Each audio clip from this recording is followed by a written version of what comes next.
Welcome to the Hoagie Time Podcast, ladies and gentlemen. More like just gentlemen. No chicks are watching this. Oh, it may surprise you, you know. Chicks are going to podcasts too. I mean, we got HT O'Hagan on the ones and twos. So Hey, Mr. Producer, HT O'Hagan. What's up, my man? Not a whole lot, man. Yeah. How's it been going since the last week? It's good to be here again at Ground Central. Yeah, we're going to be kicking out this podcast every week, and we have some stories for you. I got a story from you. I got a story for you from the weekend. You want to just dive right into it? Well, but we get to it. We'll get to it a little later. Well, here's our goal for tonight.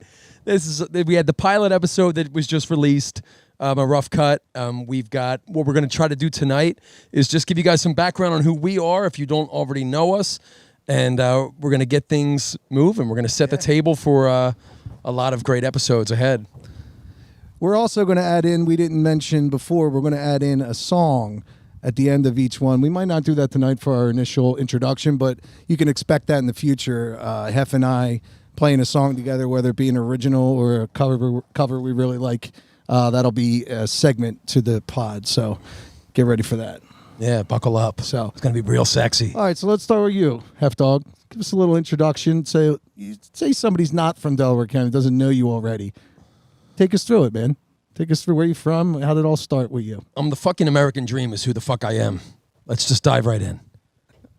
Yeah, Hef Dog, Collingdale, Pennsylvania, the sheriff of Sharon Ave. St. Joe's Collingdale Parish. I'll give you that. To Monsignor Bonner High School. To Westchester University, where I founded Team Natty Ice with my boys. And then the peak just fell off. That was the peak. That'll be a familiar theme. You know, just another ant marching these days. It's great. You know, man. another working man. Yeah, but we go way, way back. Yeah. Your sister was in my grade. Yeah. You were a couple years behind me. Yeah. And always knew you. You played guitar. Oh, here. Okay, Sure. This is great right here. Yeah. People ask me, when did you start playing guitar? And I say, I know exactly when. We're going to name drop here. I'm going to name drop. I don't know the day, but I don't know the date, but the story. Going into my senior this is year. the first time I'm hearing this. Yeah, here we go. Going into my senior year at Bonner, I'm class of 1998, before the turn of the century. Don't play hate. Yo, you can't. But the teachers were on strike, which as a Teamster I respect. You know, now that I've been on, as a union man, as a union man that has experience on the picket line, I respect this. Yeah. The teachers going into my senior year at Bonner were on strike for the first week. I remember this. And Billy Skaggs' parents, rest in peace, were away. Yeah. And Billy goes, "Yo, like we're gonna have people over." My parents thought we'd be at school and we'd be occupied. Not so. So he had like a 3-day long party. Yes. And I remember the one night you and Billy Skaggs were playing guitar in the corner, and it was like I was watching, just enthralled, and I'm sitting there watching, and I kind of look to my right and look to my left, and I realize I'm the only dude in the room, and I go, I need to be one of those guys. Nice. I do remember that. I remember Billy Skaggs' brother had like a beautiful Les Paul. Yeah. Yeah. Oh, yeah, that's right. And Billy Skaggs, I remember he was playing, his big song was Elderly Woman. Yeah. That was the one song he could play. Yeah. And I think I could play Glycerine or something like That's that. all it took. Anyway, that's all it took. Back that's exciting, man. So that was when you started. Yeah, and I was like, I always liked music, Right. and I was like, I have to learn how to do this. And we spoke, and you were able to find room in your schedule. You were able to cancel some events and teach me a few chords. Well, I'll tell you, you were always a creative guy from knowing you as a kid. So if you would have found anything creative, you would have done that. So like it was just a matter of time before, you know, it could have been keyboard, it could have been stand up, but like it happened to be guitar. Nude modeling. Nude modeling, photography, But which I'm also really, really prolific in. But you were going to do something to be out there, and I'm glad you picked that. I have all those. We all are. Thanks. Thank you. Now very I'm crying. much. I have all the unsatisfactory conduct grades on my report cards to prove it. But yeah, so you showed me a few chords, and we're that old where internet wasn't a thing, YouTube wasn't a thing. It was guitar magazines. Hell yeah. And I remember like Natalie and Bruglia. We like go to Torn. top 10 on Yes, McDade. dude. Big shout out Chris Warner down in Florida. Hells yeah, man. Hugh Feely. Yeah. So yeah, we go to top 10 and just sit there and steal their tablature. And finally Chris is like, can you buy the magazine? It's $5.99. You've been here for 6 hours. We were like, sorry. Does that mean we have to leave now? So we'd stop stealing their tabs. And then when did we start playing together? When did it become The couple that we've couple? been for 20 years. My brother's graduation party, I think, right? That was would've been before when? that, That would have been, or was it Chris Monaco's? which was first? I don't know for sure, but maybe it was Tommy's graduation party. Graduation. Then Chris was there and was like, "Hey, And I got a studio upstairs." A prominent Collingdale mom getting fingered on the side of your house. Oh yeah, I swear I was a kid. I couldn't believe it. It was a sexy Her vibe. pants were unbuckled. Yeah, I know the name. Well, I won't. Yeah, absolutely. yeah. Was that the same party where I had like my family like out back of our house in Collingdale? It was a twin, and the two alcoholic men next door started fist fighting because in the middle of the party, and like it ended in dudes his were like house. ushering the women inside because it was so upsetting. Yeah.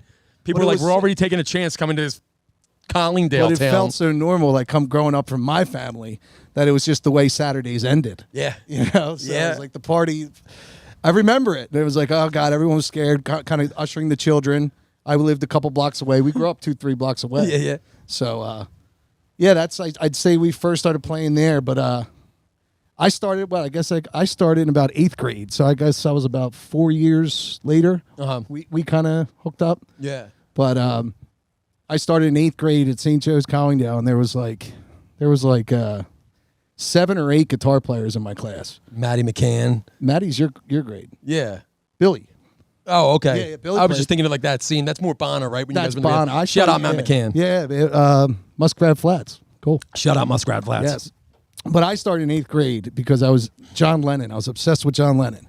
2 short years before that, I was Public Enemy, EPMD. Yeah. Like You're a big everything. Eric Sermon guy. I was a big hip hop guy, which is probably where the beatbox and stuff got started. But And just the soul and just your soul, swagger. Yeah. That blackness I have. I think, you Yeah. know. But and then 8th grade, fell in love with the Beatles. And then I remember specifically going on a family vacation and seeing that my dad had in the back of this car, had a Last Waltz tape. And I remember him playing and being like, this is awful. Like, do we have to listen to this or whatever? And then like in 8th, or this was like 6th grade, I guess. 8th grade comes around and it changes my life, the harmonies and everything in it.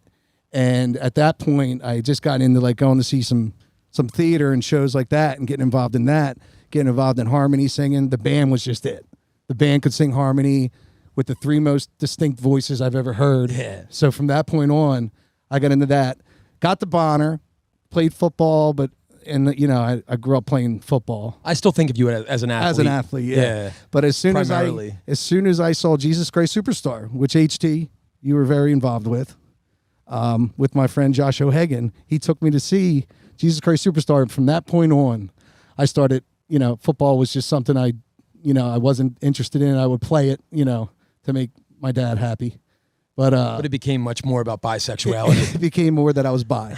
But so then I joined the Bonner play with Liga, and then liturgical music, and I met a whole crew of people that were just like kind of into music, Mr. Hat, and then all during this time, to bring in another member of our Thug Folk thing, I was childhood friends with Brian Timlin.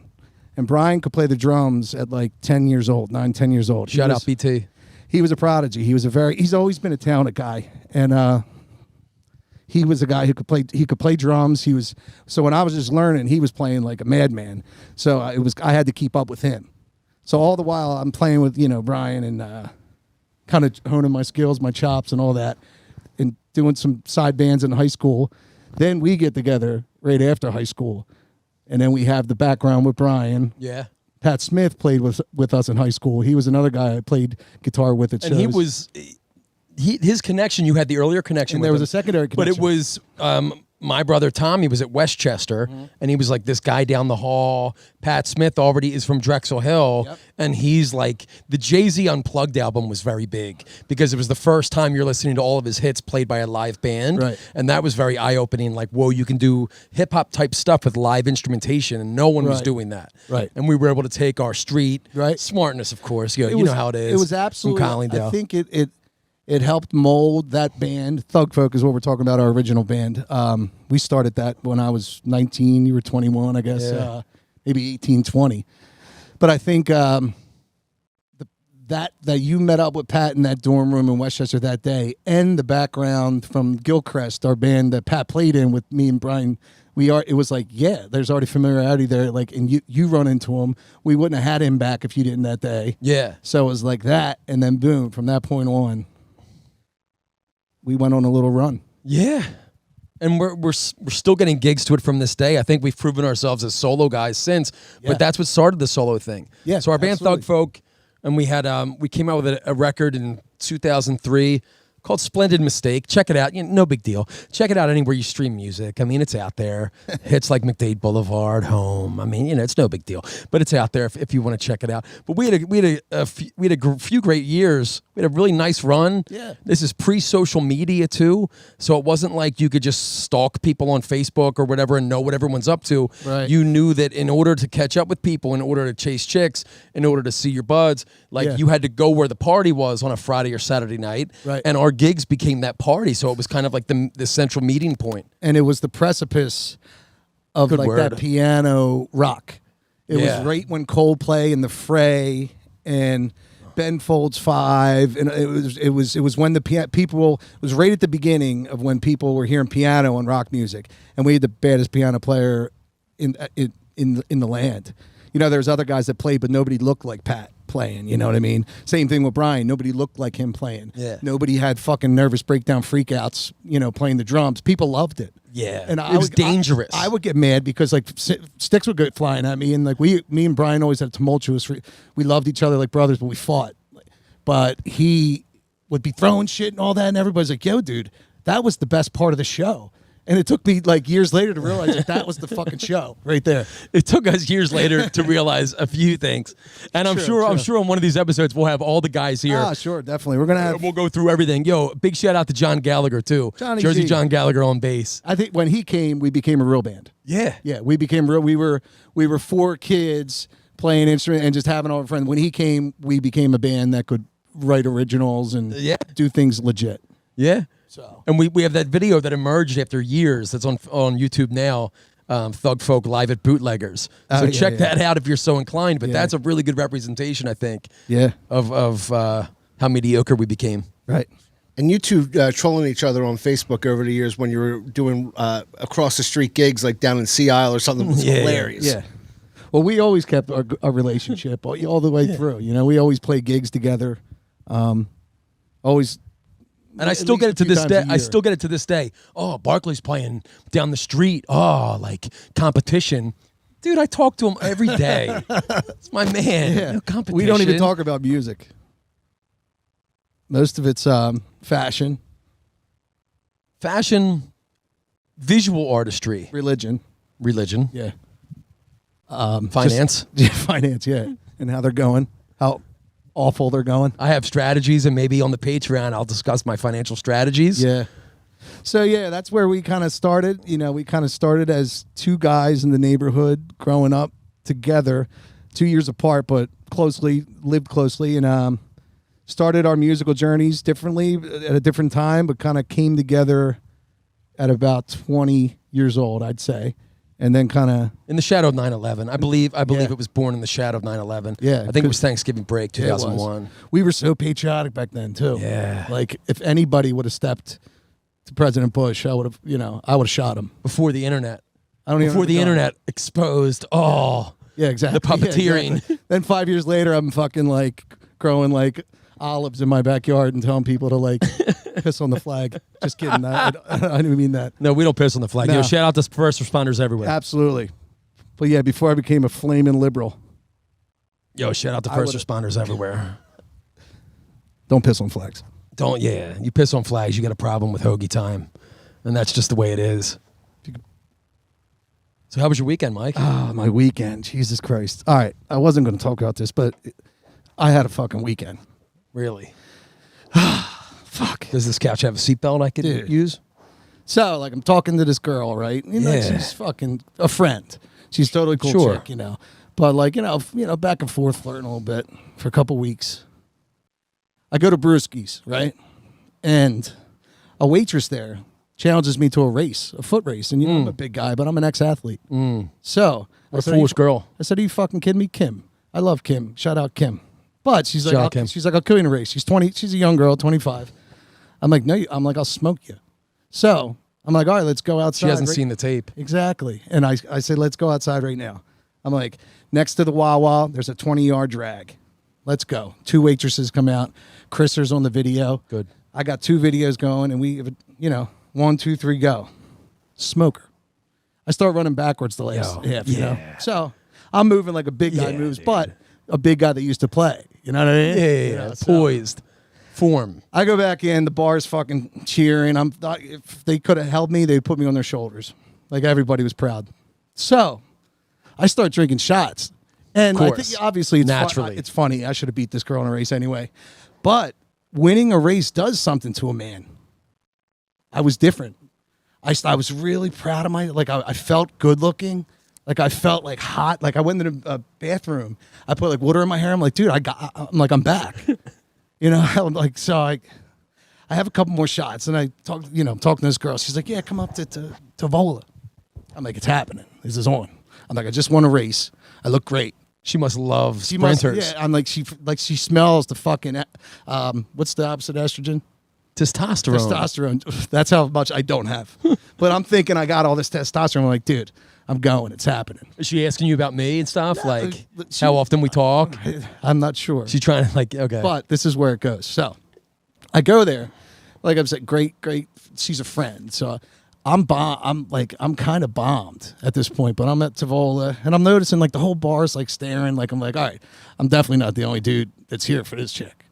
So like I'm drinking, having fun, blah blah. I black out. All I remember is that I'm alone. So I'm like, leaving me alone? Are you kidding me? I'm thinking the race is still fresh in my head. I'm like, Jesus Christ. I'm like, fuck this. I'm like, I pay. I get in my car. Oh shit, I shouldn't have said that. But anyway, I got an Uber. Yeah, your car, your driver arrived to pick you up. Your ride was there. My ride was there. I don't remember much, dude, but I remember text messages, and I wake up the next day, and you know how you wake up, you know you did something stupid? One eye opened. It's like 5 o'clock in the morning. I'm like, fuck, dude, I got a feeling. Like, this feeling's not right. I'm like, and then it's kind of coming back. I'm like, no. I'm like, don't look at your phone. Don't look at your phone. I look at my phone. Yeah, that's the last. I'm like, fuck, dude. And like, this isn't like anybody like that owed me any. Like, this was nothing. Like, I totally was just a weirdo out of nowhere. I think I went back into like the ex girl I had and like the old the way we were fighting at the end. What did the phone show?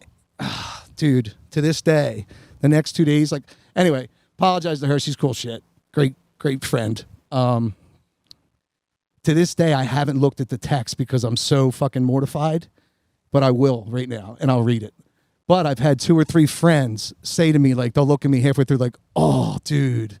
And I'll be like, dude, don't even show me. Don't even. Oh, you've showed it to people? Yes. And I'm like, don't tell me what it says. How bad is it? They're like, there's one part that's bad, but it's not the worst thing in the world. You're going to look at this for the first time now? For the first time now. I haven't looked at it. All right, I've apologized, and I've basically apologized for what I don't even know what I did, but I just know it was bad. So. I mean, let me read. Is there a way to pause this real quick, just so I can like settle myself and maybe take a leak real fast? Let's get back. Yeah, can we pause this? We can do that, right, Tom? All right, cool.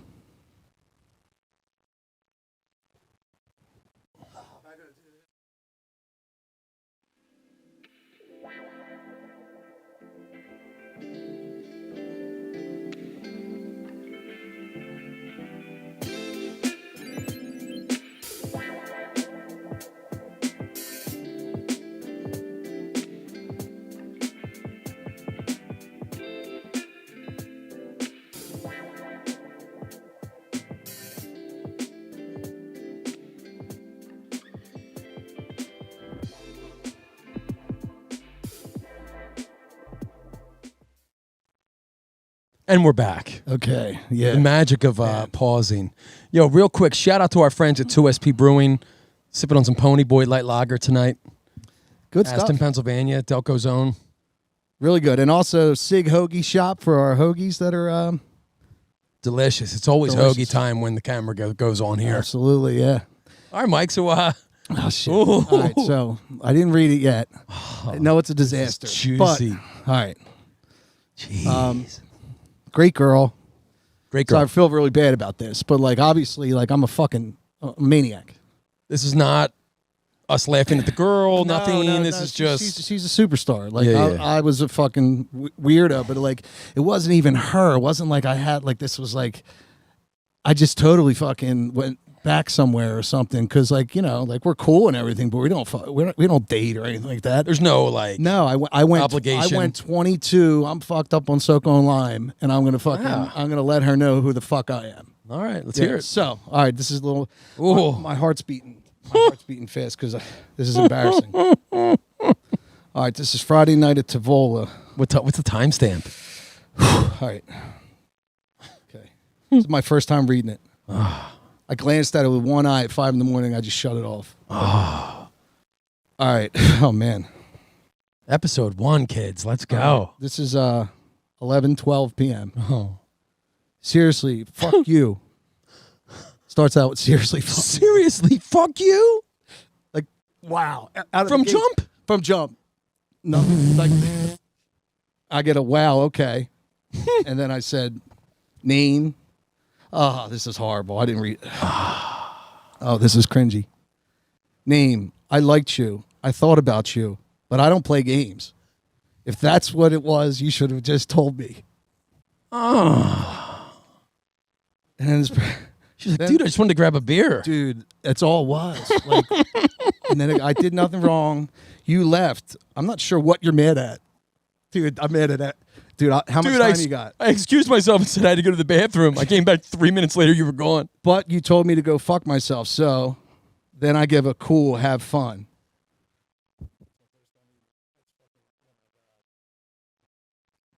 I didn't even talk into the mic. I'm shaking. Luckily, everything's cool. The next day. So I guess You're an the whole- artist, Mike. Your emotions sometimes lead Dude, the way. I'm emotional. I'm very fucking I'm fiery. I'm volatile. I have a fucking rough past. Passionate. Passionate. And if she would only just put up with that type of all over the mapness, she'll get loved the way but- she hasn't been loved in a while. Yeah, but I was going to seal this was I was a week out, a couple days out. Now it's fucking. I threw a fucking bomb in it. Then I got like, oh, I'm sorry. I feel really bad. Don't be at all. I'm like, all I remember. Okay, something's personal. Don't be. Everybody in Delaware County is on the spectrum. Then I text like the next day, trying to be like like we're still friends, and is it like you going out and like no. Yeah. And I'm like, oh, okay, cool. This is where I'm playing. All right, see ya. So yeah, that's done. Fuck, man. Or is it? But honestly, I don't know. Some chicks like a fucking man. I mean, that's the men. That's the men I grew up watching. Like they were nice. They were, and then they fucking flew off the handle. Yeah. And the party stopped. Yes. And you went home, and the next day, everybody picks up the pieces. Yep. That's what I grew up around. And those are the men I respect. Everybody waking up the next morning. Why do I have a pit in my stomach? Oh, that's right. That's that what man happened. Yeah. that did that thing. Yeah. So, dude, she could be. So thinking even of you. later, like I play the gig, and then I tell my buddy Joey Allen about the story. Shout out Joey Allen. Shout out Joey Allen, one of my best buds, brother. I told him how I felt and what I did. He's like, "Yeah, dude, just be fucking straight up and honest. Be like, you went there, you thought maybe you were hanging out or whatever, and it didn't go off like that, and then you kind of like, you were drunk." I'm like, that sounds very honest. I think I'm going to do that. I'm like, but I can't. You do it, and then send it. I didn't even want to send this either, but I'll read this to you too. But I think it made me look okay. All right. But so he sends it, and I don't get a response for like a day. So I'm like, fuck, Joe, what the fuck did you say? You made me look weirder. But let's read that. All right. Mike, this is super open, and I think our listeners appreciate that. I know I do. He writes, okay.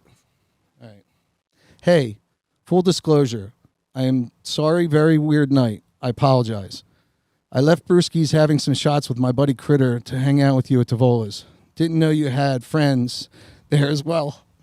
I completely overreacted when I thought you blew me off when I left, and I got hurt.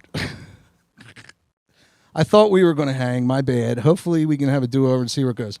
I'm being very honest with you, and I'm sorry.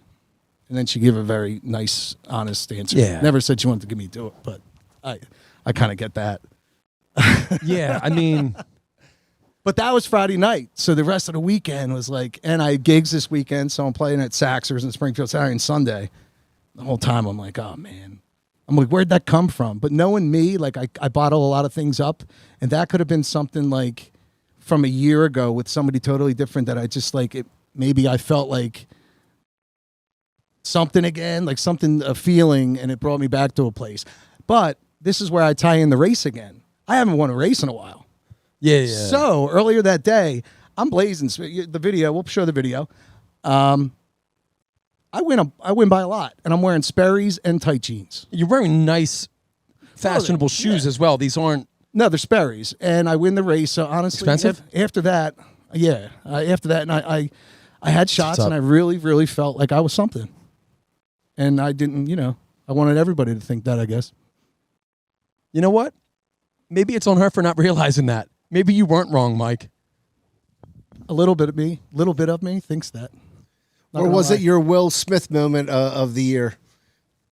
It was just because this person's cool. You know what I mean? If it was somebody that was just, I'd be like, dude, I've had 1,000 of things, and I just whatever.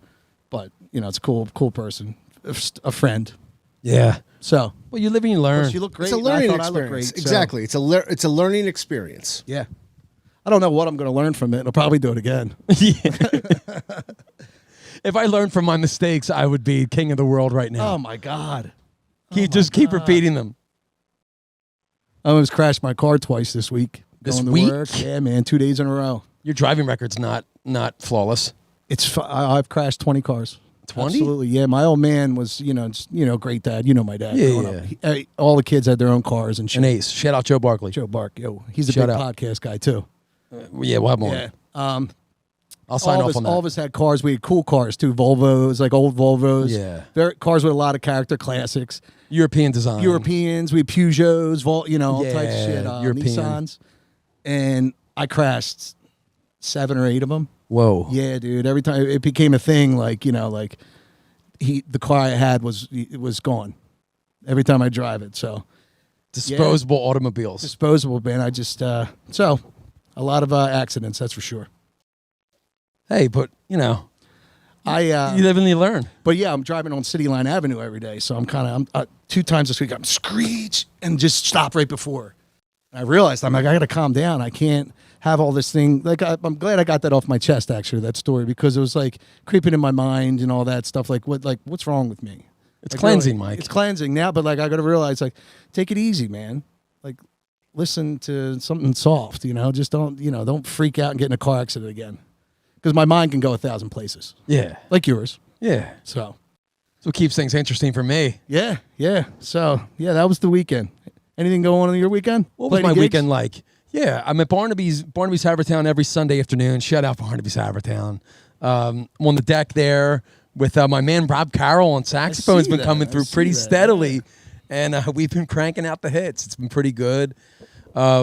Saturday had a Team Natty Ice reunion in Downingtown. Shout out Team Natty Ice. How those guys doing?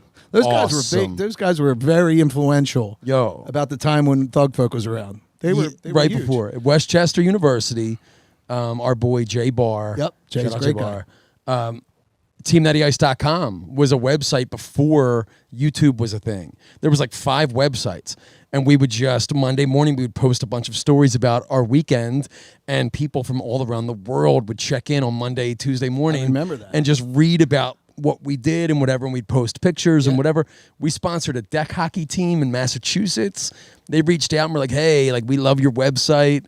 We have this team. Can you send us some T-shirts? We did. They sent us back their team picture. It was pretty wild. And then what eventually happened, we didn't have the foresight to secure TeamNattyIce.com for a long time. And the fucking second it expired, Anheuser-Busch snatched it up. To this day, if you go to TeamNattyIce.com, it takes you to Anheuser-Busch's website. They fucking pilfered it. They snatched it. And wow. I don't know how long they have it for, but they snatched it. I remember specifically at Millersville being in college and a fight between Team Natty Ice and people from Brick, New Jersey. Do you remember this? No. There was an online thing between a bunch of kids from Brick, New Jersey and Team Natty Ice, who was hardcore Natty Ice. Oh, fans. on a guest book, right? Like a guest book thing. Yeah. I kind of do remember that. Yeah. But that's cool. So where'd you get together Saturday? Mike Price's house in Downingtown. Awesome. Beautiful home. Thanks to him and Lynn for hosting us. was awesome to catch up with those dudes. We only do it like once a year anymore, which Yeah. is a shame. But when we do get together, it's fun. That was awesome. Yeah. That was so awesome. I remember being with an ex-girlfriend up and going to Westchester to visit you, and I was with the Team Natty Ice guys, right? And I'm dating this girl, and like things are really going well.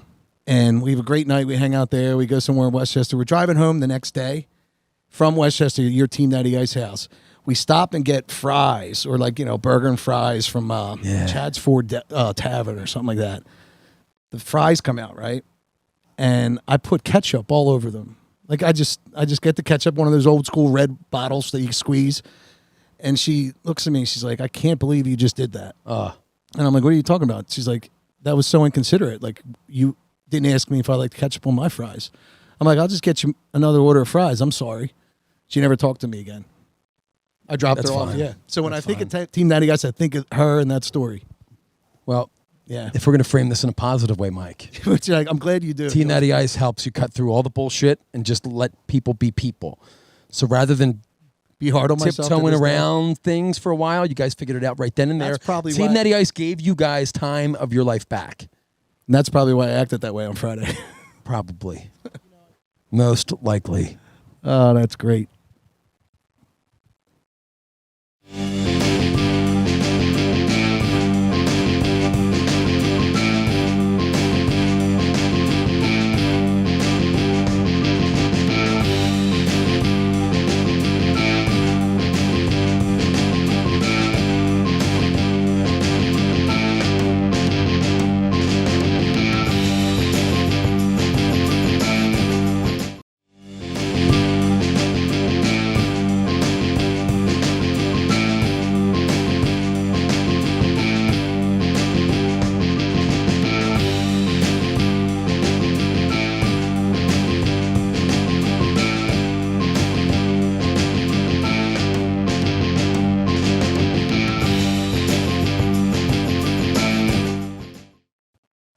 All right, welcome to Hoagie Time. First off, we want to thank all of our new friends and fans on social media, TikTok, Instagram, and the like. How about that? Want to thank you guys for 300,000 views and 10,000 likes already.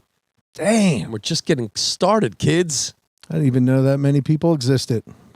Yeah, come Not on. after COVID. What's going on, man? How was the week? It was great, Mike. Yeah? It was great. Just one day at a time, maintaining. Yeah. How was your week? Good. I almost got in a fight Friday. All right, here we go. Yeah, I went out, feeling good about podcast one, and I'm around friends, and I was drinking again. Like, there's an issue here. A friend, I thought he was making fun of the podcast a little bit. Everybody was so supportive and all that, but I kind of got that, and it wasn't right. He wasn't. And I kind of exploded at him, and it was like 2:15 in the morning, and we were separated. And I had to make the 8:15 text message just to make sure he was still my friend. And of course, he was like, "Yeah, buddy, thank God I have people like that in my life. Because if it wasn't like that, I'd be like, eh." But nothing major, no big story. I thought he was kind of teasing me. Yeah. You could have two people talking you up around here, and you have three people shooting you down, but there's three people that are knocking you down to size. Yeah, it was because in my head, I know the truth. Just a little boy, and the way he was looking at me, it was like he knew he knew was inside me. Yeah, and once you get past the facade, and once you know what's inside, then I was like, I can't let him think that, so I got to go attack. And he was twice my size, so I'm glad it didn't happen. So. And it's in public too. It's in public too. So if you hit a bigger guy, even if you lose, it's always so crazy. And that goes a long way. Fighting, I don't know a lot about it, but it only lasts 15 seconds. So that's what the guy thought. Dazed and confused. He's like, I'll just take a swing, play some defense, and they'll break it up. And he got fucked up. Damn. I'm the one smoking marijuana, motherfucker. That scene. So yeah, that was this weekend. We saw each other today. We had a little bit of a sad funeral today, but Telco legend. But rest in peace, Johnny B. Rest in peace, Johnny B. Shout out. But a great turnout. Good crew. Wonderful homily. Unbelievable homily. Karen Boyce is a singer. Ooh, baby. We all knew it, but Beautiful, pure voice. Yeah. The homily really. Which one's that? Is the homily where the priest talks, or When the priest, See, talks I'm about the done gospel. with that shit, man. I really like that. I didn't think it was great because the whole time he's trying to tie it into something like nobody fucking believes in anymore.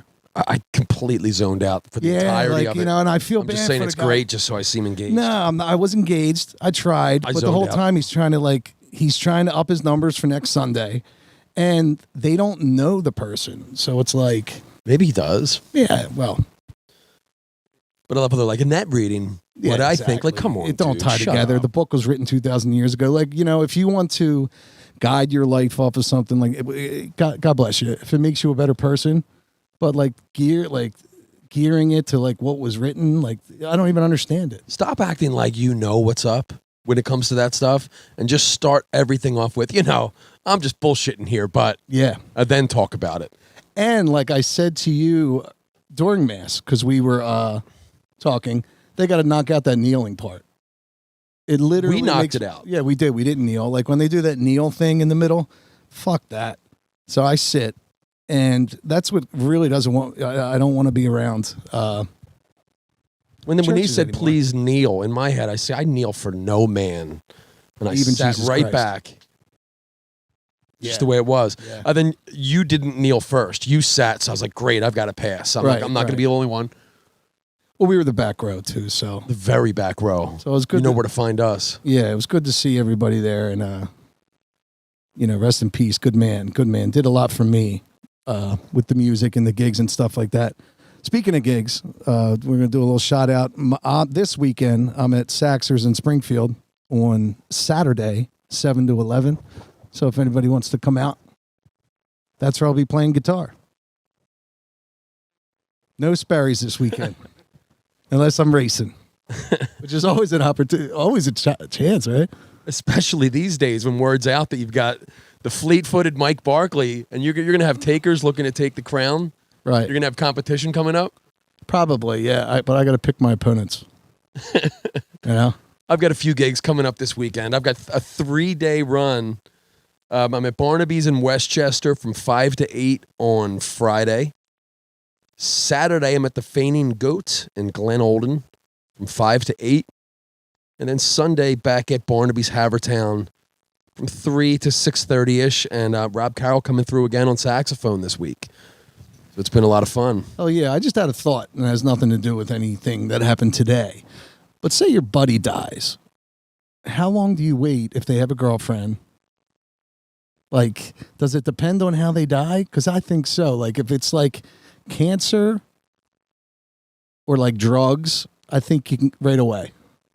But if it's kind of sudden and stuff like that, you can't really, you got to give it like 3 months. When can you talk to a suitor? I think 3 months is a good number, but it's... Right, but what if they die of like, the Delco usual, like heroin?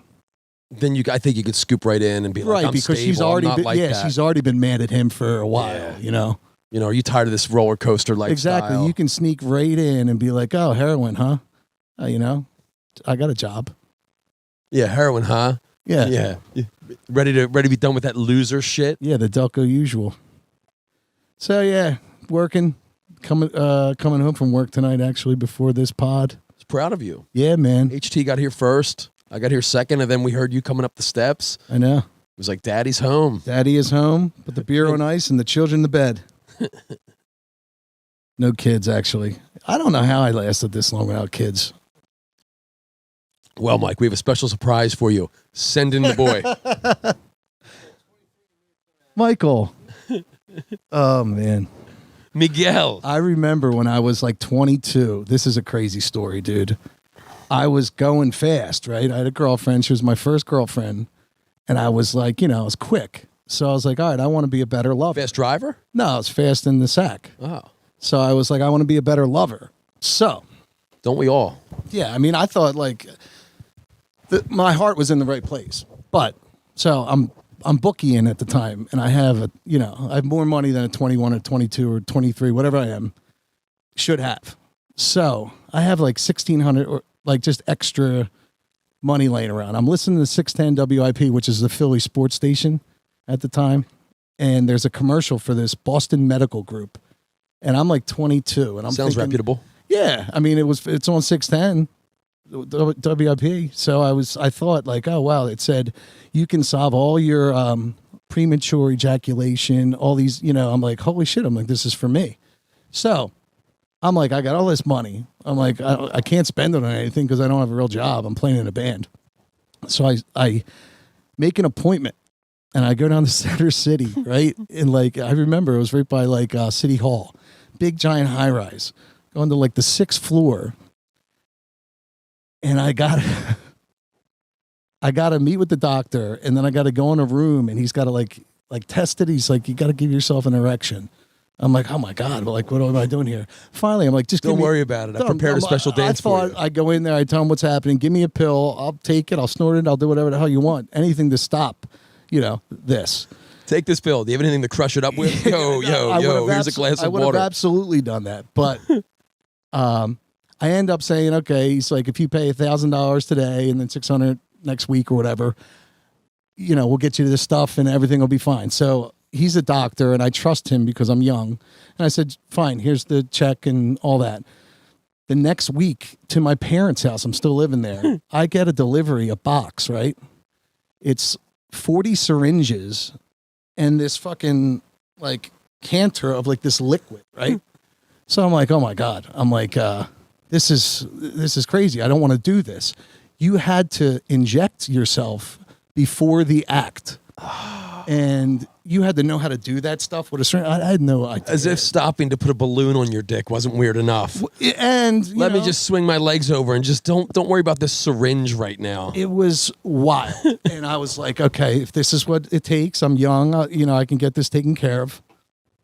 I get it, but I'm scared for like a week or two or whatever. So I do it one time and it's right before. So I go into the bathroom, I inject myself with this stuff and I come back out and it's like 5 minutes later, I got a hard on and it hurts. Like it's just, I must have put too much in there. I didn't know how much like running out of skin. I probably went over or whatever like that. So the girl that was my girlfriend, she starts, I'm in pain and I'm on my elbows and knees, like on the bed, and I'm just crying.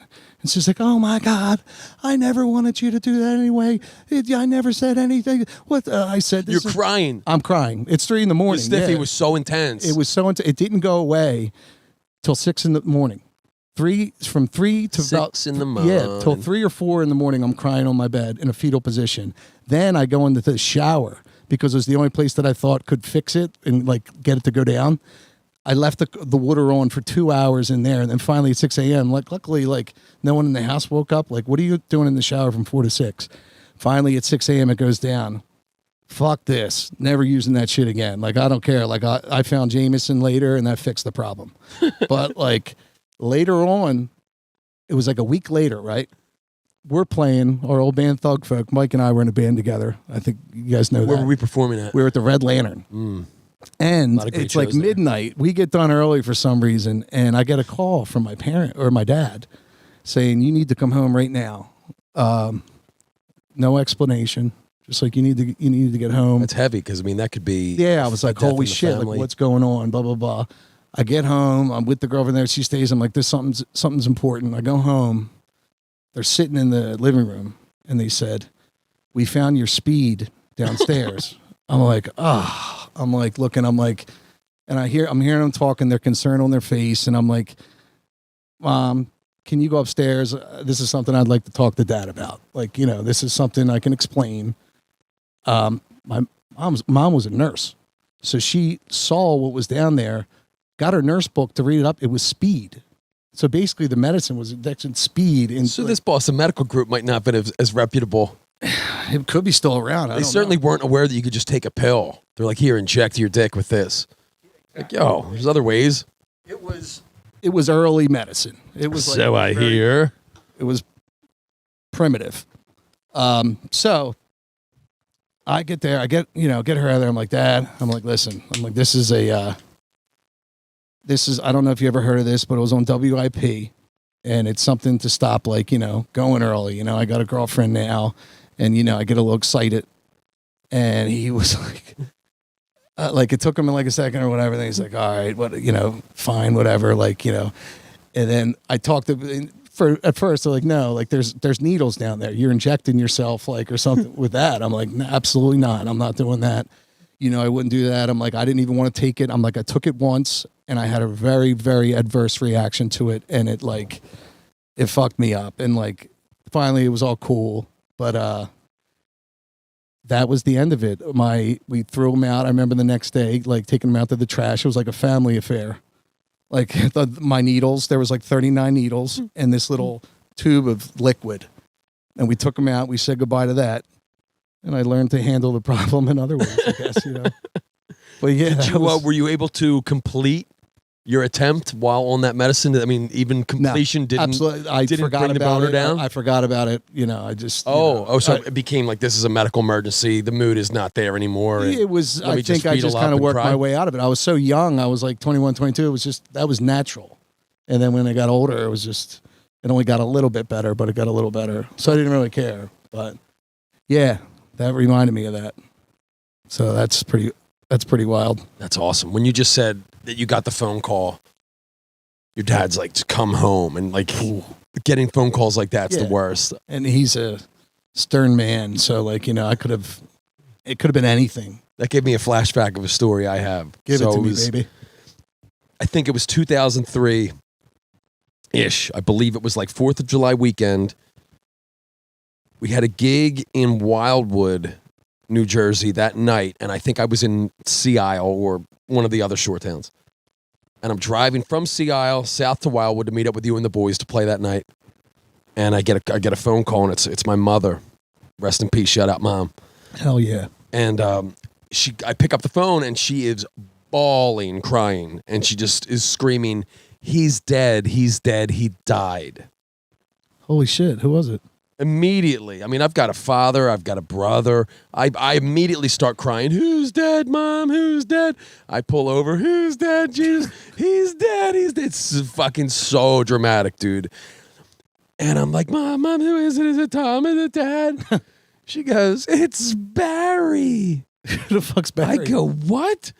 Barry White died." Jesus. Barry White, the singer. Oh my God. My mom's a huge fan. She was. I remember Christ, that. Mom. Oh my God, dude. Yeah, family stuff, dude. I can't believe it. So, guys, a quick plug for Collingdale Firehouse. Shout out first responders everywhere. Absolutely. Yeah, so Friday night, 7 to 10, $40 at the door, open bar, plenty of prizes to give out. This is our biggest summer fundraiser.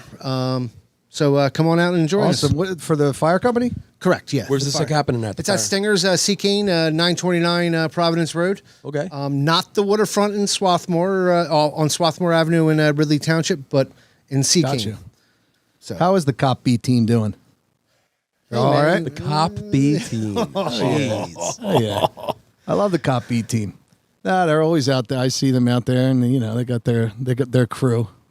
Have you ever noticed now with the cops, and I love the cops, first responders, but like, what's with the social media? Like, like you guys better back the blue. Like, dude, we know. Like, you guys have a hard job. Like, you have the hardest job in the world to protect us. But would the cops that we grew up around, like Frank McCone, like would they ever be on social media, like saying they're not supported enough? Never. That they were like the manliest men I've ever seen. Yeah. They're like, not saying don't they're not, support but us, like fuck who it. that like.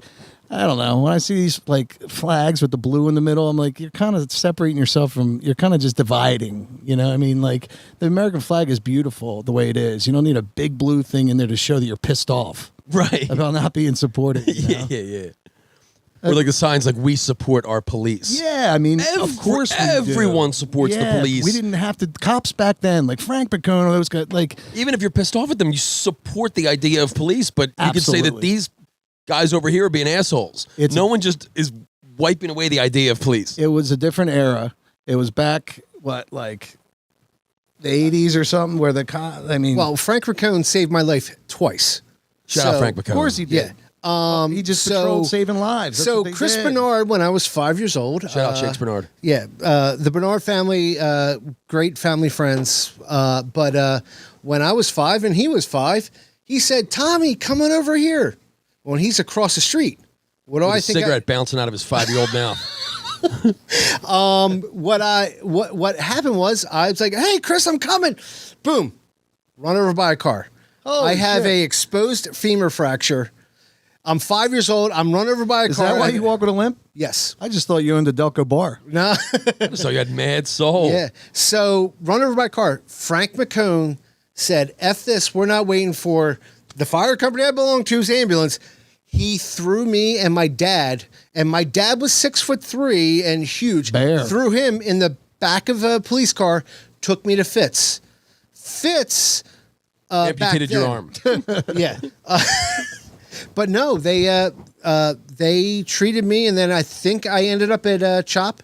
The second time he saved my life, he was doing traffic control in front of O'Hagan's during, I think it was the 100th anniversary of, no, it was 9/11. No, The it was, bicentennial? it was that. No, it wasn't the bicentennial. It was the 75th anniversary of Collingdale. So it was like, O'Hagan's, even though they still had the Christmas tree lights up year round, Just a they bunch of also poor had Irish the along bunting. McDade. Yeah, they they had the Shanty. buntings out and everything.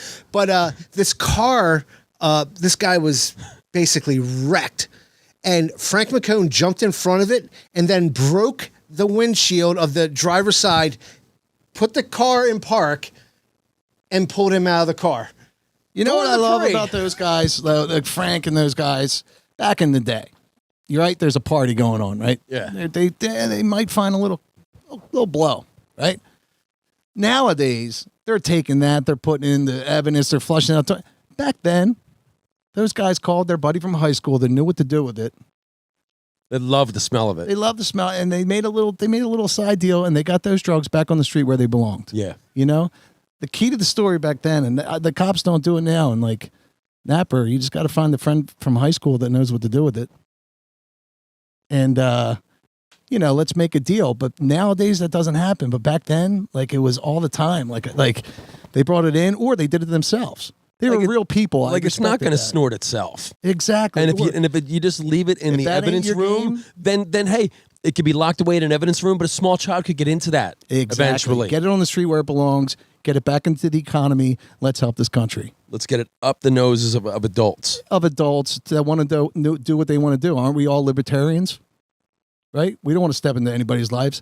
Just call your friend from high school that knows what to do with it, and then get it back on the street. That's the only thing that bothers me about today's police. But they have a lot of jobs, and it doesn't really bother me. I'm just kind of.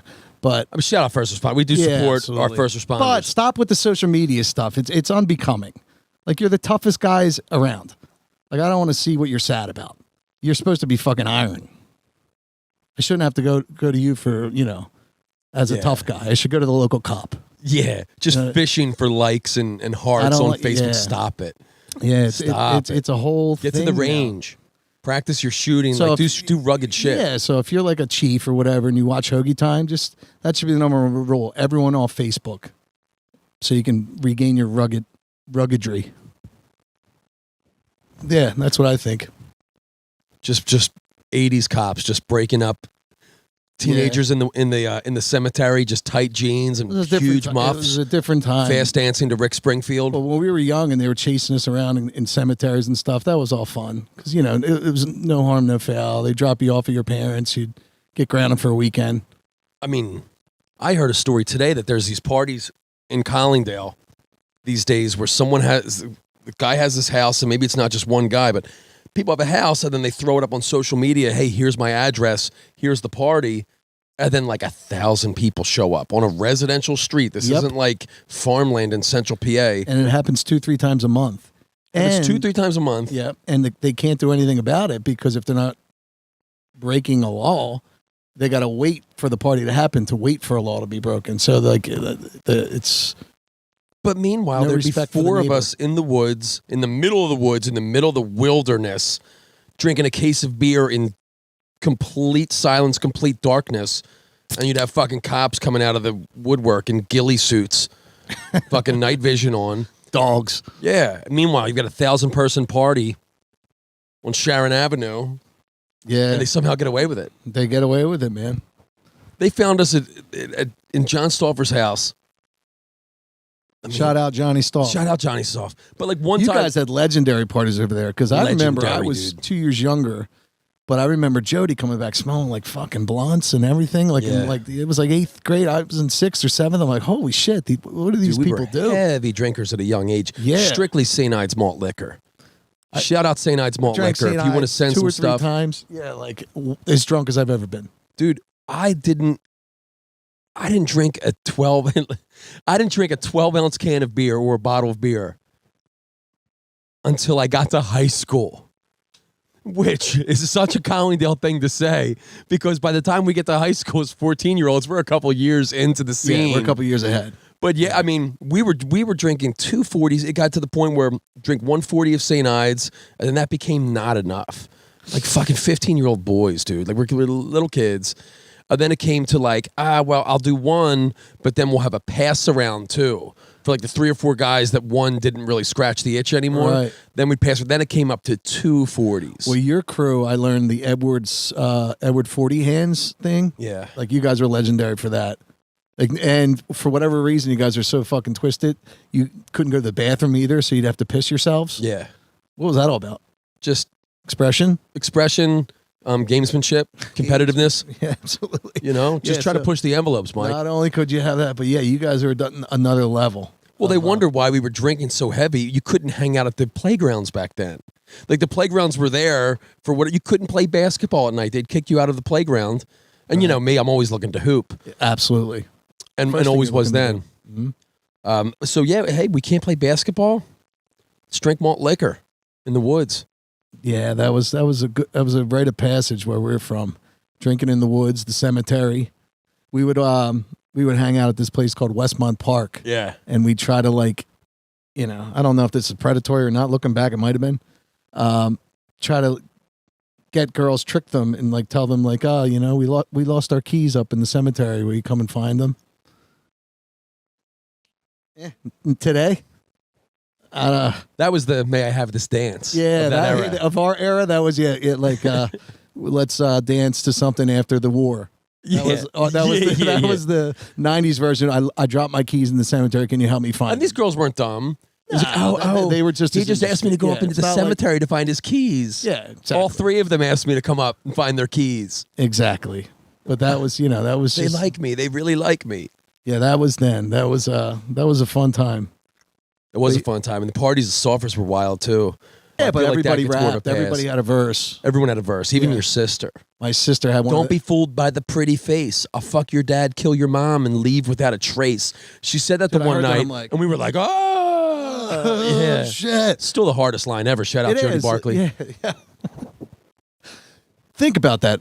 And as a brother, I should have been appalled, but I was like, "Fuck yeah!" No, lyrically, it's tight. Lyrically, it's tight, it's expressive, and it's like fuck, and it chills you to the bone. And Yeah. as a younger brother, I was so proud. It was. I mean, it was. I've tried freestyle, but I haven't come up with a line even close to that. Something that scares the shit out of you. Like what? You're She had ruining. no- You're ruining a family.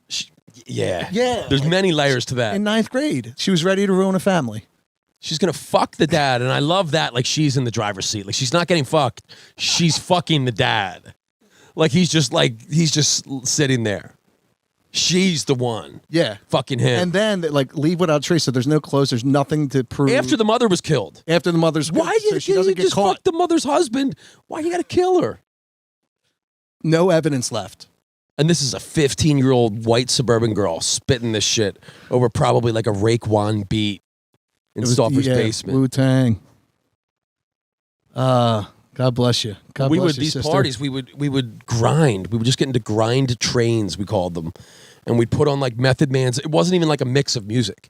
We would just put on like the Method Man CD to Cal. Shout out Method Man, and we would just press play, and we'd line up single file, guy girl, and we would just fucking grind, and it was dead. The visual serious. of that. It was dead serious. There'd probably be 15, Dude, but do you 16 of us remember in line. grinding like as like a sexual act? Like when you're As a sexual like, act, as a sport. as a sport, but you would like say you got, but like you couldn't do it. You were a kid, so you grind. You'd have fucking blisters, like on like Yeah. You come home, you're like, oh my god, there's blood, because you didn't even understand what you're doing, but you couldn't stop the grind. Right. And like the friction, but whatever. Like you didn't want to come off looking like a pussy and stop.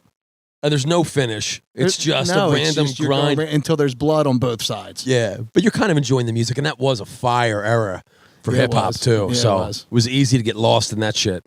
There's Wu-Tang. I'll speak for myself. Yeah, Wu-Tang, Snoop, Dre, Biggie, Pac, they were my, No Limit. Yeah, My brother had the No Limit medallion that he got on the boardwalk. The No Limit tank. It said No Limit Records on the end of a silver chain, like he was signed to No Limit Records or something. All right, young boy. oh my god, those were definitely the days, man.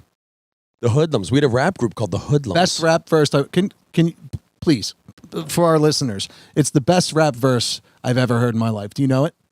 Stauffer's verse. Stauffer's verse. Shout out John Stauffer. Like honestly, John Stauffer looks like a stoic quarterback, with like a fucking face like an Adonis. But it's the best rap verse I've ever heard. Do you mind kicking it for us? I don't mind. right. Acapella? Acapella. It's true artistry here. Yeah. I gotta laugh at these people with their PhDs because I'm slanging keys, making G's out back of ETs. Tavern. Represent. No, I'm sorry. That's my verse.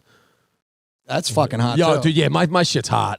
This is Stauffer's Oh, verse. I'm Stauffer's sorry. verse. But I want that one later. Rolling in my ride through C-Town, heading down to Deuce Pound, trying to get the fat sack of killer now, so I could smoke a blunt or two with my crew, all except for foo. Ain't that right? Bull true. Let's talk about Bruner, the one that buck you down with the 6-shooter and refused to give you the last hit of his roach. Hoodlums approach, cutting mad throats. Fuck the West Coast. Ain't nothing but bitches and skankos. That trick.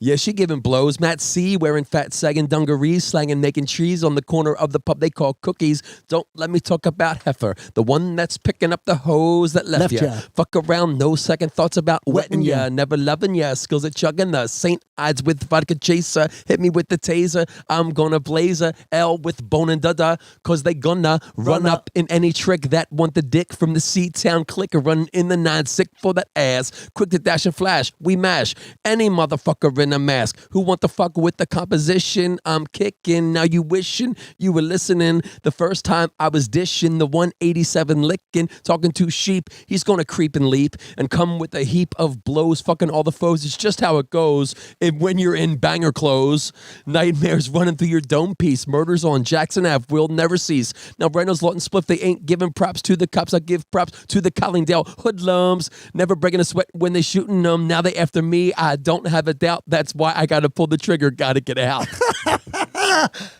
Dude, it's fucking beautiful. Yo, shout out John Stauffer. Stauffer. Wow.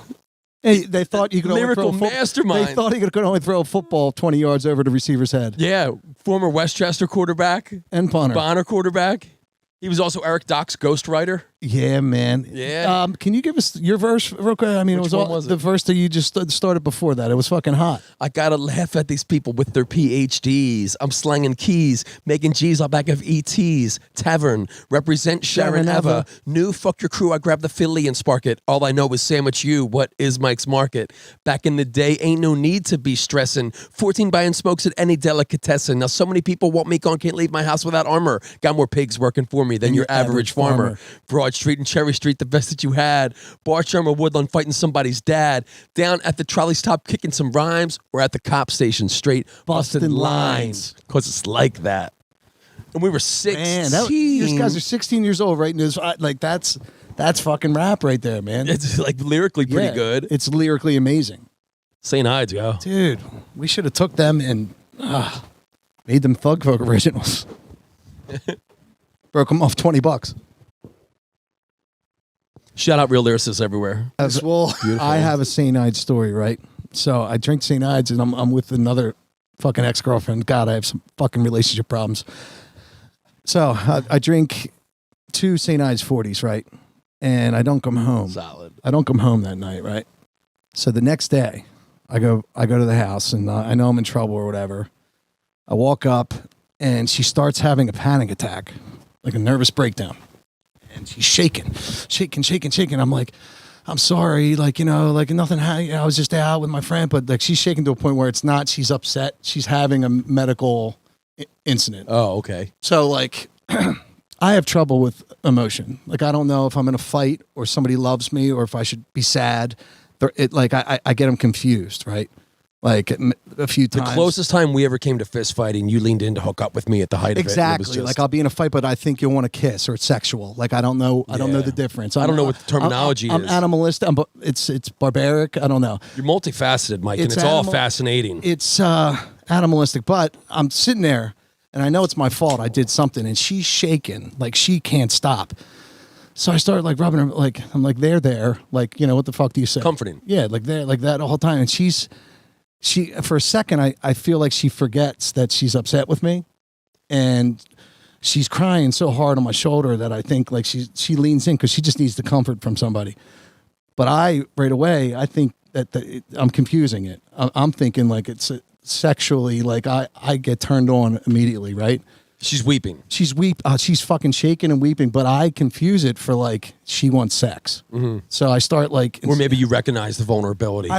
That's probably, I recognize she's vulnerable. Yeah, lay down on this couch and we'll dissect this. But this was like, and she was so upset that I didn't come home and I was all fucked up on St. Ides.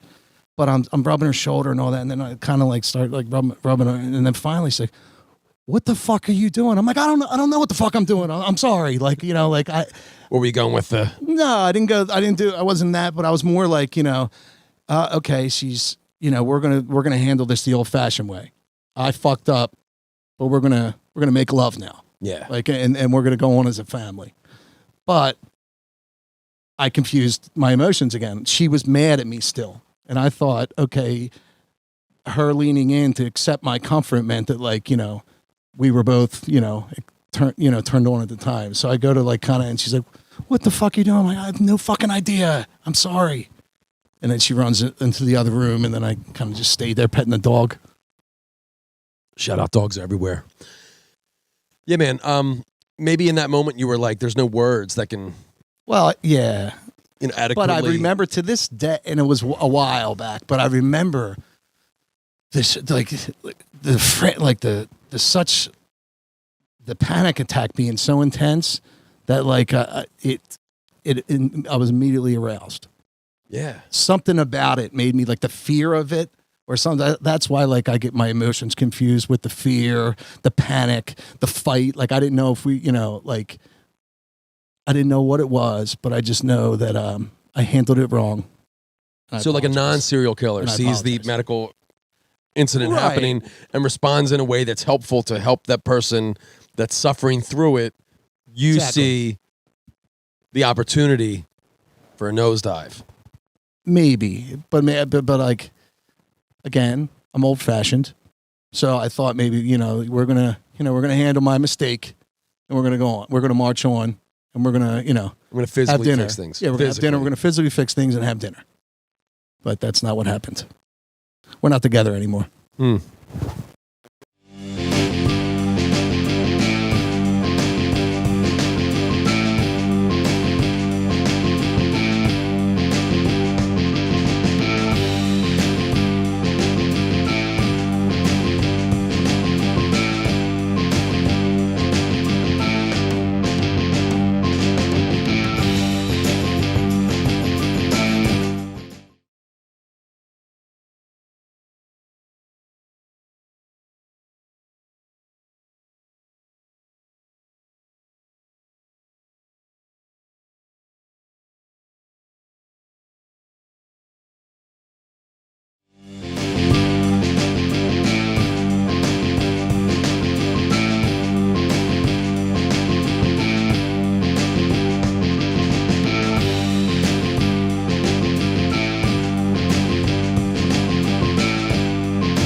What's up, everybody? We got the train going by right now. Did you hear it?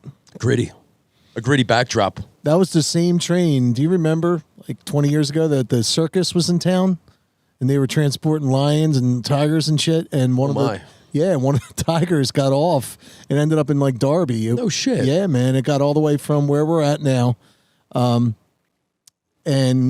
just followed along, I guess, Darby Creek, and then they kind of darted it. Dude, I don't remember that. Yeah, all the kids like in school, like where they were told after school had to stay inside because there was a loose tiger. Dude, I don't know if I made this up or if this really happened, but because I've said this to a few people, and they're like, "What are you talking about?" But it's vivid in my brain. Well, good thing we can Google. I mean, HT, is there any way to see is there any record of? Is there any record? Because I almost asked, did it eat anyone? And I'd be like, No, had to have no, not, because I no. definitely would have remembered. Absolutely the not. Story. I don't remember anything people. about this. I remember it kind of got caught in the Darby Collingdale cemetery, right This near sounds Little urban Farm. legend. Yeah, I don't know, dude. Everything's like, I'm watching this show now called Blackbird. It's really good, but he's a serial killer, but he's also has like things that are half real and half not in his head. This might be that.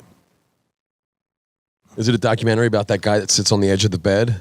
The meme guy, Blackbird? Were you thinking of the cougar incident? Like there was The cougar. That's what Yeah. All right. I'm not a A circus with cougars? Well, that's even better. But Some major whisper down the lane vibes going That's on here. Tavola's, baby. Oh, yeah. Tavola. I Cougar City. I think where divorcees go to play. And sip rosé It is, man. till the break of day. Now it's kind of like a. No, the divorcees still go to play there. I haven't been there in a long time, pre-COVID. Yeah, man. I've been there. I'm actually there every second and fourth Sunday, so it's a good little spot for me. Oh, okay. Yeah. Just up But in yeah, my there was a calendar. Collingdale Cougar, right? And it wasn't one of my aunts. Interestingly enough, though, it did end up getting fingered on the side of my house. Also. Who is the mom? I don't know, HT. Some people. How are you, HT? He's giggling over there. He's having a ball. Look at him. How's he doing? He's doing great. You're like tickling him. Fucking rascal. Coming up from work again tonight. How was it, Mike? Beautiful, man.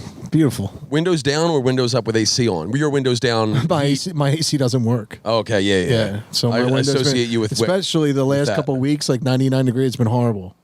And it's an internal issue. Like it's way deep into the car, so I'm just like, whatever. I've been through worse. I don't think you've ever had AC in your I cars. don't think I've ever, even the new ones somehow just like. Yeah. I mean, I rarely have new cars, but eventually I'll have no AC.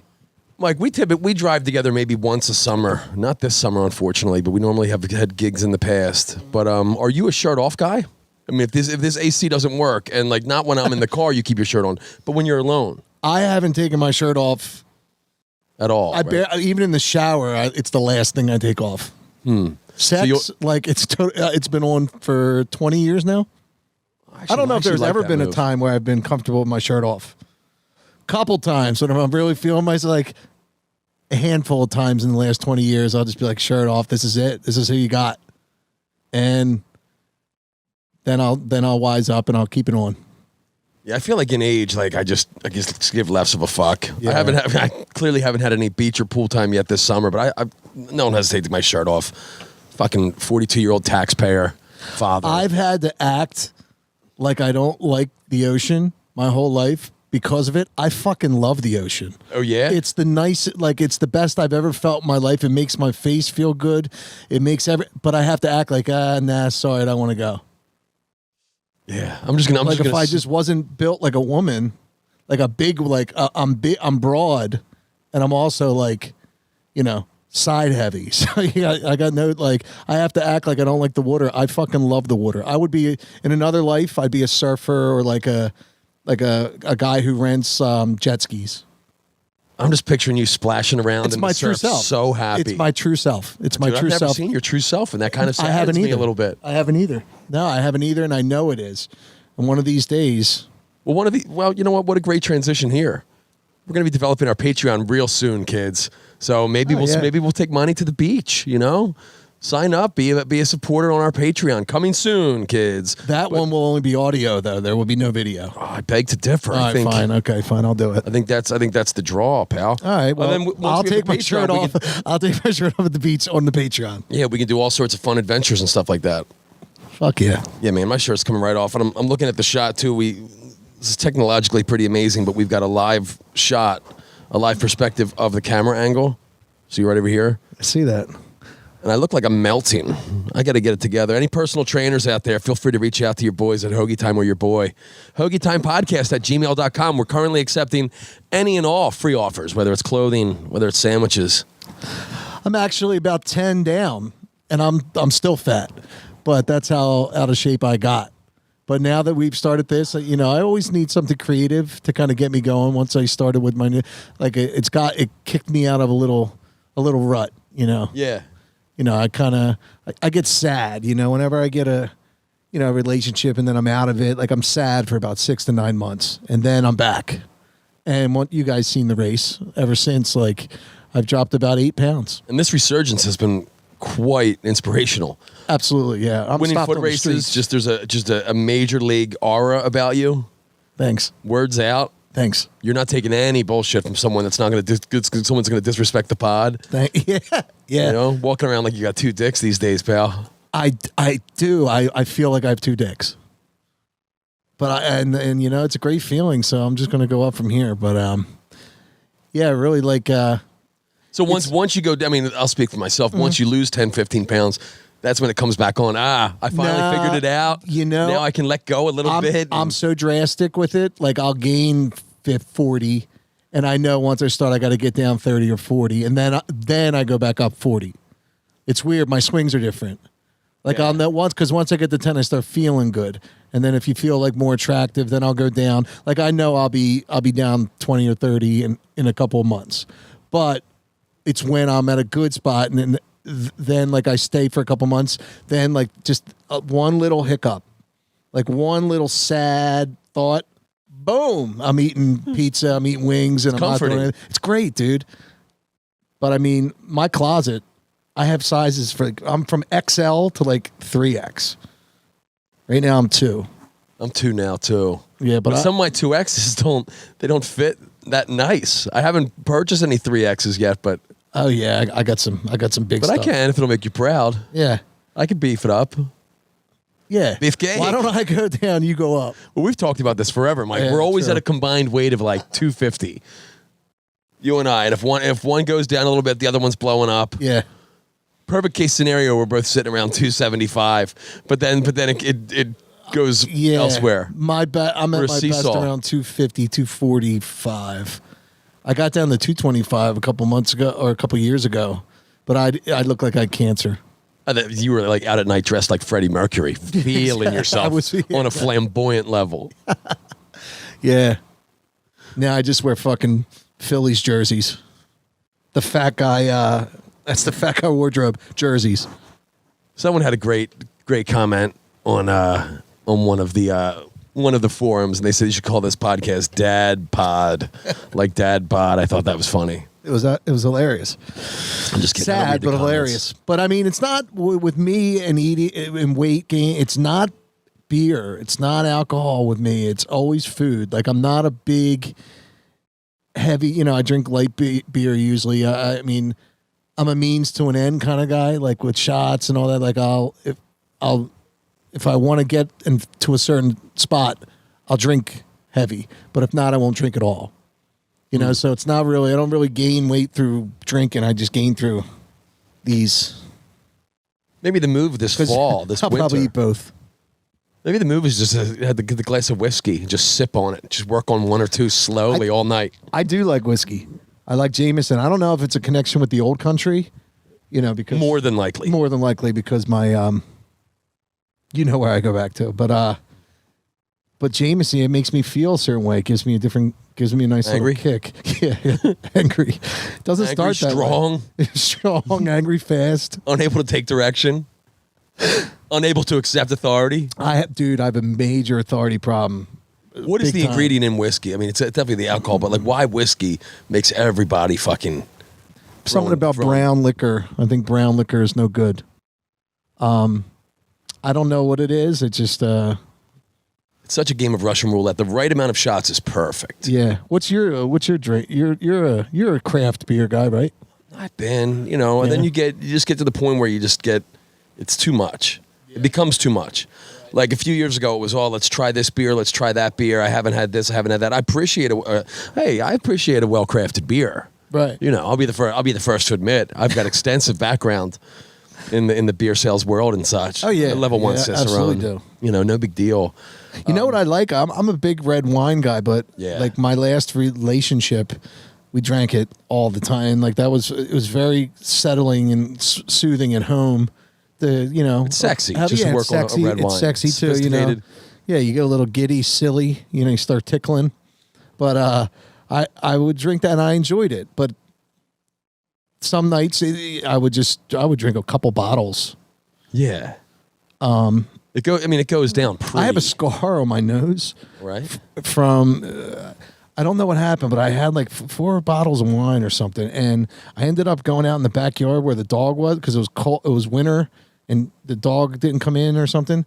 All I remember is falling somewhere outside, and came back in, and the next morning I still have that indent. Like it's like a.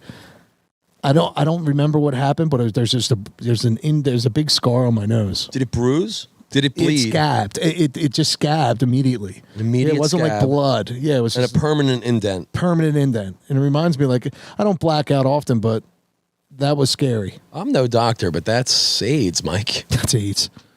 You have 6 months to live. Well, yeah, you had 6 months to live. That was then. It's about 6 months now. Whoa. Where does this go? Join the Patreon. Yeah, man. So, yeah, this week, I got some gigs this weekend, kids. Saturday, I have a private party. That's right. It's in Springfield. So if any of you slutty Springfield moms, Whoa. So, you swinger Springfield moms, you know who you are. You see him at the Vola, but you know the in crowd. Just peek your head out the window. Yeah, you know the Listen for Springfield the crew. amplified rock and roll. Yeah, so if you're in Springfield, just go outside. You'll hear me. And Sunday, I am back at JT Brewski's. Oh, yeah. Yeah, my Sunday spot. Everybody who's played there at Sunday since I've been there, you know, I used to play at Brewski's for 9 years straight every Sunday. Every single person who's played since I haven't been there, I've harassed. I've called and harassed. It's part. I mean, Yeah, I would expect nothing less. Yeah, they need to know that it's my night. It's And you've my got a night. lot of time on your hands. I have a ton Generally. of time. Generally, a ton of time on my hands. Yeah. So I just let them know I'm not happy about the situation. And they're like, "Yo, dude, what are you talking about?" I'm like, "You know what the fuck."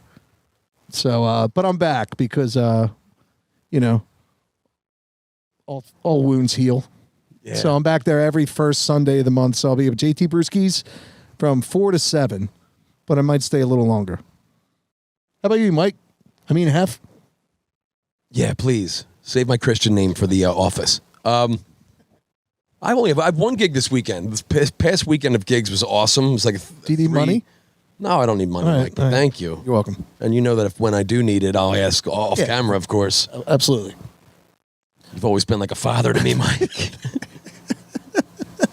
Appreciate it, dog. You got it. Yeah, I had 3 good gigs this past weekend. Barnaby's Westchester on Friday. Always nice to be up there. You know, I went to school there. I was kind of a legend there back in the day. Where, Westchester? Yeah, no big deal. Then Saturday, I was at Do this. Fainting in memory of Goat. me. The Fainting Goat. It was a lot of fun there. Took some footage there. HT came through. Got some video. Got some audio. You know, maybe do like some kind of like electronic press kit for the music, which should be pretty Gotcha. dope. Cool. And then Sunday, Barnaby's Havertown. It was yesterday. And Rob Carroll came through and was cooking once again. Shout out Rob Carroll. Shout out Barnaby's Havertown. So that's where you were last week. Where this weekend This upcoming week, I'm only at Barnaby's. I've got no Friday. Sunday, I've got no Saturday.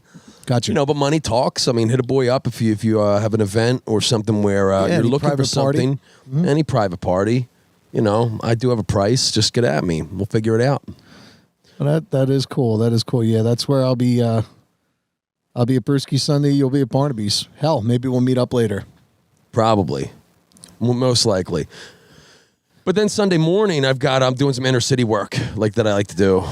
Still doing the cleanups? Yeah, but that's as far as I'm going to go into it. Yeah, you okay. understand. I it's got not you, about yeah. it's not about what I do on my own time here.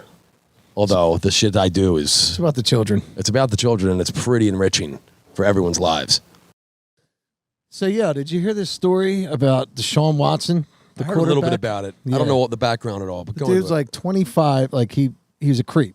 Like 20, at least 25 women he would get massages from and then basically like lean over until like they gave him like a happy ending. So he gets suspended for 5 games. Dude bets on his team to win last year for $1,500. He gets paid millions a year, suspended for the year. Jeez. Yeah, it's like so backwards. You would think, you know, assaulting women would be, a little higher on the list. I mean, in gambling, I know a little bit about gambling. I used to take bets. It's nothing. It's nothing. It's not a crime. It's nothing. You're providing a service. Especially if you're betting for your team to win. Like, you're not fucking Exactly. losing the game on purpose. Like that's shady. Right. And if you're betting on your team to win, like, you're right, still like trying. Pete Rose. You see that Pete Rose is allowed to go to the Phillies That means a game? lot to me, yeah. Yeah, you bet on your team to win. Like, I get the counter, argument is that you may be handling your pitching staff differently, but still you're trying to make your team win. Like, you might be going with a guy longer and causing him more harm and injury. So that's the one thing that makes a little sense. But I mean, what Deshaun Watson did, literally, like, he treated the football locker rooms like they were washy-washies. Like every masseuse would be like, and he's a big. Oh, these are team masseuses. These are team, but he would do the team ones and try and then sometimes strike out, and then he would get his own personal ones because he didn't want it like through the team. And like all the coaches were like, all right, well, I guess he just likes his own masseuses. Like, no, like he would do it through a company that he thought, he could work them. He could work the little girls. What a shady company. Yeah. They definitely started getting complaints after visit 1, and if you just racked it up to like shut up, Destiny, just go to do your fucking shift. Exactly, yeah. Shut the fuck up and go massage this guy. And now he's like on the Browns, and he has like a 5-game suspension. And the dude that just gambled, and gambling's everywhere now. It's not like the old days where you called a bookie and you had to meet a guy in an alley and all that kind of stuff. And some of the times they were, you might have bet with connected people that were rougher or whatever. Now it's on your phone. Like, it's legal. It's not. And it used to be something that you would kind of like not scream from the mountaintops. It's almost like catching a smoke or whatever. Like, I gamble a little bit on the side. I was watching the Phillies game the other night, and fucking like the commercial comes on, and it's like, I can't name who the guy is, but I recognize him as a former pro athlete. Maybe it's Drew Brees. Mm-hmm. And he comes out of nowhere. He's like, hey, I get the sweet action on my phone mid-game at FanDuel, But, like, it's just so casual. Yeah. He's like, I've got my odds here mid-game and blah, blah, blah. It's like, dude, this is kind of like derelict behavior. But not anymore. No. It's normalized. Super open. Yeah. They'll show the lines at the bottom of the screen. Yeah, the company I work for is Point Bet or something like that. They have their own company too. That Allen Iverson is the the guy that represents it. Yeah, yeah. So now the gambling's becoming legalized. Weed's becoming legalized. There's a lot of people in prison that just shouldn't be there anymore. Yeah, I went there for 7 days for it. Jesus Christ, like you've never other than same. Taking bets, and I haven't been the same ever. I don't trust anybody. I'm just kidding, but 7 days for that. I mean, it's just a racket, man. Like, who would It's literally a racket. Isn't that what racketeering is? It's a racket, yeah. But it was just a money grab for the cops. At some point they go in. They thought drugs were, and there wasn't any. We don't have to get into it. Yeah, but I feel like they just took it for a photo op, and I think that the use of force was not warranted. It was too much. They were trying to show off. Yeah, there was a time. Yeah, that was wild. It was. And I haven't quite forgiven them for it. Yeah, but 10 short years later, it's nothing. It's kind of like weed, Like the dude from the mob, Martirano, is the Long John Martirano's son, did 40 years for pot. Like, he was the longest in the country of nonviolent crime. And now he got out 5 years ago, and he runs a weed dispensary in South Philly. Yeah. Just totally fine. Yeah. This is one of those transitionary periods in time where there's no playbook for this either. And the whole idea about the dispensaries is, well, I don't want to go down this rabbit hole.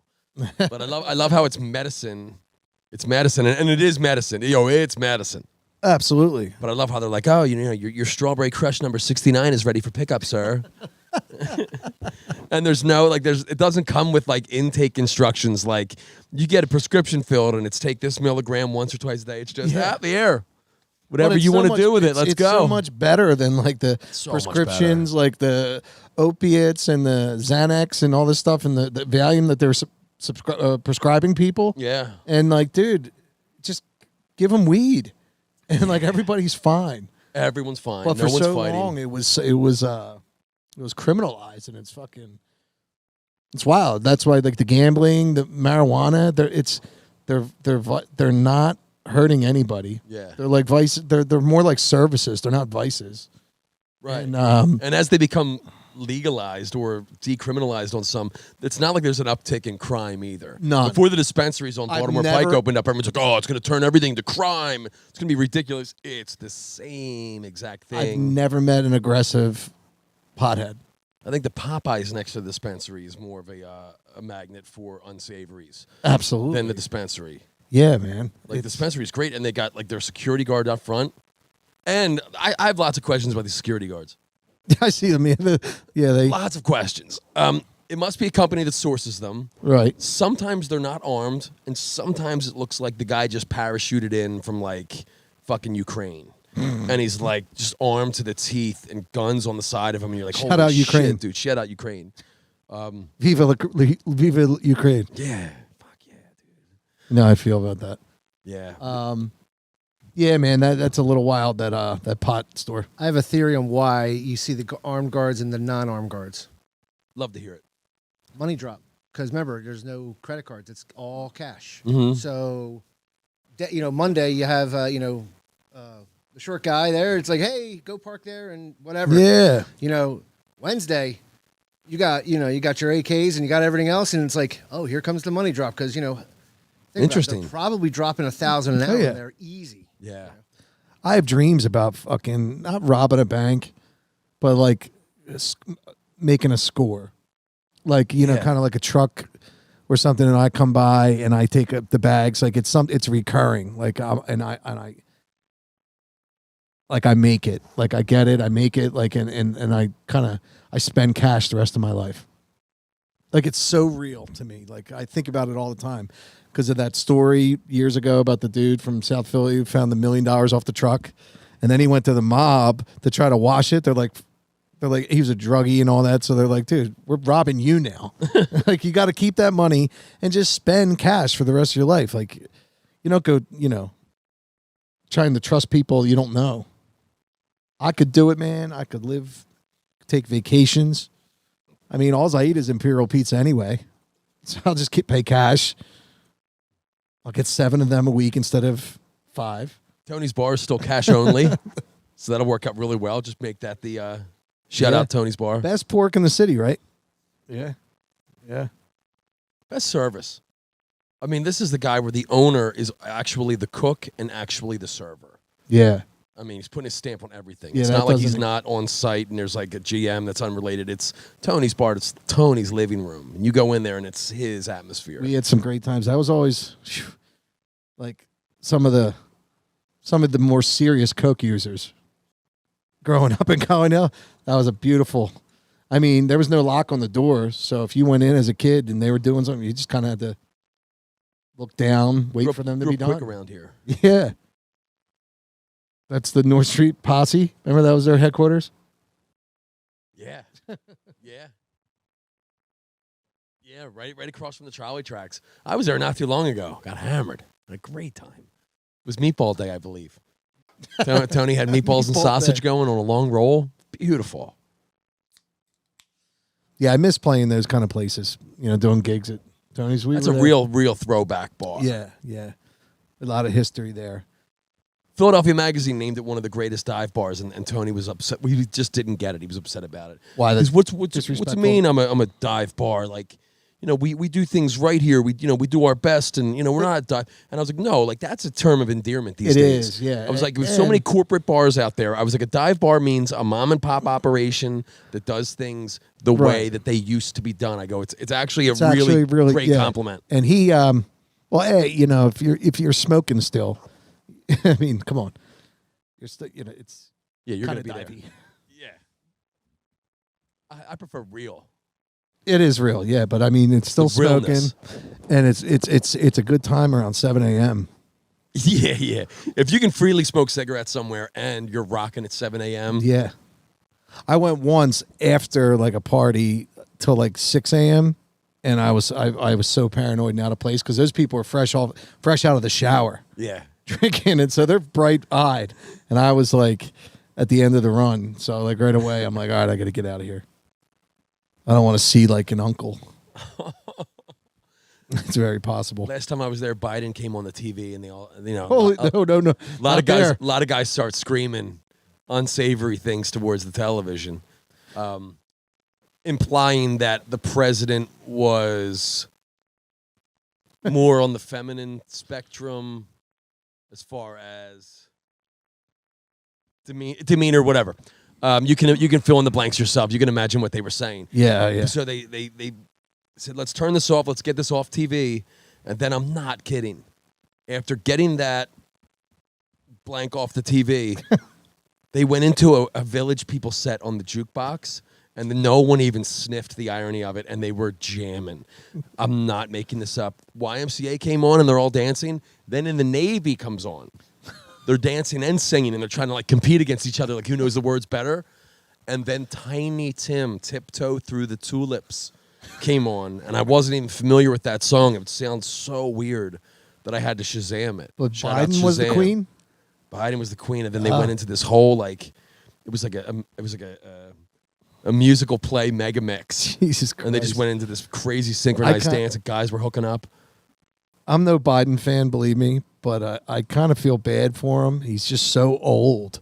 Like there's no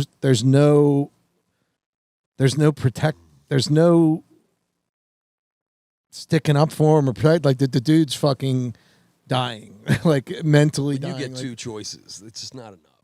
Yeah, man. Like I kind of feel like, oh my God, this is like the best we got.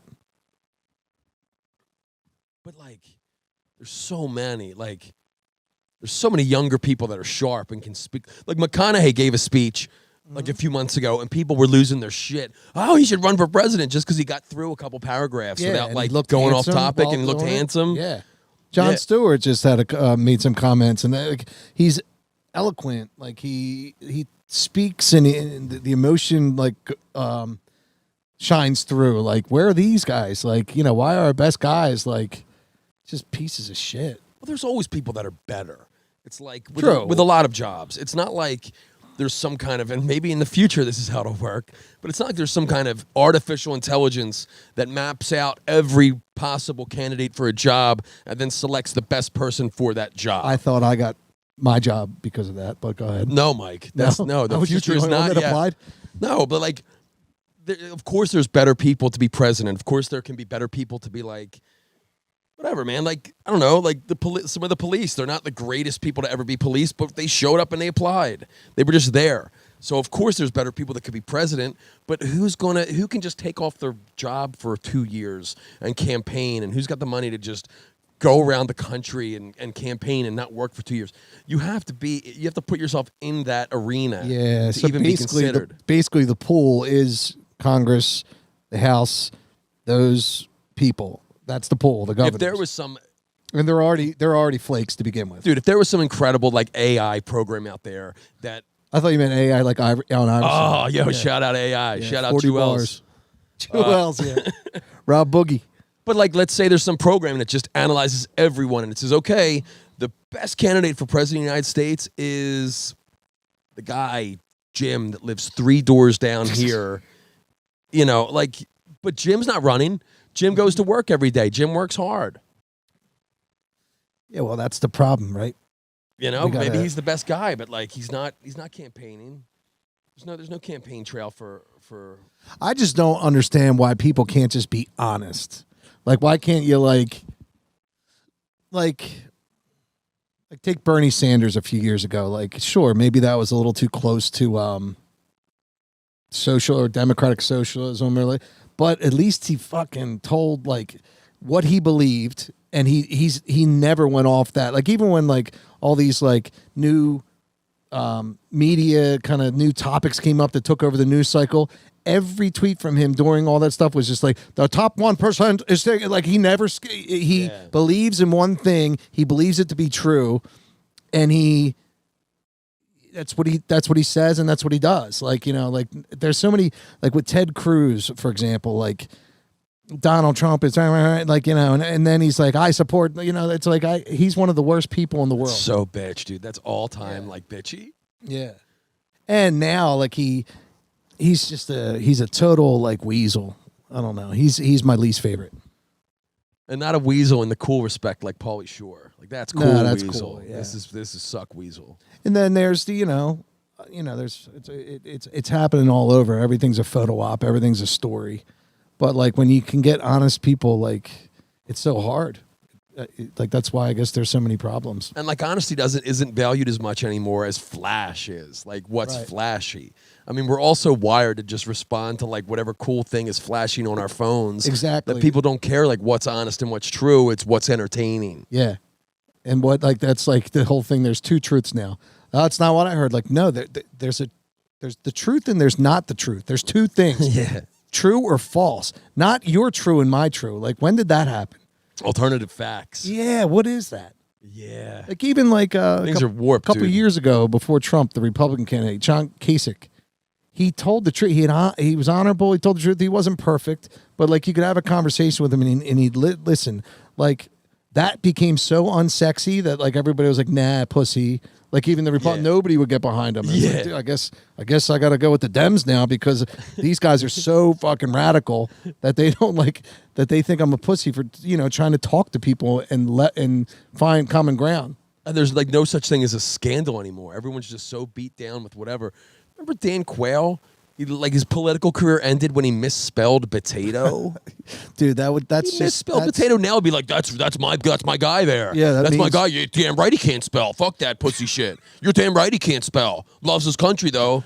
Yeah, Like you'd have people fervently being all about that now. I think what you're saying is when that happened was when what's it called got elected, Trump, and then Stormy Daniels comes out like 3 months later and it's like, we don't care. Yeah, dude, that's what Trump was. that's my guy. That's what Yeah, you Trump bet was- your ass he hit. I got to give it to him. That's what he was a genius on. He was just like, nope, don't go and put your tail between your legs. Don't apologize and just be like, fight. And guess what? It changed the whole cycle of things. People used to get in trouble. Like Clinton. If Bill Clinton would have just been like, nah, yeah, man, I'm a man. I'm a red-blooded man from Arkansas. It would have went away in a week. Yeah, or like, but like Trump was just such a distorted kind of like mind. Like he brought out like a lot of new things that like are just a part of politics now, where you just don't admit anything. You just kind of say like, you got the guy in Florida, Gates, like literally with like 17-year-old, and it's just like, yeah, no, it didn't happen, and like just keep saying no, and then let the news cycle switch. It's 24-hour news is to blame. When all you did was when everyone just huddled around the breakfast table with the newspaper or read the newspaper in the morning and that was it. You got off that news train, and that was it. Yeah. You weren't peeking in on it all the time. They didn't have to fill 24 hours of programming where they've got all these dudes just riffing on every little thing. Stormy Daniels. You're goddamn right he hit it. Fuck yeah. Yeah, my guy can't spell potato. I would like this. It would be awesome if Biden fucked somebody, though. I want to see a little spice. I want to see him back. Yeah. Sure, he has, and well, his son does all the bad shit, right? Yeah, like things have been a lot more boring, but this isn't an endorsement, but things have been a lot more boring, and that's what I wanted. Yeah, true. No, absolutely, it's what I wanted too. But I didn't expect the guy to fall asleep. You know what I mean? And like, I don't care that his son does fucking drugs. I think that's great. But him, I don't even. I think it's mean when people like. So when you get old, you get old. You lose your thing. Like it's not it's not a cool attack. You know, the guy's getting up there. Yeah. But his son seems like a great time. It seems like an awesome party time. But I do agree, man. I think like a scandal would be awesome, like a sex scandal, obviously. Nothing unpatriotic, like not about like secrets or whatever, like state secrets, but just like a good old Monica Lewinsky, Bill Clinton, like an every woman, like or like just like a normal, or like a woman. real thick bad bitch. Just be like, yo, my bitch bad, my bitch hood. Yeah. And Biden just been like, yeah, that's no, I'm not here to talk about that today, but. Yeah, I smashed. Yeah. She's from Claymont, Delaware. Yeah.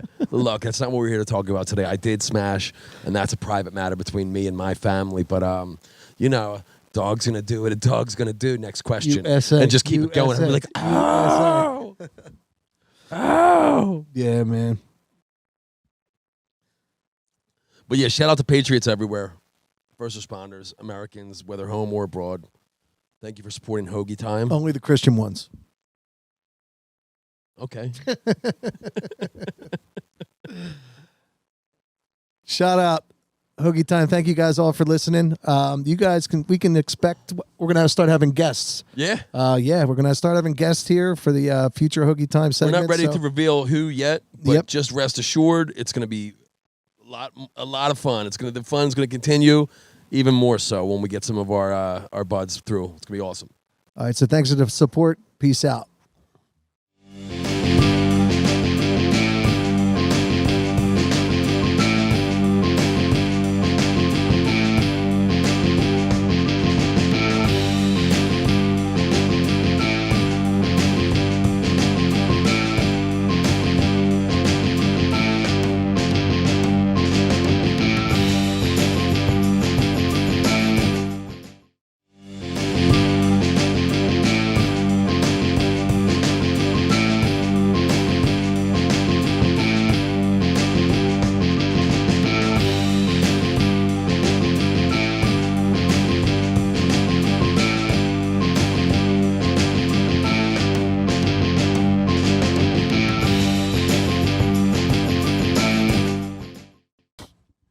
Hey, welcome to Hoagie Time, everybody. We got our very first guest, Mr. Pat House, is in the building with us tonight. Welcome, Pat. Long-time listener, first-time caller. It's great to have you. It's great to be here, man. I'm super excited. I get such a thrill out of introducing friends that don't know each other yet.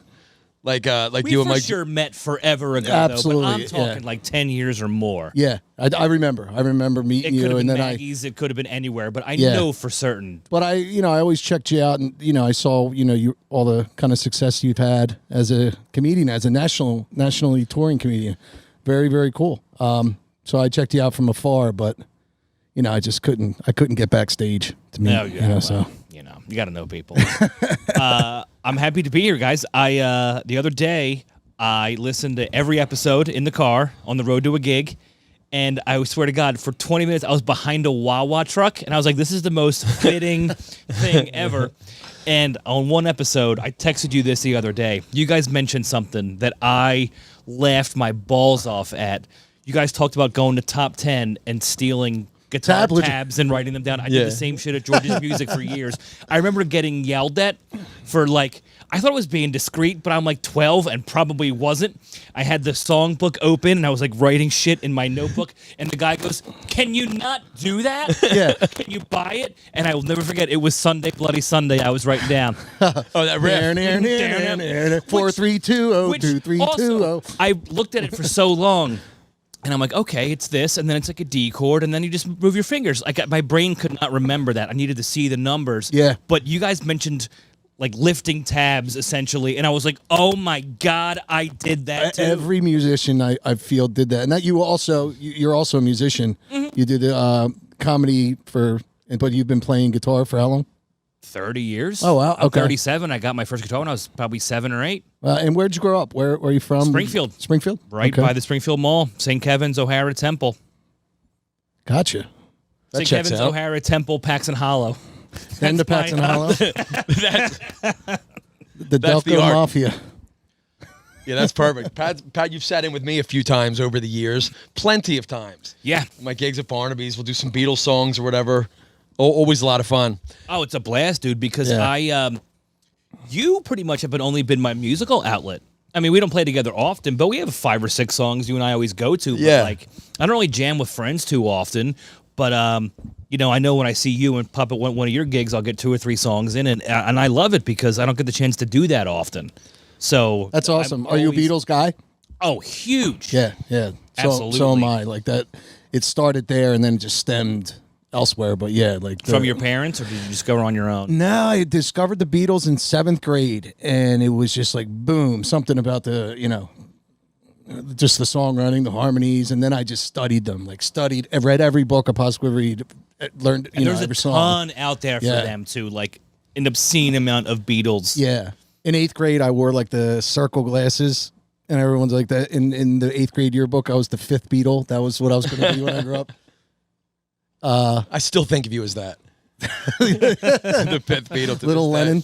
Now I have my hair long and everything, but yeah, and then like I loved. I mean, the early stuff, the craftsmanship of the songwriting, like the I want to hold your hand, I feel fine, like that stuff. But like I really got into like the, I am the walrus, Strawberry Fields, like the weirder shit the as the weirder career stuff, a went day in on. the Yeah, life, yeah. like, and I'm like, whoa. Also, like if you listen to like Live at the BBC and their older stuff, they had so many covers. They covered Motown, they covered Buddy Yeah. Holly.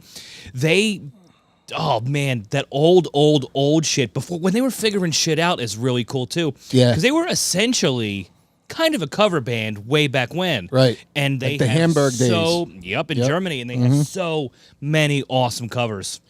That- So people don't even take that into consideration when they say they're a Beatles fan. They just like the Beatles. But man, it's almost like, to me, the Beatles had their own catalog, and then all of the other shit they covered. There's yeah. probably just as many songs on both sides of the field. Absolutely, yeah. I mean, they had a 6 to 8 year career before the, I Want to Hold Your Hand, like 64, before they had Sullivan Show.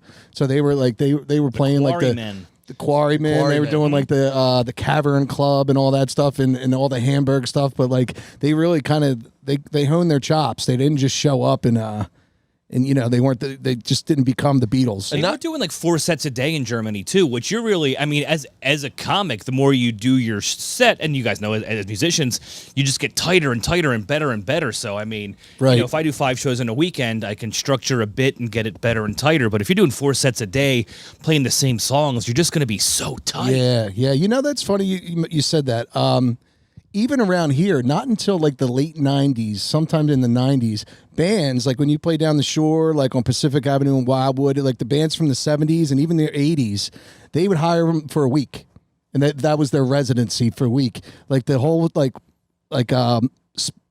one spot off kind of things only started in the 90s, where you'd be in say we had a gig in Wildwood at the beach house, and then you'd be in Dewey Beach the next beach. It wasn't like that kind of just started in the late 90s. But just like that, like back when they were doing the Hamburg days, they were the band there for like maybe the week or month. And each night they played for like 6 or 7 Yeah, hours. played for hours. It's not like the standard 3-hour type gigs that you wouldn't see a band booked for these days. Exactly, Like a cover bar band. I mean, it'd be like 6 or 7 hours. Like a long ass time. So they had all those covers. I remember Mr. Green Jeans, like their top cover band around here. They were the only band, they dictated their set. Like they were the only, like everybody else had to play like 3-hour-long sets. They said, no, we do 2-hour and 15s. And they were just so fucking hot. The clubs were just like, all right. The clubs. Yeah. I love the playing nightclubs. Yeah. So, but that's awesome. Yeah. So did you play in a band or anything like at O'Hara? or? No, I was in the marching band freshman year playing the Holla. trumpet. Yeah. Like yes and no. First, I had a drum set from 13 to 20, so I was the drummer in the band in high school. But we didn't play too often. We never played a real gig. It was just fun at my parents' house. Right. And that was pretty much the extent of it. I was never in like a band, Yeah. but I mean, I was always, God, man, from like ages 10 to 18, I was playing guitar 6 hours a day. That's Yeah. like all I did. It's funny because like when people ask like, I want to play guitar, what's the first thing I should do? And they're talking to me now. I'm like, dude, the first thing to do is start doing it when you're 13 or 14, when you have 8 hours a day, because you need to, if you're going to learn anything, you need to put 8 hours a day those first 2 or 3 years. What was the first riff you guys ever learned? Steve Miller Band, The Joker. Or, no, if it wasn't that, it was Sunshine of Your Love by Cream. Okay. Oh, that's pretty advanced, dude. I'm doing Come As You Are. Bump, bump, bump. Apologies, you got the Nirvana thing going. I can. It's Cliffs and Dover, but I don't want to brag. Yeah. I could still. It's speaking of tablature. 1 2 0 0 2 0 2 0 2 0 1 2 0. Thanks, Chris from Top 10. And I Shout could out see Chris those Warner. numbers in my head because I had the Nevermind songbook. Remember songbooks? Yeah. Like they were Pre-internet. Yeah. Oh my God! I had every Foo Fighters one, every Green Day one, every Smashing Pumpkins one. This Bruce picture in the background, that's actually a songbook. But somebody gave it to me, and I appreciate it because it's awesome art.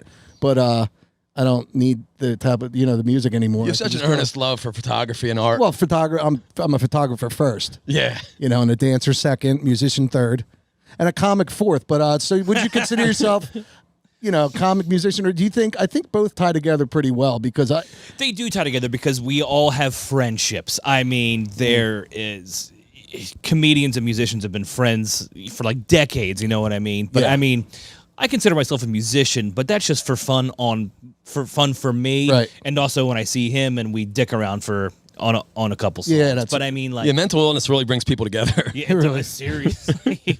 It absolutely does. But it's funny with my music, like as a kid, kind of, I'd be a jokester and all that. And then when I kind of started playing, it was real serious to me. And then it felt like when I hit about 30 and the crowds got a little smaller and I was playing smaller places, like just bars on a corner, you needed to, and the numbers dwindle. So you got to sometimes you walk in the bar between 30 and 40 years old, there's 10 to 15 people there. And you're like, all right. That's when I kind of brought back the only way I can win this small room over is to talk to them a little bit, laugh with them. And I started doing that in the last 10 years or so because I needed to, or else the gigs were just going to there was just going to be no, movement in the audience at all. You evolve or you're just going to, it's over. Evolve or die, yeah. Evolve or die, yeah. Yeah. Exactly. I'm doing the same thing now with my career because I just joined TikTok. I don't want to be on TikTok. I want to be a stand-up comic. But people are posting 30 to 60 second clips every day, and it's working for some people. So fuck, I have to do it. I have to do it. I'm bitching about it. Yeah, but I got to figure it out. It moves too fast for me. I mean, I dabble a little bit. You're pretty good. Do you think it's actually helpful for performance, whether it's music or comedy, or do you think it takes it away? Do you think people get so, and let me just finish that thought. Do you think people get so used to the 5-second bite-sized chunks that they're almost conditioned to not sit through a whole thing? Or do you think that gives them a nice little preview and then they come out and enjoy the night? I think it's a preview because there are a handful of comics like Andrew Schultz or like Stavros, who's a Baltimore comic I've known forever, that developed a following from TikTok because they post these clips, and they're short clips, but then people go to see them, so they sell out clubs, and even Schultz is doing the Borgata in the big room, the event center, and then, they see 10 seconds here, a minute here, a minute here, a minute there. You're still doing an hour show for them. So they don't know everything, but they're like, hey, this guy's funny. We're going to go see him. So I feel like it draws people in. No, it certainly hasn't hurt the crowds of comedy clubs, right? No, but it's just such a weird dynamic. Like, it's like a full-time job. In addition, it's like you're posting 24 on hours a social day. media, you're editing your clips, you're uploading your clips, you're thinking of hashtags, you hope people like them. And then you're on social media, and you're on Twitter and Facebook and Instagram. And then you're like, fuck. Now I got to go be the comedian and do my real show. It's like another full-time job. Yeah. And then you get home, and I'm sure being a comedian's a lot like being a musician. Like, it seems like you're so open and you're on stage and you're funny and you're outward. But then the minute you get in your car, it's like it's quiet. You want quiet. And then 100%. And now with the TikTok and all, you got to be back. You get home from the gig at Had midnight. a really fun show tonight. Exactly. Hashtag Cleveland. When really all of us, all of us music comedians, we're a little dark and like where we don't feel like it. But now with the TikTok, you need to be on all from the time you wake up to the time you go to bed. And it's kind of the opposite of who we are, when we're home. Yeah, I feel like comedians and musicians we're in the spotlight, but we're all a little reserved. Like, I don't love attention. I like it when on my terms when I'm on stage or I greet the crowd after a show. But then once that shit is done, I can't. Like, I'm done. Right. I'm done. I'm spent. Yeah. Like, I mean, of course I like to hang out before and after and whatever, but it's completely separate. Like, we're not doing a show because we crave attention that And bad. It's people just don't what we do. understand No, It's they just what think we like, do. oh, well, it's awesome, isn't it? Like, and it is. Like, and I wanted to make it seem like, whoa, it's such a horrible thing, but it's not. It's not. You don't feel like, oh, yeah, isn't it so awesome out there, Tim? Like it was in high school. Like, but it's just like anything where it becomes it goes from. Anything with a little bit of like being in the spotlight, like anything, whether you're famous or successful or not, like people want to be the guitarist on stage, they want to be the comic on stage, and it's fun, it really is. But like, sometimes I go back to my hotel and like I'll be on stage and I'm tired, and all I want to do is just go back to my hotel and watch Netflix. Like that's honestly all I want to do. Question for you. So, what was the process from like starting out? In Philadelphia and all that, and then meeting, Sebastian Maniscalco and opening up for him, like that's gigantic. He's the biggest comedian in the world. I've seen him. Great show, by the way. I saw him in Atlantic City. So what's the process from Philly to that? Well, it's different for everybody. I met Sebastian here at Helium in Philadelphia. I was just the opening comic at Helium. So me and Sebastian was not famous yet. Those shows were not sold out. He was just the headliner, and I was booked randomly as the host. And then we just hit it off. Like we didn't. He's pretty quiet. We didn't say a whole lot, but he thought it was funny. And he goes, "Hey, do you travel for this job?" I'm like, "A little bit, but I want to get out there more." He's like, "All right, do Cleveland with me next month." So then he brought me out to Cleveland, and then I met Tom Segura in Portland, Oregon, at that Helium, and that really hit something off because. Snow canceled 3 of our 6 shows, so me and Tom were hanging at the hotel. I thought you meant the rapper. Canadian reggae rapper? That's it. What did I say? Informer. Snow. You said Snow canceled the shows. Who gave him that authority? Oh, He only had the one hit. How is he in the driver's seat here for canceling shows? That went A leaky over boom my boom head. now. Informer. You know, said that I must know me, I'm gonna blame him. So Snow, like the actual weather. They took the money, actual- said that I must know my steps. Somebody down the lane. I know the words. Portland doesn't get snow, so True. 2 inches of Rain. snow, Yeah. 2 inches of snow shut that city down, and that wouldn't have been a 2-hour delay for us. Yeah. But Portland shut down. So Tom and I hung at the hotel a lot. He's like, "Well, this sucks. Open for me when I'm in Philly again." So I'm all right. So I opened for Tom in Philly, and then Tom took me everywhere. I mean, Phoenix, St. Louis. He loaded my calendar up for 3 years. Wow. So I just got that by being the opening act and being funny and not being a dick. Yeah, And then, that helps. So it's literally networking, Yeah. not being an asshole. I always thought that was really That is cool really how fucking all it is. Networking. Don't be an asshole. Do your time. If the club says do 30 minutes, you do 30 minutes. Right. People are like notorious for going under or over. No, you do what the club tells you to do, Right. and you're not a dick, and shit will work out. How do you deal with the hecklers? I mean, I'm sure you've had a bunch. I've had I mean, handful. a but handful, yeah. It's I mean, so you always gotta- infrequent. I always I mean- feel like movies and TV make it seem like yeah. you're going to comedy club and someone's going, "You suck" in the back, dude. It's Yeah. so infrequent. Yeah, yeah. But each heckler story is different. I mean, I like to break them down. Mm-hmm. What have you been drinking tonight? What's your deal? Who you here with? Just figure it out, and then I don't go right. And for then you like- have your ammunition if you need it. yeah, each one's so different because sometimes they like yell at weird parts of the set. Maybe Sure. it's like the specific bit you're doing, but Yeah. it's so people think it happens all the time. And also with comedy, I heard like they don't like it when you jump to the front. You got to do your time as far as years in too. Like the comedy clubs and stuff like that. There's kind of like an unwritten thing that you kind of got to put 5-10 years in before you kind of jump anybody's spot. Like, yeah, I mean, there's no rhyme or some people. some people do, I guess. Yeah. Success happens at different rates and different rates for people, different ways and different rates. But yeah, I mean, you got to pay your dues. Yeah, I yeah, mean. We all talk shit when somebody who's Yeah, done it like- a year does something cool. You're like, this fucking guy, you know? Right. It's probably the same thing in music, though, right? Yeah. Yeah. Oh, sure. Yeah. Yeah. Yeah, I don't wish anyone well. Yeah. It's funny being from Delco. It's funny because even with Hef and my buddy Pat Smith, who I played in a part, being from Delaware County, Like there was this cover band scene that I was in for a while, and they're all fucking lovey-dovey to each other. I'm like, dude, I didn't grow up like that. Like I think you guys, like, I'm trying to fucking beat you guys. Like and they're all hanging out on their off nights, and they check it out, and this guy sings with this guy. I'm like, I never felt like, maybe that's why I was never included in the scene, but I always had a little chip on my shoulder. Like I want to beat that band, you know.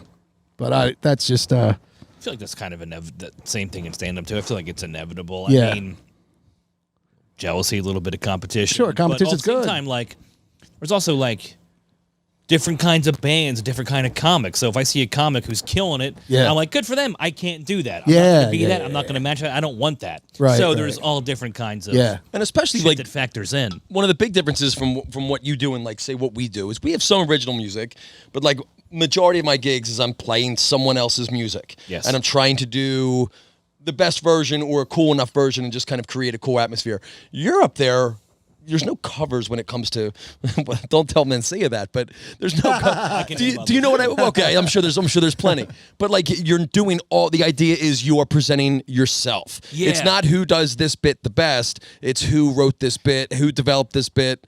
I think that's and awesome. I'm not hiding behind my guitar like a coward. I'm saying my words. No, I'm kidding.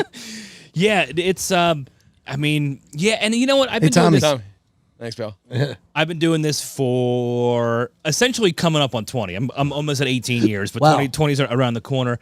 And I swear to God, I'm not exaggerating. At least once a week, I get who writes your stuff, and I'm like, Jesus Christ on the cross. Like, where does this concept come from? My whole act is about my life. Yeah. It's my parents, Yeah. awkward situations, Yeah. bartending for years. Everything is 100% autobiographical. Yeah. And people are like, who writes your stuff? Like, fuck off. Yo, I what just is thought of the a great process- idea. Okay, yeah, go ahead. Yo, I'm gonna become a cover comedian. They're out there yeah, too, cover man, Pat believe stuff. me. But don't tell him. It'll be a Pat House tribute act. That would be And hilarious. I'll go on right before you. If I just see you at Barnaby's on a Sunday and you like do like 3 minutes of my set, like I would fucking love that. I would laugh so hard. I play some of his songs sometimes if I know he's there, and I'll say they're mine just to see if I get it right. Pat, I think I did that before at Barnaby's. I think I said one of your jokes about. Definitely, because I feel like I know what it You is. probably have. While you were there to see if I could get your attention. You know what I did way early in my he had career? his head deep in pussy. He didn't hear it. If but you were I, too busy eating pussy in the back. I haven't done this in a long, long time, but when I was like really doing open mics a lot, if I had like a really bad set and like bombed, I would just say my name was another shitty like local comic. Be like, my name's Alan K. Have a good night, guys. I did that so many times. Shout out Alan K. Yeah. Sorry, pal. I don't even know if he's So still what's the alive. process like of like writing a set? You're just kind of you're thinking of jokes like in your quiet time, and you kind of and do you think of like 3 or 4 funny things that are like a 20-second scan, and then you kind of build on it and write it down? Yeah, or- it's kind of all over the place. I mean, thank you. Thanks, HT. I always have Somebody- new stuff I'm trying to throw in there. Always have new stuff I'm trying to throw in there.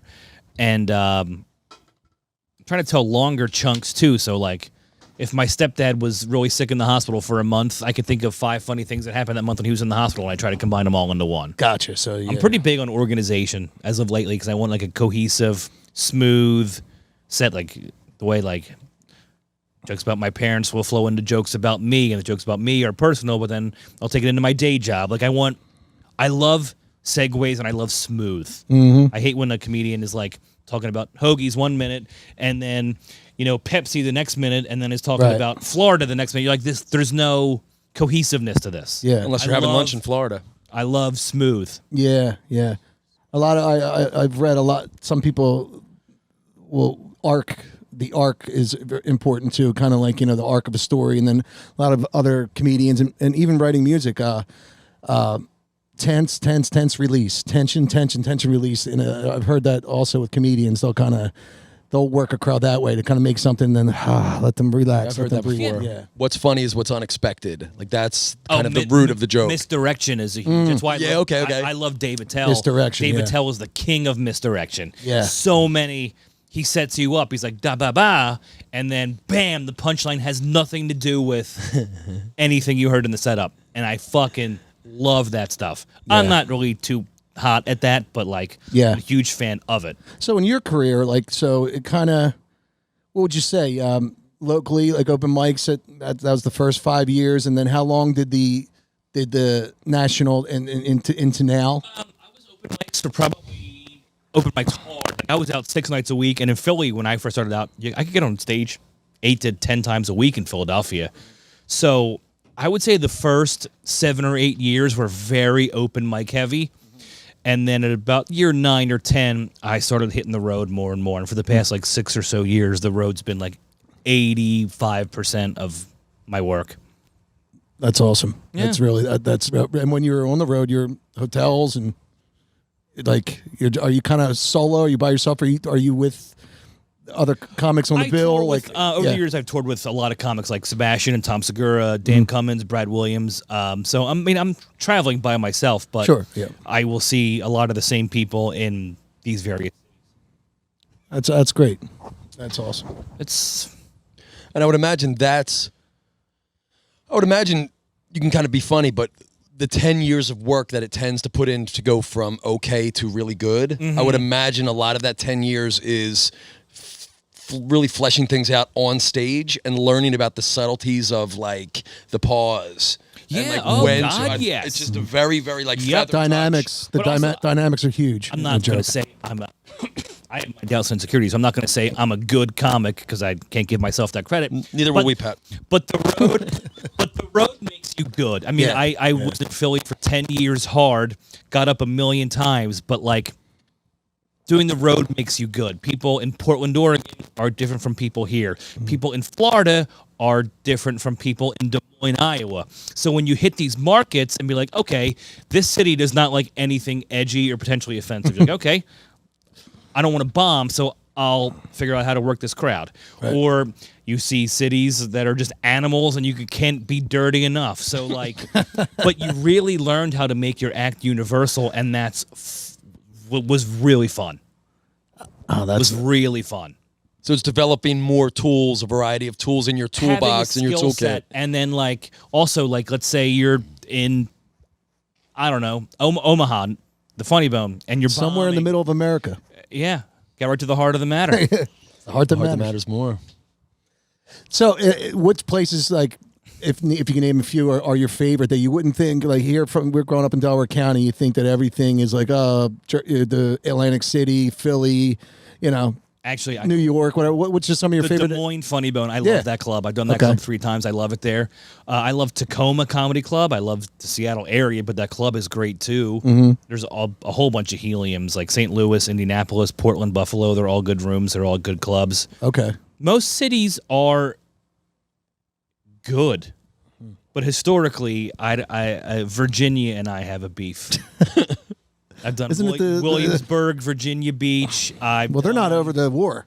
I've done a handful of shit in Virginia, and King's Dominion, isn't that? King's Dominion, you can't miss it off 95. Yes. You certainly Virginia. can't. And Bubba Chuck's from Virginia. He doesn't strike me as someone with a. Actually, he's pretty funny. They say Allen Iverson. Why do every podcast go back to Allen Iverson? But he's from Virginia. We didn't bring up the Bernards yet this episode, so let me do that. Let me do that right now. Shout out Bernards. So Virginia, huh? That just. And it's nothing. It's just, I don't know, more weird nights there than I should have had. That's all. Yeah. Is it that the sets don't translate, they're fucking dumb? That's what it is. Yeah. They're just not smart. If they went to school longer. I have a joke about commas. Because I have a couple things about punctuation, but I have a joke in particular about commas that I think is very funny and works about everywhere. I was in Virginia Beach 2 months ago, and on the Thursday show, that comma joke bombed so bad, I immediately know we're not going to do that the next 5 shows. We're just going to put that on the back burner all weekend because they can't handle it. So then you just went into the fart set. Yeah, it killed. Just nothing but queef material. HT, our producer, he's the worst punctuation and grammar I've ever seen. We'll release some of the What a sweet boy. He's a sweet boy, but there's a capitalization here. There's an undercase. I'm like, I get that. We each have their own stuff. I'm such a grammar Nazi. My texts have semicolons in the right spot. Even when I'm in fights, and stuff, the first episode, the fight with the girl, my punctuation was perfect. I'm fucking blacked out. But God damn it, I'll embarrass myself, but I won't misspell a word. I hear you on that. Be like, you're a bitch, semicolon. And let me tell you one more thing, ellipses. Look how dumb ellipses Yo, dude. Yeah, dude. Oh yeah, so what? So what? This is off limits now. There's a real disability here, so now it's off limits and shit. I'm gonna dig in harder. Now you've done it. Shout out to people with problems everywhere. Yeah, shout out all learning disabilities. What up? Peace. Yeah. Yeah, what up? What up? Yeah, if you've ever texted with me, I misspell everything the first pass, but then everything is a fucking footnote with an asterisk, and I'm like, this is what I really meant to say. My phone autocorrects come, C-O-M-E, Dude. to Coke. Oh well, that's because I Every usually. time I'm talking, hey, are you gonna Coke over later? And people are like, dude, what the fuck? No, Ease up. I've had that a few times. Your in the last heart's few gonna weeks, explode, Mike. But No, I don't to mean that. me, like it might have been what I sent someone last night. So I'm like, oh fuck. Yeah, phone dude. can't get- I don't really even drink soda. I don't get it. My phone can't get set, S-E-T, because as a comic, how was your set? I have a set tonight. It puts sit. And it's like, I say this word 55 times a day into my phone. Yeah. Set. It's set. It's set. I thought you were going to say Drives me sex. nuts. And that No, would have been weird sit. with like a family Drives member. me absolutely bananas. Yeah. And comics, it puts with a C-O-M-I-X. So it just looks like you're just trying to spell it zany. Yeah, it kind of means like I fucks with him. You know. Yeah. And I at can't let it comics. go. I'm like, I'm They're not my gonna send it boys. like that. I can't. That's But it looks like you're like, or like you're taking liberties with the spelling to like Yeah, be like- like fucking Yeah. interesting Cool or or some shit. yeah I'm or like, stupid. no. Yeah. yeah. So that's awesome. We're like upcoming this summer. Where have you been so far, and what's coming up on the? I was in San Horizon. Francisco 2 weeks ago at the San Fran Punchline. That's that might be like my favorite club Hmm. in America, like number one. A lot of gays, or What'd you say? a lot of gays there, or is that just a? I mean, in Is San that an Fran old in wives' general, tale? yes. Okay. They're not great people. Very fun. It's a beautiful town. I love everything about San Fran. I'm single, right? And I'm not good in relationships, but I'm thinking, man, if I was gay, it would be the best. And I'm not. But I'd have a lot of friends. Now I have no one to go out with. I have no friends. The friends I do have are negative. They're just. But if I were gay, we would be going to the gym. We'd be in shape. Still hang out with them. Hit us up on Hoagietimepodcast at Gmail.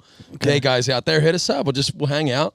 Take us out. Show us out on the Yeah, town. take us out. That could be a Patreon. Not interested, but we can certainly be friends. I mean, I don't know. I could be. We'll see. But so San Francisco. Sorry, I got a little. I don't it's know. okay. I might want to move there. just there. I had a very busy spring, but the fall's good. I haven't said this yet, but I'm headlining Helium in November. Oh, exclusive. You heard it here first, everybody. did hear it here first. Exclusive. Hashtag Hoagie Time Hoagie Time. exclusive. You did hear it first. I used Pat House Hoagie at Time Helium. for my big press conference. And I'm headlining the Helium in Indianapolis in September and October, and the Harrisburg Comedy Zones. The fall's looking really good. That's great. Fall's Pat. really good. Helium. You've said that they're national. Yes, the club started here in Philly in 2005. Then they branched out to Portland, Oregon, Buffalo, St. Louis, Indianapolis, and they bought the comedy clubs in Raleigh and now Austin, Texas. Wow. So there's North Jersey. So they have pretty good thing going now. Started as one, and now there's like 8 or 9. Is there one dude that owns them all? Yes. Yeah. Is he funny? Not funny, no, but he's a very good business guy, Yeah. And a champion of the funny. Yes, which is just as important, you know. Pat, We I'm, all noti- need powerful friends. I'm noticing your tattoo on your arm, and it's making me want to give it a shot. You've got a couple really good tattoos that I know about. Really good. That I know That's about. the nicest thing anybody's ever Really said about me. good. I'm easily What is it, entertained. a and- dragon or I something? got the Foo Fighters one there. And does he know? I don't think he does. Show him. No, Mike, what were we about to say? I'll suck it. No, man, that's not what we're saying. Yeah. Studio. Studio. Yeah, and I actually have a bit where I show the crowd that, and they go ape shit, and it's so fun. It makes the crowd laugh. It makes me laugh because Yeah. it's ridiculous. That's but awesome. like, nothing beats just like doing 20 minutes of killer stand up, telling my point of view, and then telling them about me. And then be like, hey, one time I was drunk in Denver, and then whip out a Phil Collins tattoo, and the crowd goes ape shit. Yeah, and there's a bigger payoff there than any of the Oh, it's meticulously crafted jokes, setups. You're like, it took me 3 years to write this act, and it's doing well, but I Yeah. show them this, and they're like banging the table, and glasses are flying. That's when you transition to the fart set. Yeah. Keep it more lowbrow. Are Foo Fighters big band for you? Oh God, yeah. I was playing a gig in Philly at Con Murphy's, and it's just like a solo On the Parkway. Yep, right there. Yeah, 17th in the Parkway. Yep. So I'm playing a solo acoustic gig, and all of a sudden this dude comes in, blonde hair, and he's fucking wrecked. Like, and there's not many people there. Like, there's probably 20 to 30 people. He's wrecked. He's got this big old burger, like the size of this hoagie, and he's got fries, and he's got a 16, it looked like it could have been even 24-ounce mug, filled to the top in a Jameson. And he's just sitting there. He's a skinny guy. Like, you can tell he was in a band. And I'm kind of looking. I'm like, dude, it looks like fucking the drummer from the Foo Fighters. And all of a sudden, Taylor Hawkins. Rest in peace, Taylor Hawkins. A real rest in peace. Rest in peace, Taylor Hawkins. And I'm looking, and I'm kind of like behind him where I'm like kind of looking at it, and I'm like, oh, it's him. And I'm looking at the back of his hair. And he had awesome, stringy, long hair. Like, only the Did it rock look stars healthy, have. the hair? The hair looked great. He didn't look healthy. He was very skinny. And right when I was like thinking to get my my phone out to take a picture of that, he moved his arm and knocked the whole like 20-ounce, 24-minute mug all over the place. And the bartenders don't clean up, but everything got scattered for a second. And then they filled up another one, cleaned it up, and he just went right back into like his cheesesteak. And by that point, I knew it was him. Like, I saw the side of his face. So I took a picture, sent it to my boys, but went back on. But he obviously, I went on Google to see if Foo Fighters were playing anywhere, and they weren't. So I don't know what he was doing in town, but that's a hotel that it's next to. It's in a hotel. Next to the Four Seasons. Yes. So he was in town for something. He was in the Coattail Riders. He had a couple side projects. Gotcha. Over the years, so yeah. But I remember, with everything that year was happened, this? this was about 2000. It was right before the pandemic, so 18. Oh, so relatively recent. Relatively recent, yeah. But when all that happened, I was like, "Wow, I didn't look like he was whacked." Wow. In a drug way, but he was drinking a lot too, which is like, drug guys aren't really drinking, like, or maybe they do. I don't know, but I remembered he wasn't at his best. Wow. And then all that happened. And he's a fantastic drummer. Oh my God, yeah. Even before that, with Alanis Morissette, like those songs are timeless. That Jagged Little Pill, That album is phenomenal. phenomenal. Yeah, Dude, Head Over Feet. Oh my God. Head Over Feet. I still play that. I played those girl artists from like Alanis Morissette, Sheryl Crow, leaving Las Vegas. Jewel. Has you guys seen the Sheryl Crow documentary? It's fucking phenomenal. I just saw. I'm all over it. I that there haven't. is one. It is so good. I've always been a fan of her. Likey. What's it? Tuesday Night Music Club? Was that the album? Or Yeah. That was with All I Want to Do. Oh, yep. But yep. also the Cranberries, Dolores O'Riordan. Yeah. Shout out to Loris O'Riordan. Yeah. Rest in peace. Rest in peace. But Jewel. Fucking Foolish Games. Jules? Foolish Games is a sleeper epic song. It's great. Yeah. Jules' fucked up tooth Yeah. is so hot to me. Yeah. And I like Like- that she was like a thicker girl. Like, she was a bad bitch back then. Like, now bad bitches, like, they're real thick. But back then, that was the 90s version of a bad bitch. Also, let's not forget, I think so Will Ferrell and Adam McKay own Funny or Die. Jewel was in, I think, their very first sketch. She went to a karaoke bar dressed in all makeup and a different outfit and sang her own song. Oh, yeah? And people were like, this chick's phenomenal. And she played Jewel songs. She should be in a cover band. And she was playing her own stuff in makeup, in character, in costume. shit. And I think that was the very first Funny or Die video. I just watched on that's cool. Netflix. There's a train wreck. It's called. It's the documentary from Woodstock '99, and Jewel was in it. Oh, but I it's saw that. fucking. It's wild. It's Fred Durst with Fred crowd surfing Durst on and the- and Came he kinda, so close to going to that, and I'm glad I yeah, didn't. and if you watch it, the energy wasn't right from the beginning. It was just It was when aggressive. It was aggressive. It was just when music was changing a little bit. You know what it reminded me of? It reminded me of like playing football at Bonner.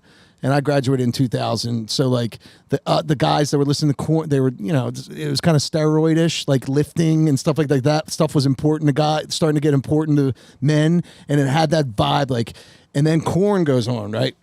And Korn like dun, dun, dun, dun, Blind. Yeah. They go into it and they just see it, and everyone's like, dude, something's not right in the air. Something's not right in the air. This is not gonna. And It was like a tension building that you could feel. building that you could feel, and they talk about in the documentary. And it's, are you ready? And it was just a sea of maybe like 300,000 people all moving, like you're this way and then you're 8 feet long. Like, I will never forget that the coolest when that thing I've ever happened seen, but it live. was also dangerous. And then all those fires broke out during the Chili Peppers set, and they tried to like blame them for that. They didn't instigate anything. They covered Hendrix's fire that night. But More they, coincidental than a call to set shit on Yeah, fire. absolutely. but it's worth a watch. What did I say it was called?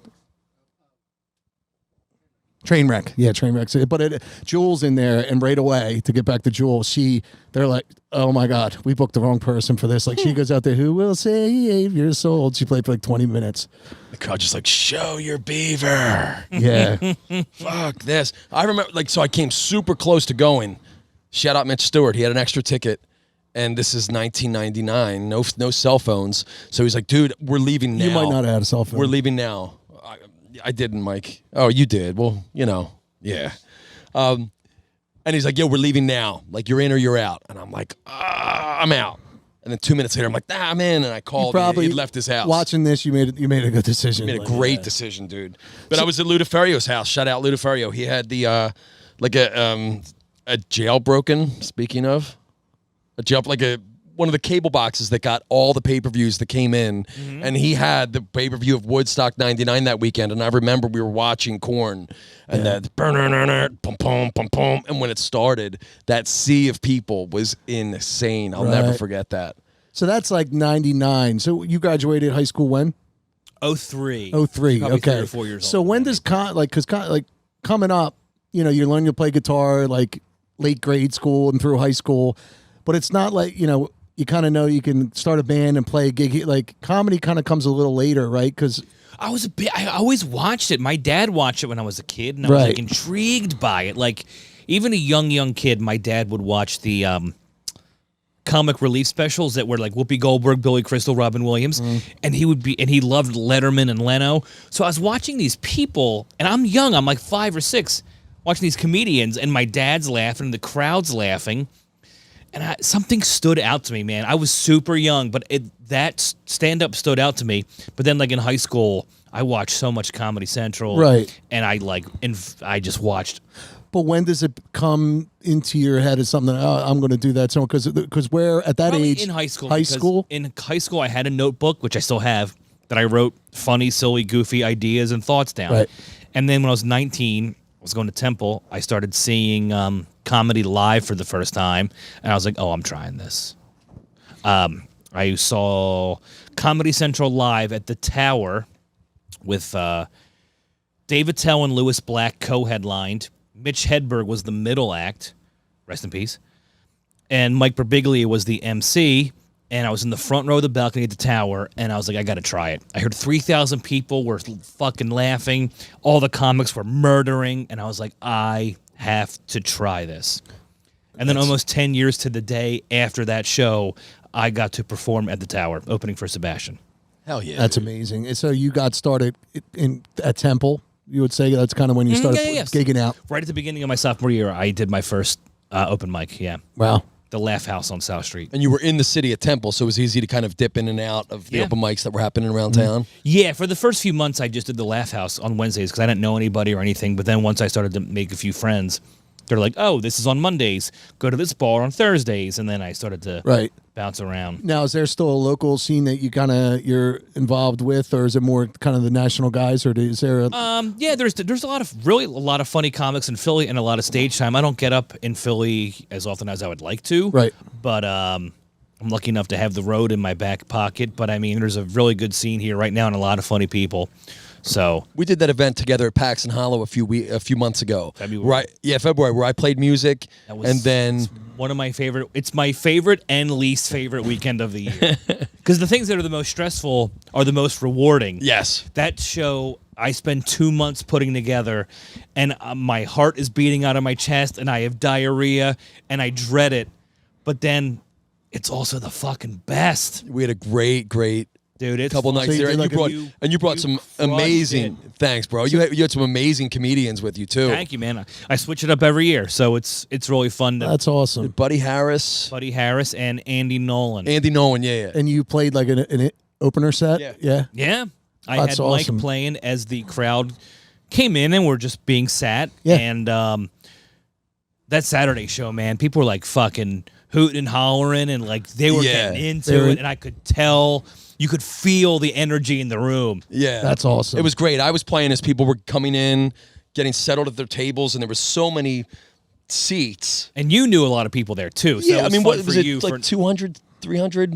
It was like a big ballroom. Friday had probably about 150, and Saturday probably had like 220. Okay, but it was a big enough scene where people were running into each other, and it was kind of like, see who's around. And you were playing right in front of the Desi's. Yeah. It was like 44 of those there. Yeah, shout out so Desi's. like they come to Helium Paxson every single year. Do they really? Mm-hmm. But it was great. I played while people kind of got settled in and got their drinks and kind of made their rounds. And then after I'm playing for a while and it got time for the show, people got all the kind of chit-chat out of their systems and were able to sit down and enjoy the comedians. That's awesome. Respectfully. It was awesome. I It was remember so well done. on Saturday, I think you had to play like an extra 15 minutes. And You better charge them. And I He wanted, made it worth my while. Yeah, Pat's my boy. I wanted the show to start on time, but I was like, man, if Mike plays 2 or 3 more songs, they're gonna want the show more. So it's almost best to like, I don't know, maybe if he tortures them for 2 more songs, a few more minutes. That's so the whole like, Guns N' Roses effect. Like, we heard he didn't show up, and it gets the crowd even more amped. Or like, start a rumor out there, like, I don't know if they're going on. Then, bam, they go into Welcome to the Jungle. It's like, the release, tension, release. apparently that's my technique I use at a lot of shows. Are you going on? I thought music started at 4. Except you're just drinking Jameson in the I corner. thought music started at 4. Are you going on? I did an opener for a comedy thing. Well, for Tommy. We did one thing, Tommy Pope. So I opened up and he went on after. And then I did something down the shore where I played first and the Aunt Mary Pat came on. And they both killed, so it was cool to kind of. Where was those shows? Were they comedy clubs or? No, with Tommy, it was at Springfield Country Club. Oh, okay. Yeah, and then with Aunt Mary Pat, it was at Kicks in Seattle City. Okay. Yeah, so it was cool. I mean, it wasn't, our shows weren't connected. It was just eye-opening, and it was cool. It was kind of, you get your music in, and then it kind of sets it up. So they knocked it out. I've come to discover that with the Paxson shows, live music as the crowd's coming in is just so much way cooler than just having something over the PA. Yeah. It's live, it's interactive, it's just like it's real. It's like so much cooler. Yeah, it than worked just really having, well. Blondie play over the in-house system. Have you ever thought to kind of tie in your music, like your guitar playing, like into kind of like a Flight of the Conchords-ish? No, Absolutely not. Okay, yeah. I just because you see that fine something. line. Right. Like I feel like most, just my opinion, most musical comedy is absolutely terrible. I love Tenacious D. Sure. Flight of the Conchords Yeah, are very funny. Yeah. I fucking love Weird Al. Yeah. I'd put Weird Al in my top 10 artists of all time. But like when I would do open mics and some jerk off would have an acoustic guitar, I'd be like, Wonderwall. I'm gonna go to the bar. Like, I'll be back in 5. There have been funny comedy musicians, but I'm such a purist. I just love stand up. Right. Yeah.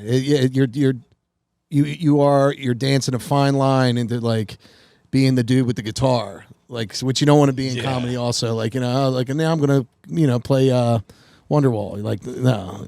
Let me ask you this: do you make it a point to be funny for your banter in between songs? The attempt is there, but I'm not typically thinking of what I'm saying while I'm saying it, and not all of it lands. Yeah. Mike's funny when he plays. I would say Mike's funnier than I was am. listening to, a few weeks ago, I was listening to Richard Marx on Gilbert Gottfried podcast. And Richard Marx, his last tour or two, I guess, he would tell stories in between songs, and he noticed that the stories were funny and the crowds would laugh. So he started like honing an act, and he told Gilbert, I'm having more fun telling these stories in between songs than I am playing my own hits. So I thought that was kind of cool that like he doesn't want to be a stand-up. He's not encroaching on anybody's territory, but he was having so much fun making these stories better and funnier. I thought that was so cool and so fascinating. And he's like, I'm having more fun. He's like, I played these songs a fucking 1,000 times. I'm only telling this story once or twice. So it was a really cool chat they had about Well, I feel that. like when you're performing, whether it's comedy or whether it's music, like you're in charge of creating an atmosphere in that room for that set period of time. Yes. And especially, I feel like doing what we're doing.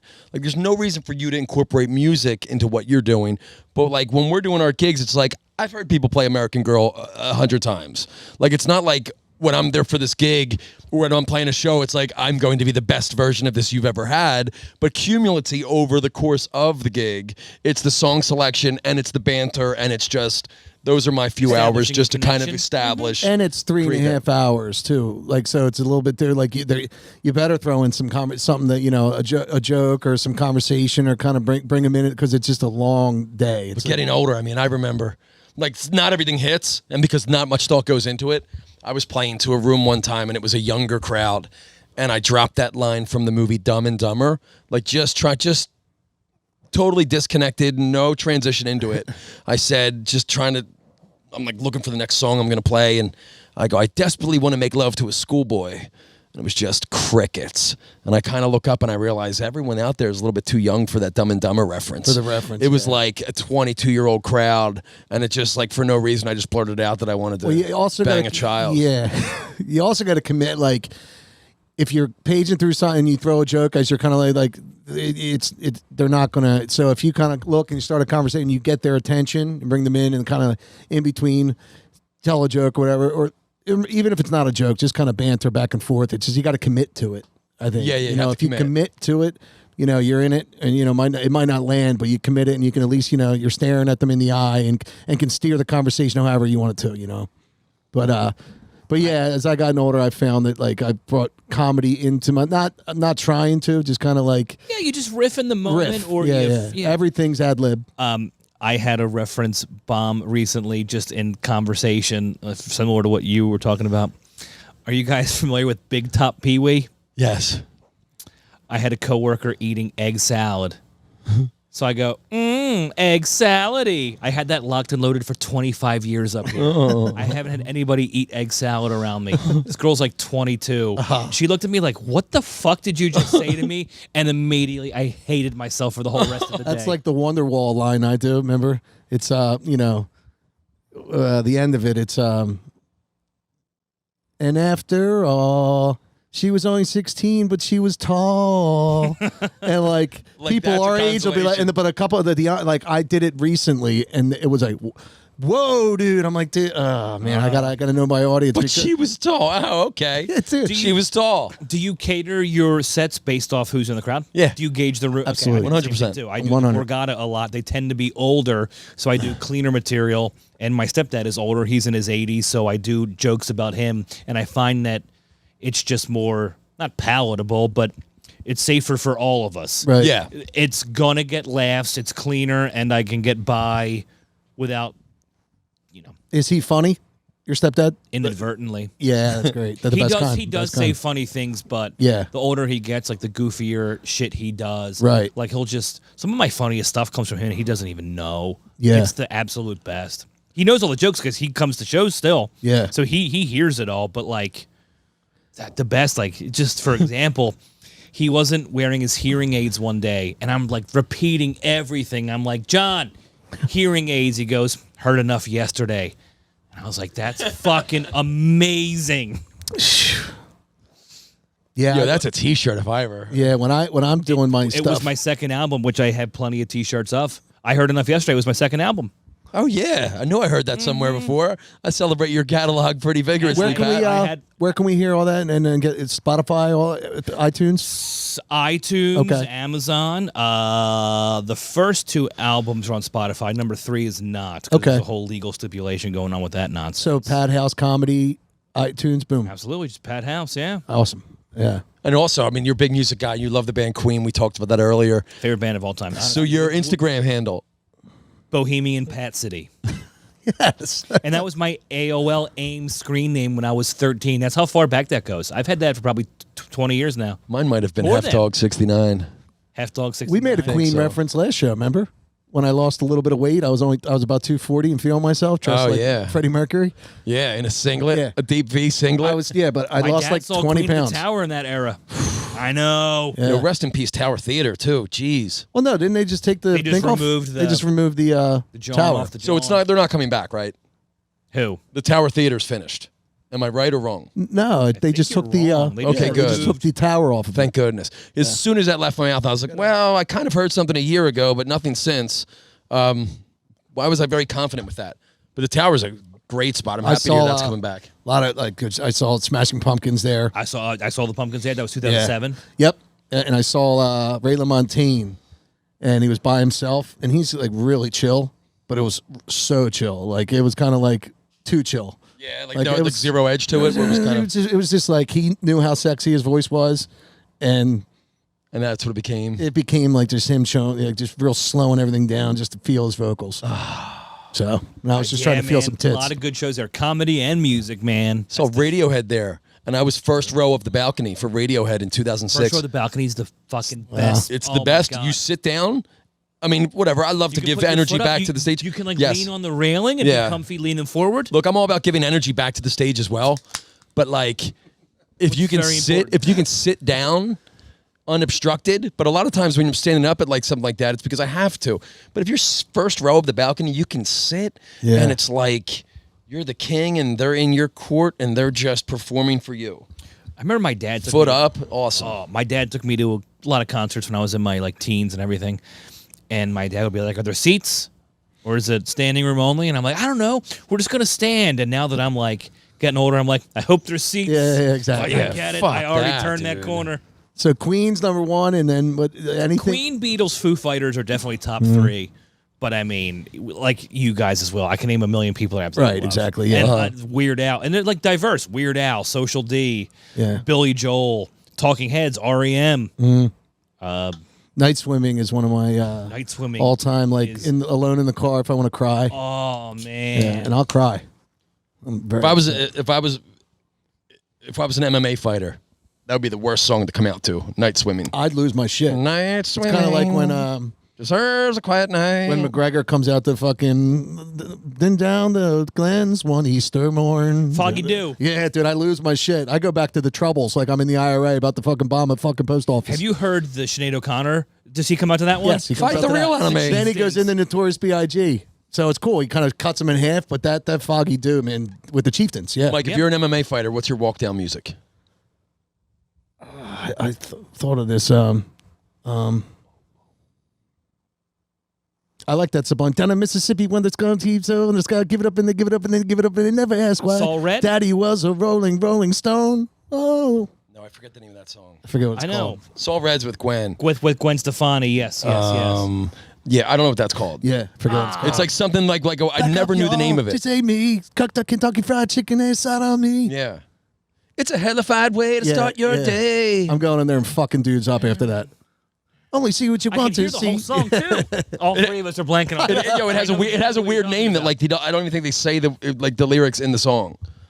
Well, on the video, No, we'll have to- what's your we'll have walk to down? flash it on the bottom. You're an MMA fighter. What's your walk down music?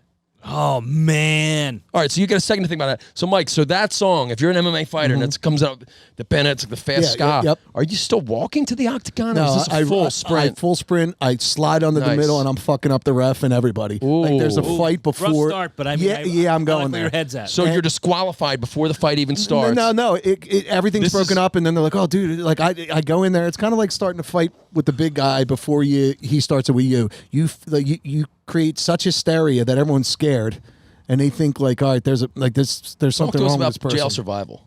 Jail survival. I learned one thing in jail. This is the one lesson I learned because in 48 hours they just let me go home again. But I remembered, or two things. I was in the bathroom at George W. Hill, and I was going to the bathroom. You know, not to be too graphic. Pittsburgh. George W. Hill, Lima, Oh, Delaware County. Or Juvie. Delco no, it's Juvie. not Delco Juvie. It's Delco George W. Hill. It's the prison. Sorry, man. I don't know. It's Thornton, Fucking PA. keep out of jail. Right by the Wawa. busy So I keeping remember out of going to the jail. bathroom, and the guy goes the next. He's like, "Yo," I'm like, "Yo." He's like, "Can you give me a courtesy flush?" I was like, I never went to the bathroom anywhere other than my house. So to this day, if you're in a star or something, you give a flush. So there's nothing. hopefully. Hopefully. Second thing I learned was I was in the bunks And I thought the TVs were just all of ours. So it's like 12 o'clock, and I was always a night guy. So it's like midnight or like 1 a.m. and everyone's sleeping, and I see the TV still on. It's a channel. I switch it to South Park. This dude, he had to be like 60. Shot up from the bottom bunk and said, "Don't you ever touch my TV again." And I was like paralyzed and feel like I'm sorry. I thought that was he's like, don't ever touch my TV again. And then he went back to bed. And then I realized, I asked somebody, I'm like, these TVs aren't like community. They're like, no, commissary, people pay for them. So I changed this guy's TV, like not knowing the rules. Jeez. So 2 things: don't touch a TV when you're in there, especially if you're just a fucking suburban kid like me. And then 2, courtesy flush.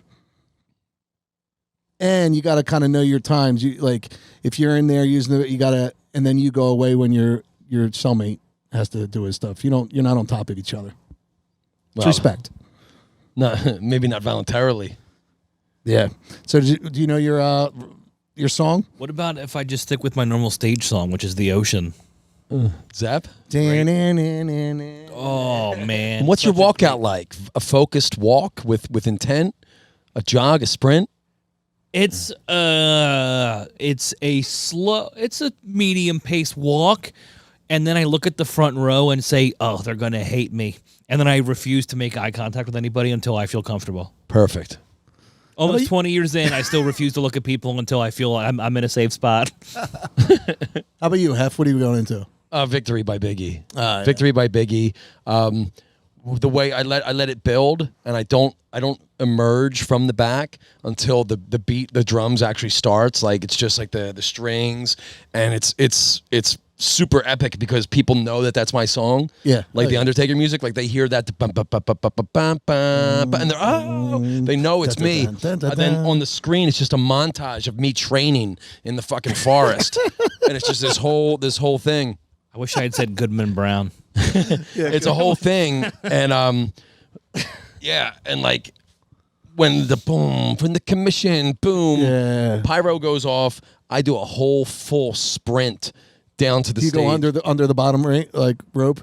It's not like the cage. Yeah, the cage is open. So I've got a few trusted advisors with me, and a Catholic priest with the sprint as well. So I've got my camp and a Catholic priest along with it. And the idea is he can offer last rites to my opponent if they want it. Wow. You know who had a great MMA joke? Luke Cunningham. Shout out Luke Cunningham. On Senior Bonner. Absolutely. That's why I mentioned it. He had a joke about MMA fighters, and he said, like, you're never going to fight in the octagon who you want to fight. Your father. Like, it was such a great joke. Luke trains jiu-jitsu out in Malibu now. Could you imagine? Yeah, wasn't he a coxswain for rowing too? Yeah. Wait, I don't know if he was a coxswain. He wasn't a coxswain because he's so tall. The dude was 6'5", but he rode. He rode for Brown. Yeah. Richie Redding, another comic, was a coxswain who was not nearly as tall as Luke. Yeah. Coxswains, like they picked them as like the smallest kid in school. Marcus McElhenney was a coxswain and a United States Olympian. And we're all very proud. Shout out Marcus McElhenney. Yeah, as big as Luke Cunningham is, imagine him with the tools of a jiu-jitsu practitioner. It's not a cake I'd like a slice of. Yeah, and also, you get your ass beat by a children's book author. Yeah. Yeah, there's no coming back from that. Yeah, when I go in there and I'm like, I totally blow my load. I'm so exhausted because I started a fight with the ref, their team, the announcer, I'm catching my breath, I'm gassed, and I just get fucked up. I get worked like the first round, and then stretcher, the whole deal. I was a big fan of old school UFC, and I remember there was this Hawaiian guy, Kimo, and his Kimo, and his entrance the one time, he was a devout Catholic, and his entrance the one time was he had a cross, a full giant size cross over his shoulder, and he kind of recreated Jesus carrying his cross down to the octagon, but it took him like 4 solid minutes. And by the time, more sacrilegious than anything. right, it doesn't sound like a tribute. Like it's mockery. Yeah, almost. Yeah, and he was gassed by the time the fight started. He lost, and then the announcer's like, clearly his ring entrance was just too strenuous. I was Jesus Christ for Halloween once at Millersville. We were all like 21, and I know I had the crown of thorns. A buddy of mine who could build shit built a cross. Did you have a Mary Magdalene with you? You were holding hands with? I had a few. I actually have a picture of a Mary Magdalene, absolutely. But my big thing of the party, like, you know, in college, you have those basement parties where they're not. I fell 3 times. So, like, that was my big joke that, like, all right, I walked around, but then finally I'd go in the character and fall, and they'd be like, that was the first. And the second one, yeah. Yeah, and by the end of the night, I was just in a robe and a crown of thorns. And my cross. INRI, right? I-N-R-I? Whatever the fuck that means. Whatever the fuck that means. Look, Jesus is over there in the corner hitting a triple. He's getting to third base over there in the corner. Jesus doing Christ. a balloon. Look at him. He's doing balloons. He's got 2 frauds with him. Yeah, Were you there when they... Shout out Millersville. I have a show in Millersville on Sunday. You're kidding. This upcoming Sunday, yeah. Where at? That's one hell of a segue. The Chameleon? Oh, no, that Chameleon is Lancaster. Chameleon is Lancaster. Yeah, Still there? Millersville. Still there? Yeah, it's still there, man. Yeah, that's where I went, 2000 to 2004. Great school. It was great because it was just far enough away to be away, but if you needed to get home for, like, you know, Phantom Power. Imperial Pizza, you could be home. That's where? Phantom Power, 121 West Frederick Street. Yeah, Frederick Street. Yep. Yeah. You're at Millersville. Shout out Frederick Street.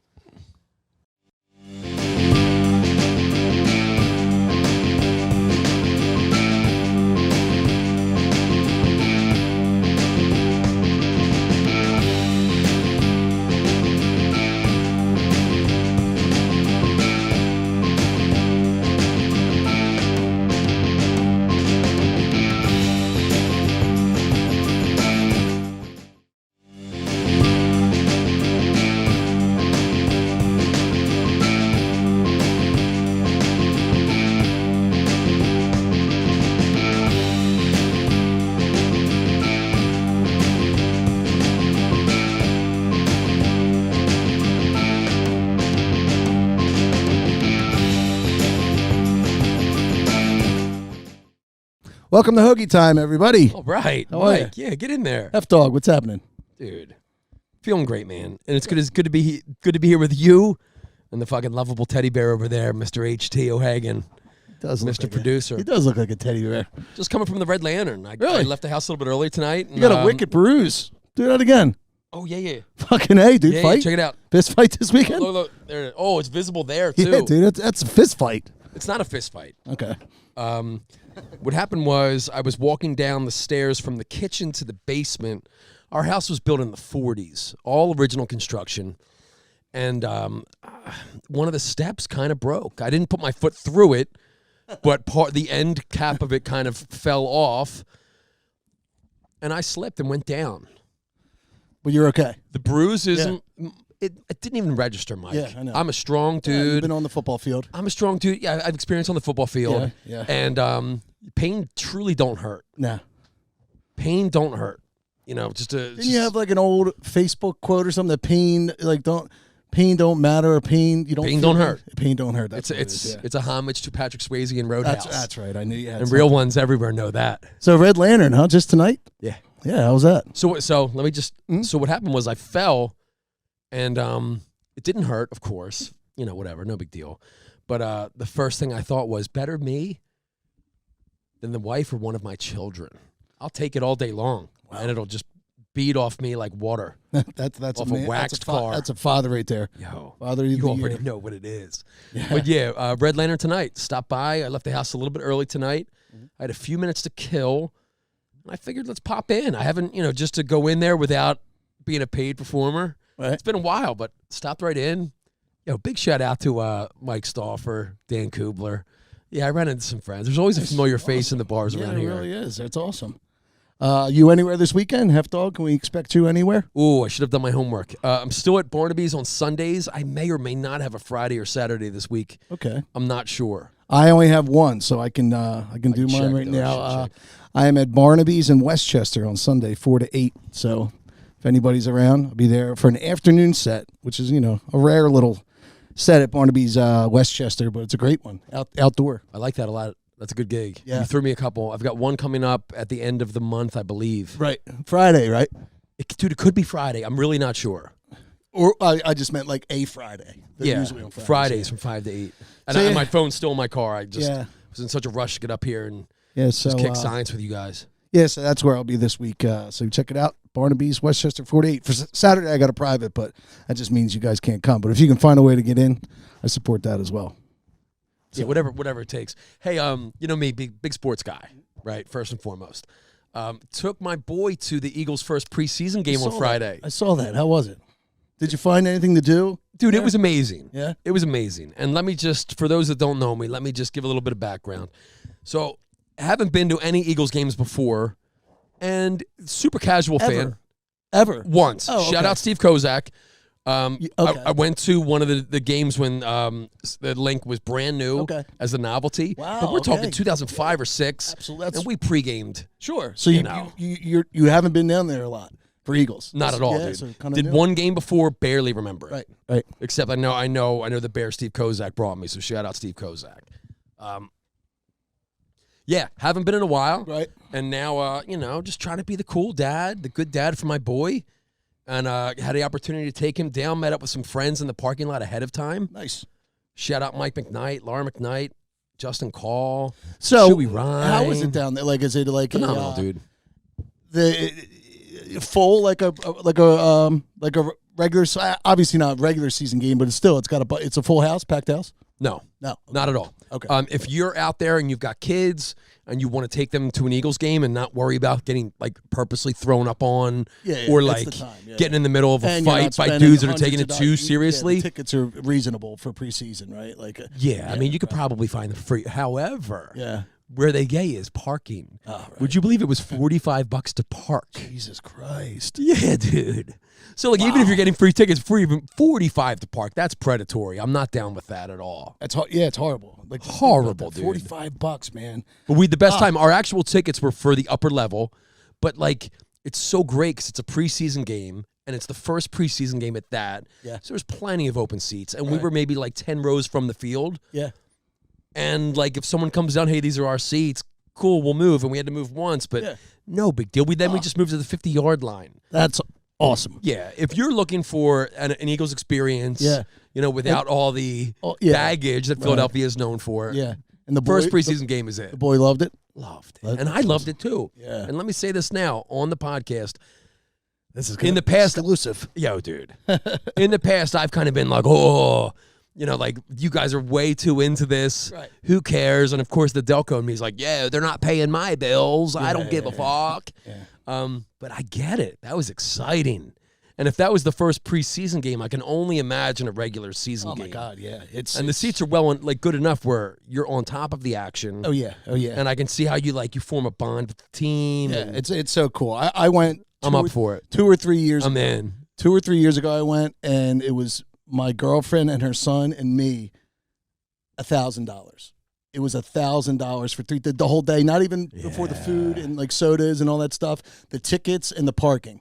So it's just like it's almost like the taste is so bad in my mouth. Like I can't do it again. Like I did it because it was the boy and all that. But like no, the way to go is preseason. You still they get all the cool stuff. They don't know the difference anyway. They just see cool stuff in it. Yeah, dude. I dropped a nut on that, and like now I got a bad taste in my mouth. Unless I have a ticket bought for me, I don't know if I'm. Let's be serious. The way to do it is watch it on TV. Oh, absolutely. No game translates like the NFL to TV. Like every other, it's better on TV. They got the cameras in every angle. Yeah. Like you go there, you see spots running around the field. You have no idea what's going on. You watch the big screen the whole time. Like a Phillies game is constantly on TV in the background in the summertime. Yeah, dude. And then you forget, if you haven't been to a game in a while, you forget how electrifying that is. Yeah. It's a live game. Yes, Like yes. it's a live atmosphere. Yeah. But we just get so used to the Phils being on in the background, or baseball for that matter. Like that is a live thing where you feel the energy. Right. Football is better on TV. Absolutely. But 100%. not to contradict myself, but I did get a taste of the electricity. Yeah. Even though it was the first preseason game, and I know get it, dude. I know exactly what you mean. Yeah, and it's true. Like games like basketball and hockey, you got to be there because you're right on top of the ice or the court. But like football, especially, oh my God, they got it right with the cameras and stuff on Sunday. Like the red, what do they call it? The Sunday Pass or whatever the hell it is. Red Zone? Red Zone. Yeah. They got that going. I'm like, man, they got every angle down. This is cool. That's cool as can be. So that was Thursday night? That was Friday night. Friday night. Kicking Awesome, the weekend man. off. Yeah. It was phenomenal, And the boy, dude. that's a good memory, man. That's something that, that sticks with them. But super predatory how it's $45 to park. I don't think it's $45 regular season. I think that they are. It's $60 to park during the regular season. $60? Wow. Yeah, that doesn't surprise me. I was going to say $60 to park. I was going to say absolutely $45. Why would it go to $60? Dallas is $125. I hear because I talk to sports people all over the country, Mike. Mm-hmm. You know how plugged in I am to the scene. Jesus Christ, man. That's it's predatory. Yeah. That same game I went to 2 or 3 years ago, I guess 2 or 3, ended up getting an Uber. Uber there was fine. The Uber on the way home was 3 times the charge. It was like $180. And I just started dating her, my girlfriend that she became. My phone dies just as like the Uber comes, and I'm like, I swear, I have no charger, no nothing. I'm like, just pay for this. I'll give you the money right away. And I did, but like I went over the I got the cash on the way home. She's like, you didn't have to do all this. I'm like, no, I did. I had to. It was my treat. But yeah, it went up because of Uber. If it's super popular, it'll just go up and up or whatever. They're And who's in that business? Is it the venue that owns the parking, or is it separate? That's wild. It's the parking. Yeah, because like. And do the Native Americans get a cut? We just gave them the casinos in the land. Unless the Native Americans get a cut, it's bullshit. You don't own that land. The Iroquois did. The Iroquois owned the Blackfoot Indians. Yeah. So the Eagles own the KNL lot. Yeah, because then there's that lot in the back that is the Jetro. Jetro owns that, and it's probably where they make a killing on. They probably we partied in the D lot on Friday. So there was still a lot of people down there. It was pretty cool. It wasn't jam packed, right? But it was probably at like a 55-60%. Whatever, and it was cool enough where it wasn't that it was crowded, right? To where there was a vibe and it was fun, but it wasn't cutthroat. Awesome. There certainly wasn't, people fighting. Yo, shout out, yay. Fans. So this weekend, that was awesome. That was a good Friday for you, huh? It was a great Friday for me. Nice, man. And then what happened Saturday? I'm trying to think what happened Saturday. I almost came out to your gig at Saxers. I know, and I didn't see you. Yeah, you know what I did? I was super responsible on Saturday. Okay. I was super responsible. I was about to meet Izzy. Hey, shout out Izzy. Andrew Izzy. I was about to meet him at your gig, and the last minute there was a fork in the road, figuratively speaking, where I could have went out and really supported my homie, right, and really partied, or I could have conservatively went to sleep. And you're proud of this? No, but that's the way I went. It worked out well. I woke up Sunday morning like, that was a good call. But yeah. So, son, oh God, all right. Once you hit age 70, yeah, Mike, you're so happy about how you felt Sunday when you woke up. Yeah, dude. Wow. Yeah. Yeah. Well, we've all felt so bad about ourselves on certain Sunday mornings where when you feel good about yourself on Sunday, it's a celebration. Yeah. Especially around here where we drink way more than Indian reservations do. Absolutely, we do. Yeah, Saturday was good though. Like it was crowded, young kids, so But Sunday, I had another gig, Tavola's. But I think what I found again. I rediscovered this weekend, Bumble, the dating app. Oh yeah, yeah. So I've been on it before, right? Like, no, there's several. There's several, and there's levels of like trashiness and like which ones are the acceptable ones, and which one you'll actually find people who are just like. Sluts that they're made up, and they're half naked. I'm gonna listen and I don't know anything about this world. It's kind of like the way it goes now. Like so, for a while, like the last 6 months, it just wasn't. I wasn't ready for it. Like if I met organically, that's the way it go. I would have been fine. But but now I'm like, you know what, I have my own place. Like it's time again. You're winning foot races these days. I mean, your stock is going way up. Go back to episode 1. But this is so finally I go back. I set up a profile, and and I set it up, and all's good. And then the next couple hours or so, I'm getting a couple likes, and it's like it's good for your spirit. Like I'm like, okay, this is nobody that would knock your socks off, but like it's the first day. So, you ain't a beauty, but hey, you're all right. You ain't a beauty, but hey, you're all right. So I find I wake up Sunday morning. It's like, for whatever reason, I wake up at like 5 a.m. And I'm on, and then this one, she's really pretty. She starts like messaging me like, you're up and early. And I'm like, it's like, are you coming in from last night? Or are you coming? I'm like, no. I'm like, I'm just. This is in real time at 5 a.m. This is real time. Yeah, 5 a.m. So I'm thinking, I'm like, red flag. Red flag. And I'm looking at her, and she's like, I'm really into working out and all that kind of stuff. And she's like, I'm going for 4 days. Yeah, and she's like, I'm going to the gym now. I'm like, it's cool, whatever. And right away she says, here's my cell phone number. Like on those dating apps, that's how you know, like you got to get it off that dating app is quicker, or it's just going to be in limbo and linger. So the quicker you can get, a little conversation, be like, hey, here's my cell. Let's do this through text message. The better chance you So have. was that the move to move it to cell? Because Yeah, immediately, that's and the- I'm not yeah. schooled on this, Yeah. but I'm like, oh, move it to cell phone. Is she doing that? Like, shouldn't you earn that more? No, I'm sorry, go ahead. It's more like the minute you get it there, the more you can talk like friends. It doesn't feel as cringy, like you're talking to a total stranger out there, So it's this is like within a half hour, 45 minutes. So I'm like, all right, cool. Like, I'm checking our pictures again, but I get this vibe from her, like something's off. Obviously, it's before 6 a.m. We're having a full conversation. Yeah, there's a lot off. So I give her my number, or I get hers, and I start texting her, and we're texting her. Then all of a sudden, like texting all good, my phone rings from her number, and it's like before 7 a.m. And I'm like, so I don't answer it. I'm like, that's weird. It could be 7 p.m. and a phone call is a red flag these days. And I got it, and I look, and I call, and I don't call. I text her back like, oh, was that your number that just called? It's like, oh, it's probably a butt dialing. Oh, cool. Like, Yeah. you might be normal. Minute or two later, she calls again. I'm like, oh my God. So I call, and I'm like, hey, how you doing? It's like before 7. It's like, oh, nothing, just on my way to the gym. And she's like, she starts explaining like all the things like that she wants in life, and all like she's like, it doesn't matter if someone does, if you drink or anything, but I just don't, because I have enough energy without it. And I'm letting her go, exactly, eventually. But like, I'm looking at her picture. I'm like, okay, I'm already lying. Like, I'm like, immediately lying to the girl, saying like, yeah, I don't really drink. I just, I have before, but like, I don't really. It's not a big part of my life. Jesus. So she's like, oh, good, this is going really good. Maybe can I call? Right away, she's like, can I call you after the gym? I'm looking at my phone. I'm in bed. It's before 7 a.m. and she wants to call me at 8. Like, we've known each other. Like, we just met on a computer chat screen, like on your phone. That's already a high level of cling, dude. I know. So like a half hour, I'm thinking like, all right, she's going to get her workout in, and I, boom, it rings on the hour. Like the next time, I'm like, at this point, I'm like, this girl's got some spunk. And I'm looking at her. I see her 6 pictures, and she's talking, and she's funny. And she's saying funny stuff and all that. And then she's like, well, like, how about we meet somewhere? Or I tell her about my gig at Saxers that you were going to go to. She says, well, I'm an artist, and I'm performing later. She's like, well, maybe I'm like, oh. I'm like, okay. I'm like, yeah, I'm there from 8 to 12. And I let her know, like, it's kind of like, because I'm like thinking right away, oh, she'll see I'm drinking there. Already I'm thinking about me getting in trouble. So I'm like, oh, now I can't drink. So I said, sure. And then I get away. And then I start looking at her pictures, and I get the vibe from her. And because she's a pretty girl, I'm like, there's something off. And because I've been through a few, like all types. And I see. I love how there's like investigative work where you're like, maybe there's something. Dude, there's something wrong right away. Yeah, because right away I knew that, but I'm thinking why. So I look at the 6 pictures and I see. I'm like, oh, I get it.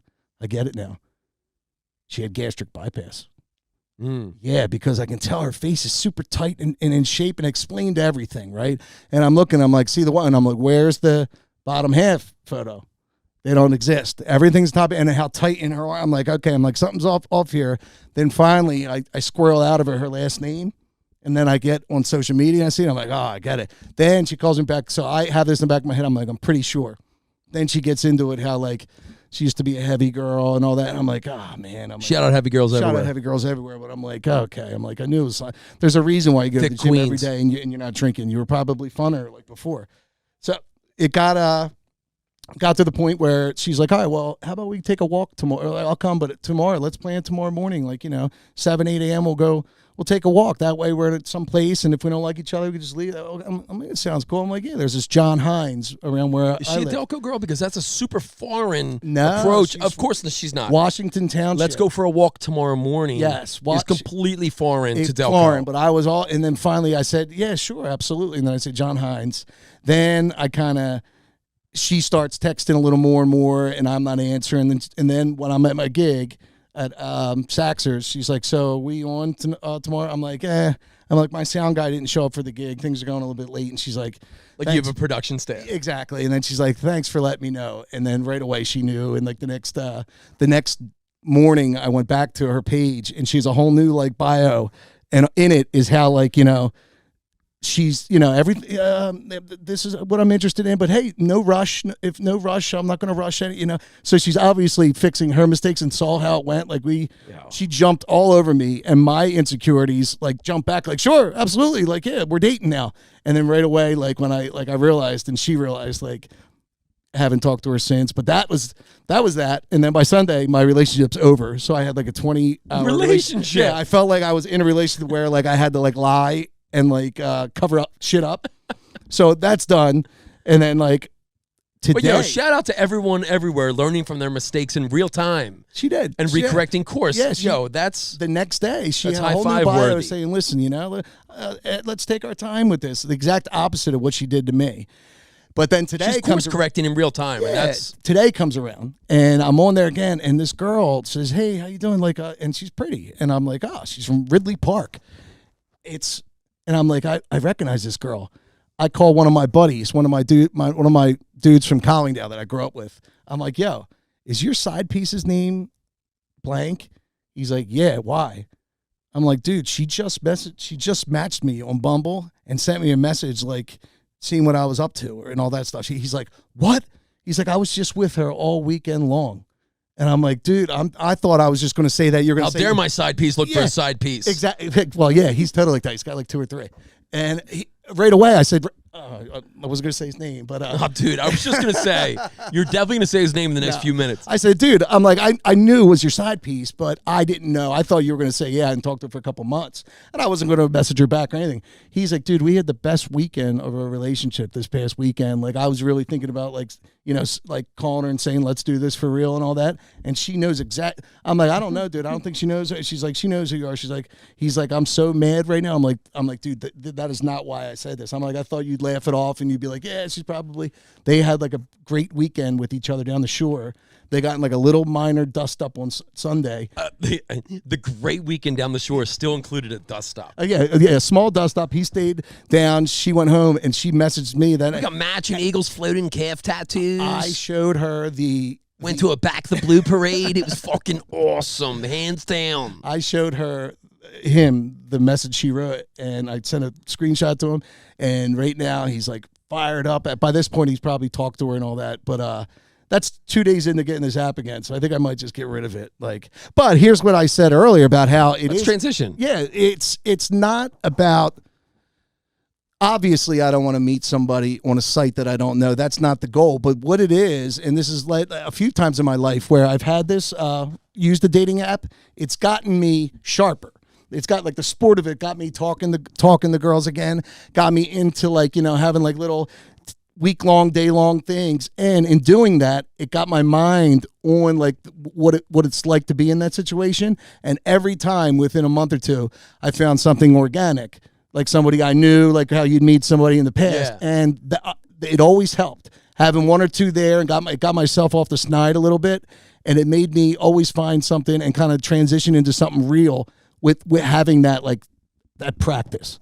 So I think it is a good thing to have. I think it's good because it gets your head into it. Everything is use it or lose it. Mm-hmm.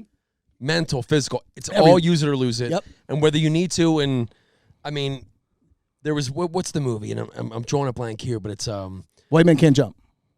Yes, great film. Don't great tell flick. Mom the babysitter's dead. Yes. Bill and Ted's Excellent Adventure. Okay, That's what I was going for. Thanks, Mike. But what's the movie where they're talking about where you're trying 40-Year-Old Virgin, where he's talking about this girl that he likes, and you're like, no, you can't go straight for that girl. Oh, yeah. You have to kind of like knock down some pigs first. It's whatever. true, dude. And exactly shout out to all beautiful females everywhere. We're not calling anyone a pig. We support empowerment and all that.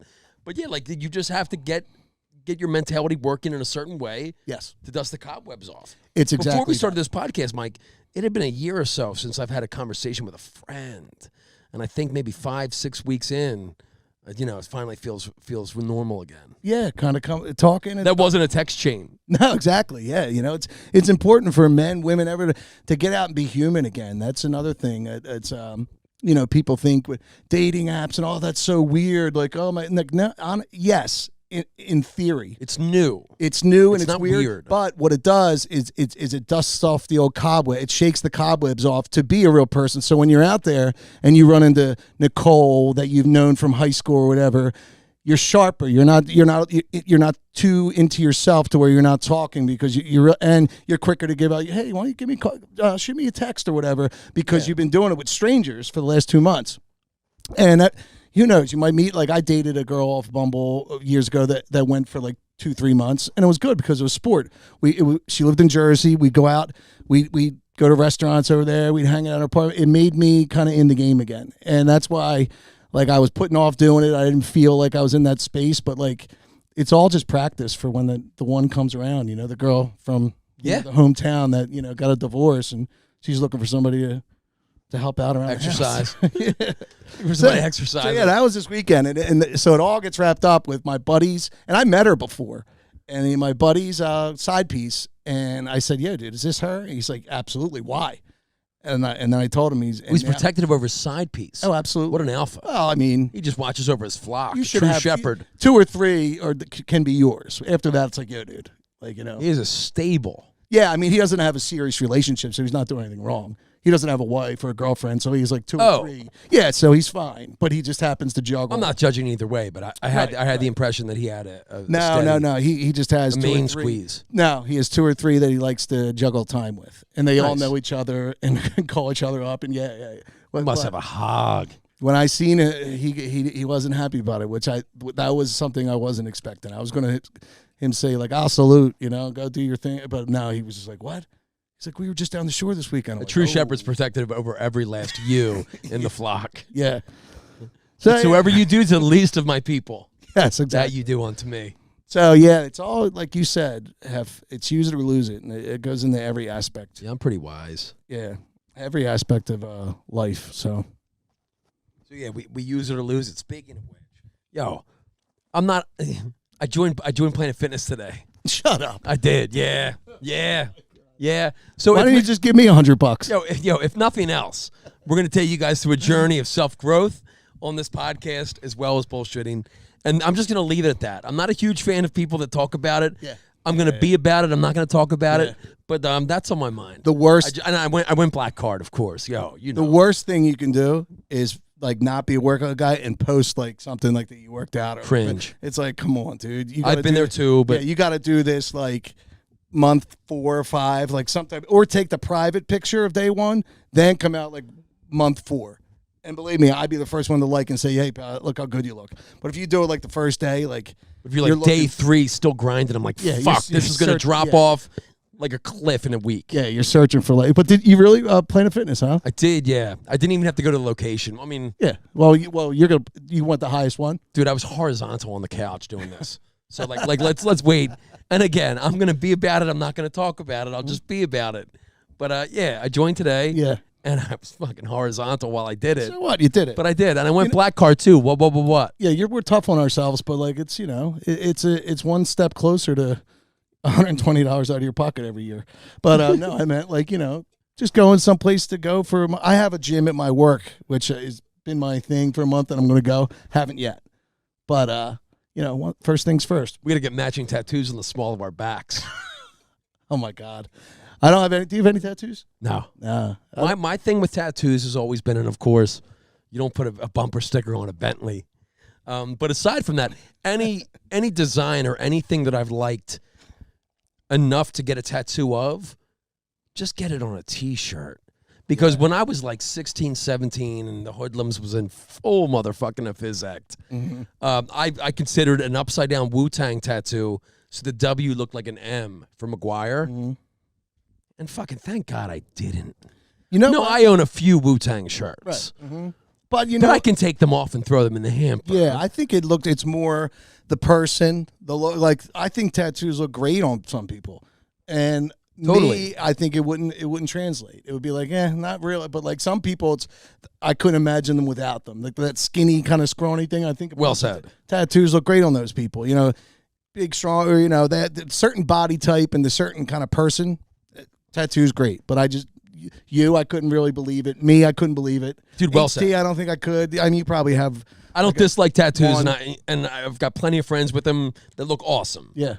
I think when you said it wouldn't translate, yeah, I think that's super accurate. And when I see people with them, I think they look awesome. I just think at my age, I kind of missed the boat on it. Like, why if I got them now at 40? Yeah, like, dude. But at 20, you're in your 20s, kind of discovering stuff. Just get a dangly earring if you want to have the midlife crisis. Yeah, I'm not skip going to the do tattoo. Just get a dangly earring. You'd always fucking take it out. I think people look cool shit with them. I just don't. I missed the boat. I missed the train. But there's nothing cooler than like a nice. I really Nothing cooler than a nice floating Notre Dame Fighting Irish on your calf. I really like the straggle, kind of the sleeve kind of things that aren't planned, not the ones that are perfectly like. But the guy that just has like Debbie here and like then like a like a guy with boxing gloves, like, but it's all meshed into like one thing. They're the coolest tattoos. Yeah, shout out to all the guys about to turn 60 with a floating Bugs and Taz tattoo on their calf. Or the Fighting Irish or whatever. There's the old North Wildwood special. Shout out to all y'all. There's a bunch of them, man. There's a bunch of them. And it looks great. Yeah. This is not me. Speaking of North Wildwood, have you been on the shore at all this summer? Very, very little. Yeah. I was very little. I was down the shore last week for the day. Okay. Hung out with the kids a bit. Oh, nice. And just popped around a little bit. And with that said, I drove here today planning on making an announcement. And I think it's time, Mike. I think that's the transition here. Okay, yeah. Mike, crack mine too, because I'm feeling in a position of power right now. I'm feeling liberated that I'm going to make this announcement. Thanks, pal. You're the best, man. You're the best. I'm excited for this. All right, here's the main announcement. Anyone that knows me knows that I've been a summer guy. Like, hey, the summer is my season. Right. Me and Jack Johnson are synonymous. You think hot summer days and the ocean, people think have trees, right? Right. This summer's been so hot that I think it maybe was a little bit too hot to be enjoyable. Okay. I'm an autumn guy now. I'm an autumn guy now, and I don't care who knows it. Steve was like, he wasn't ready for that punchline. And I don't care who knows it. I'm not going to get the pumpkin spice latte. Yeah. I'm not going to go that deep. But I think I'm a fall guy now. I've always been a fall guy. It's a great season. Autumn is the season because everyone's back from all that. Yeah. You can maybe put a sweatshirt It's on. refreshing. Yeah, too. everyone's the same size again. Yeah. Like don't matter. You can hide it better. Oh yeah. Put a little sweatshirt with It's air conditioning. It's air conditioning. There's football on, which is cool. Like the older I get, I'm like a rock. And now I'm more of a football guy than I was even last week. Exactly. After going to the Birds. You're gonna love this season. Preseason open. Shout out Philadelphia Eagles. So the game, you don't anywhere Saturday. I only have Barnaby's on Sunday, which has been fantastic. Yeah. I don't mean to make it seem like I only have Barnaby's. Barnaby's has been special this whole summer. Shout out Barnaby's Havertown. And you're there, Memorial Day to Labor Day pretty much runs? Or when it gets hot? It starts, it's never a set date. Right. It's like around Mother's Day, I guess. It's around April or May. Like whenever they know that it's going to be the first warm Sunday. Right. And it's not a fluke and it's going to stay fairly warm, I start. But I'm done by week 1 of NFL. You ever see at a gig, like I've seen this a few times, I can pick out when somebody's just meeting, especially with the advent of like online dating. I can tell when somebody's just meeting and they've never met before. Like I can tell people are on a first date. I can tell usually you can tell with the girl, like she's like, I can even tell because I've been playing so long and observant, if a girl has got a friend a couple tables over. Because that's a thing now, especially with online dating. I like this guy, but he could be a little weird. And they'll go out, and I can tell right away. The guy's always, if you have an inkling that a dude's weird, he's fucking weird, dude. Yeah. So I just seen one last week where it was a girl and a guy, and they're sitting there, and because as soon as the guy goes to the bathroom, she looks over, and the girl's over there, and they start texting back and forth. I'm like, oh, you girls, you dirty dogs, man. You couldn't even give the guy a poor guy a run. But I can tell right away. I can tell anniversaries. It's just, it's crazy. Because after a while, like, playing music and singing is just like throwing your turn signal on as you're driving. You don't think about it. It's a reflex and whatever. Yeah. But then you start to pick up on what's going on in the room. Yeah. Oh, yeah. And you pick up on all those idiosyncrasies. Is that the word I'm looking for? Yes. Yeah. I mean, I could for years. I mean, my parents would come out to see me. They'd be like, Mike, stop looking at the TV because I was gambling so much that I'd have money on like the baseball game or basketball game. Kid likes action. And I would streamline to the TV in the corner, and they're like, Mike, you're not even singing the rest of the songs.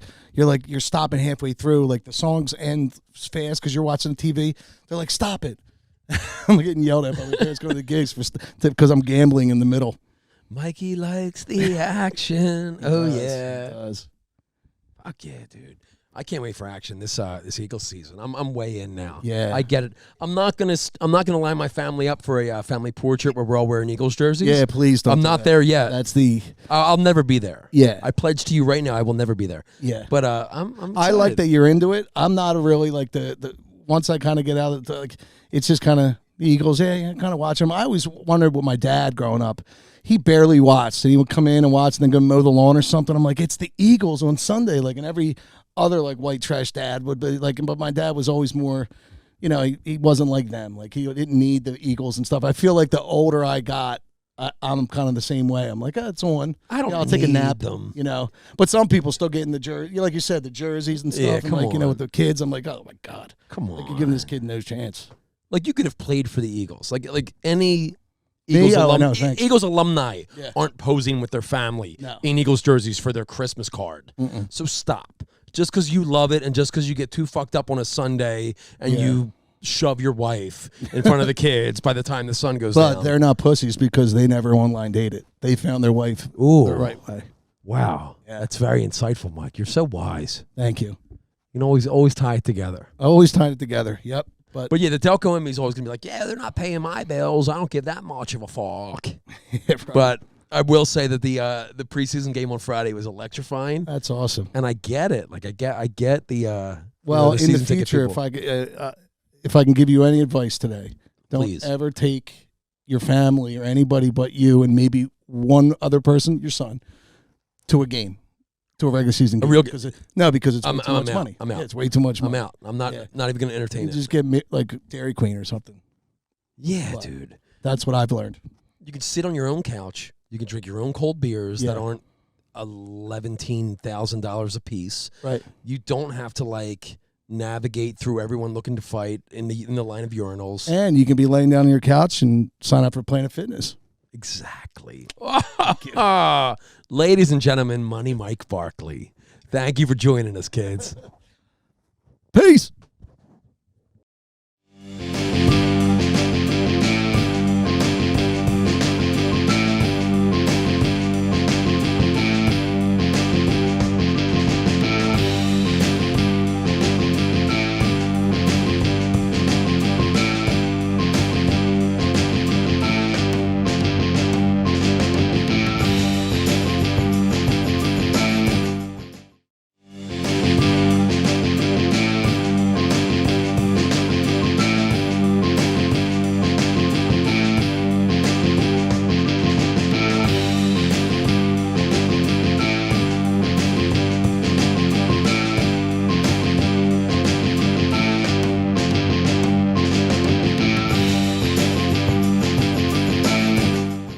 All right. Sammy O, Yo, welcome to Hoagie Time, my friend. I'm happy to be here, and Yeah, man. I love the sandwiches too. Sammy Yeah. Oropesa, ladies and gentlemen, the Those fighting sandwiches are open. pride of Briarcliff, Pennsylvania. Damn right I am. This guy's lived a storied life. He's almost like the local Forrest Gump so far. Lots of accolades. He runs just like him. Tradesman, a mixed martial artist, Semi-retired. semi-retired, Fighters never retire. do they, Boxer? really? Yeah. Didn't want to wrestle Sen- anymore. Senate candidate wrestler, Yeah. Senate candidate MMA coach as well. Yes. Yeah. Wow. Inspiration to the youth. Thank you. And you really are. You're an inspiration to this area, particularly Delaware County, but like even more so the St. Joe's feeder area. You know, the Damn right. Glen Olden, Briarcliff, Collingdale. Like we really took. You know, when you're doing all this great stuff, we got your back, dude. Thank We're you. watching it all. But take us through it so somebody doesn't know Sammy O from the get go. Like where you sure. from? Like what's the story? So first off, went to St. Joe's in Collingdale for grade school, right? What? What Spartans? Shout out Spartans everywhere. Went to Monsignor Bonner. Went Hey. to Williamson Trade School. Yeah. I when I was a kid, man, I was really into martial arts and always thought it would be cool to pursue a career. Remember watching UFC for the first time and imagining what it would be like, and then ultimately it really was I went to an ECW, used to come to the Briarcliff Fieldhouse. Yeah, I remember. Yeah, at the field house. And if you can imagine, for me, I was in 5th or 6th grade. Right. And it was the first time, like, the crowd's excited, music plays, and the guys walk out, and it's like that intense feeling. Yeah. People booing, people giving them the finger, people screaming stuff And at that them. particular wrestling league was like all everything went right. savage, Yeah. Extreme Yes. championship Yes. wrestling. Yes. That was like Sandman and shit, if I'm not. And it was always on. New this Jack, before we had Sabu. 200 channels. It was always blood on and late all that. night Yeah, on a yeah, random yeah. channel. Yeah, Yes. So you saw that at the Briarcliff Fieldhouse, well, which is still one of the few places around that's still in use. Yeah, I mean, it I is. know And it you'd still be looks happy to hear that. exactly the Looks same. exactly the same. What a yeah. versatile venue. I saw George Bush there when he came I was to there our too. area. So I was from in first grade. I was from there. the president to the Sandman, Briarcliff is hosting events of all shapes and sizes. I'll never forget that. George Bush came Hell to the yeah. Briarcliff. George Bush Sr. HW, Herbert Walker. and ECW. That's great. Yeah, that's unbelievable. So you start there with so you're a kid, you see the wrestling, and you kind of come up through Bonner and Williamson. You go there for at that point you wrestled, right? Yeah, I wrestled, and when I was at Williamson, there was a jiu-jitsu gym on the same street as the school. So, Williamson has the strict rules, and Yeah, I would sure. I would sneak out and I would go train jiu-jitsu, and I really enjoyed it. It's one of those sports where no matter what walk of life you're from, people go to jiu-jitsu, and it's like a self-discovery, and it's good for you. You learn a lot about yourself. You grow a great network. All these things you don't even know are happening, but you're enjoying yourself. You're becoming a better person. Sure. And the jiu-jitsu, is that the defensive one? That's how you kind of learn how to Hoist Gracie, UFC 1, the guy that beat everybody. Exactly. Yeah, that's the one. Your opponent's being the aggressor, and you're learning how to kind of do it without being aggressive and using that as like a last tactic. I'm not familiar. It's like exactly like you're saying. Yeah. It's the complete opposite of everything you think fighting's all about. You know what I mean? Yeah. It's the smaller guy manipulating the bigger guy's momentum and Momentum. Yeah. Right. Yeah. it's the most effective martial art ever created in my mind, and it's one of those things where it's like, hey, if you want to know how to defend yourself or survive a prison riot, I would learn jiu-jitsu. I would. Yeah, that's been a top of my to-do list for a while, Sam. You might need to know now how that to you do that. mention it. That's great. Yeah. But that was great about the UFC in the mid-'90s, because nowadays mixed martial artists are so well-versed in every style and so well-rounded that I remember the appeal of the Ultimate Fighting Championship in the 90s was what style is superior. At least like that was kind of like, dude, we've talked more than our share of old school UFC, but that was the idea. What style is superior? And it'd be sumo versus boxing versus pankration versus Tang Taekwondo. Sudo, White Tiger Kenpo. Shout out Sensei Keith Hackney, wherever you're at, Sensei Keith. All glory to Sensei Keith Hackney.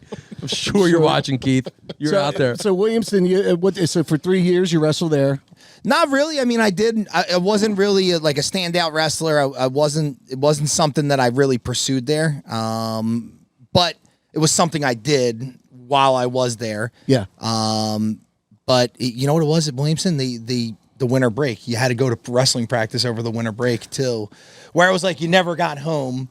So that was one of the big reasons why I really didn't want to wrestle while I was there. But I had the background in wrestling. And home was Briarcliff through this time. Oh yeah. Absolutely. Briarcliff, man. You put them on the map, that's Damn for sure. right. Just like I'd like to think Thug Folk put Collingdale on the map. Damn right. Sammy O did that for Briarcliff. Yeah. You know what I would love though? I really did. When they would announce, like on Bellator, and they would say from Briarcliff, Pennsylvania. I don't know. It just always excited me before a fight. I loved it. Oh God, that's the best part. Cooler to say, and of course, you fought representing Philadelphia before, but so cool to actually give a shout to one of the small towns that we live in here in Delco. Like here in Briarcliff, and I remember your style at the time was you had the fro-y type hair with the Briarcliff headband in the Old English script, and it was it was the realest shit ever, dude. That's how you got to represent, right? Fuck yeah, dude. If you're getting a Collingdale tattoo across your stomach, it's going to be in that Old English script. It's gotta be, like the shirts that we had. Yeah, from the Dr. Dre Eazy-E lettering. Yeah. Hell So yeah. You kind of go from that wrestling. So how does that kind of like, transform itself into MMA? Like, did you get into it right from college, or was there a few years off where you worked, or I hated my job. I worked at a refinery, and I just wasn't happy with my life. And I'm one of those people, when I get so disgusted with myself, I'll make really big decisions. I will. And it was like a general unhappiness. I didn't like what I did. I went to school and I was so excited to graduate, and then you get a job that you're really not excited about. Yeah. You feel like, oh, I'm just going to die one day. My life's boring. Yeah, is this it? Is this all that it was? Well, all that work, is this what it's? Yeah, this is what happens. So you got like something nagging at you. Now what? Yeah. Exactly. So it just made me want to train more, and I would train so often. I would compete. I did a lot of grappling tournaments, which really is the best way, in my opinion, to get better at, or to like prepare yourself for an MMA fight. Like, the more you're competing in like a grappling tournament, and the reason why I say that is because when you're getting punched in the head, like if you're doing boxing, like you're risking injury, and you can always risk injury in a jiu-jitsu match, but it's competition, so you get that one-on-one competition, but at the same time too, you're not really taking punches to the head or any severe injuries. So it's like,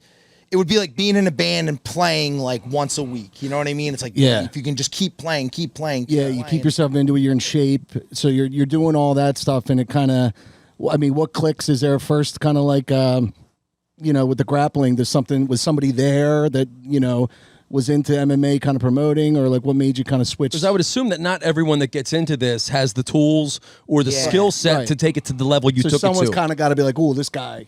Yeah, so I got my purple belt in Brazilian Jiu-Jitsu, and I did that in 2 years, which is considered like a quick turnaround to get your purple belt. Right.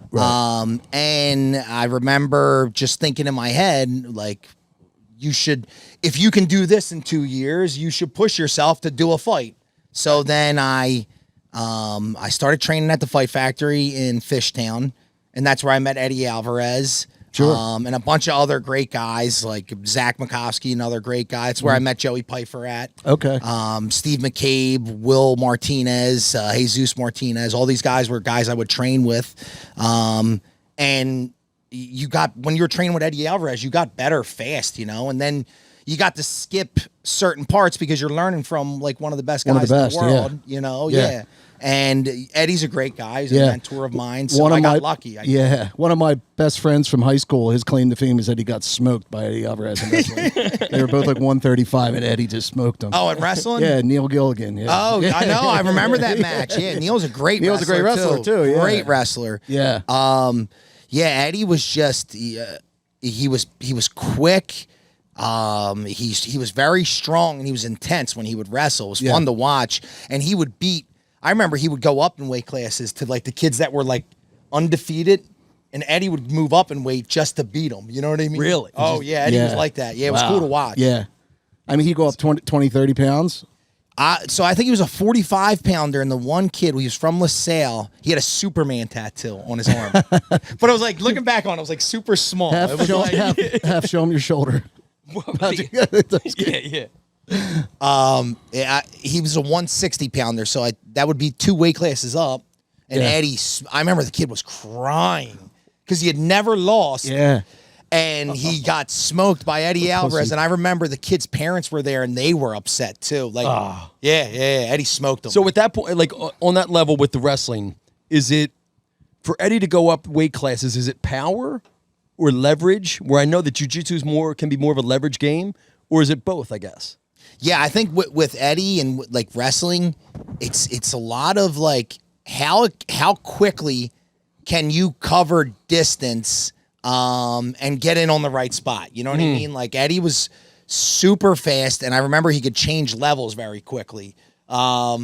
Which if you're wrestling somebody, that's kind of like it would be like falling over when you're getting crossover, like when you're getting crossover in a basketball game. It's embarrassing kind of when it happens to you. You're like, oh, you got me. Yeah.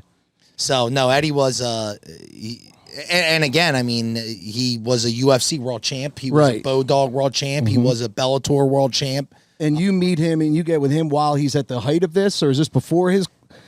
This is when Eddie Alvarez, I think everyone who knows now is starting to know Eddie Alvarez is the real deal at this time, because this was right before he fought Kawajiri.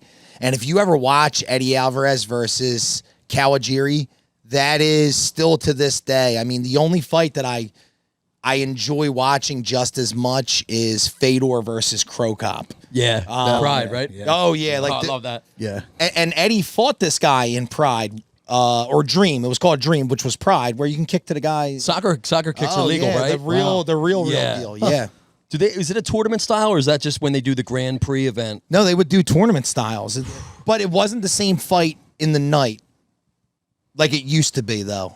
So you would do a tournament, but it wasn't multiple fights in one night. Which is, Okay. Yeah, that's like. I miss tournament style. if you do I miss one tournament fight, style as a fan. I mean, no matter how long it goes, you don't want to fight I somebody watched again Karate that night. Kid multiple times, and like they were Danielson was fucked up, but he went back in for that last one. We know what happened. I just saw a meme recently because that's how I get most of my news and opinion these days.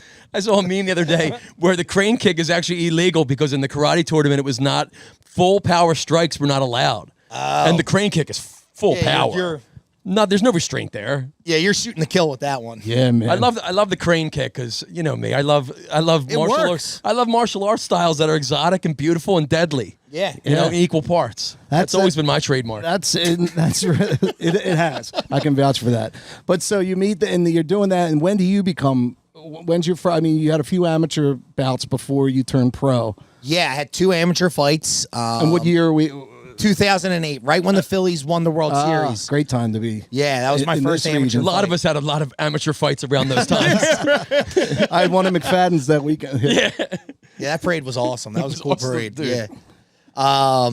So yeah, 2008 and then 2009, June of 2009 was my first pro fight at the Trump Marina in Atlantic City. Yeah. And then it was like a snowball rolling down a hill, you know. There was a lot of things that I did wrong.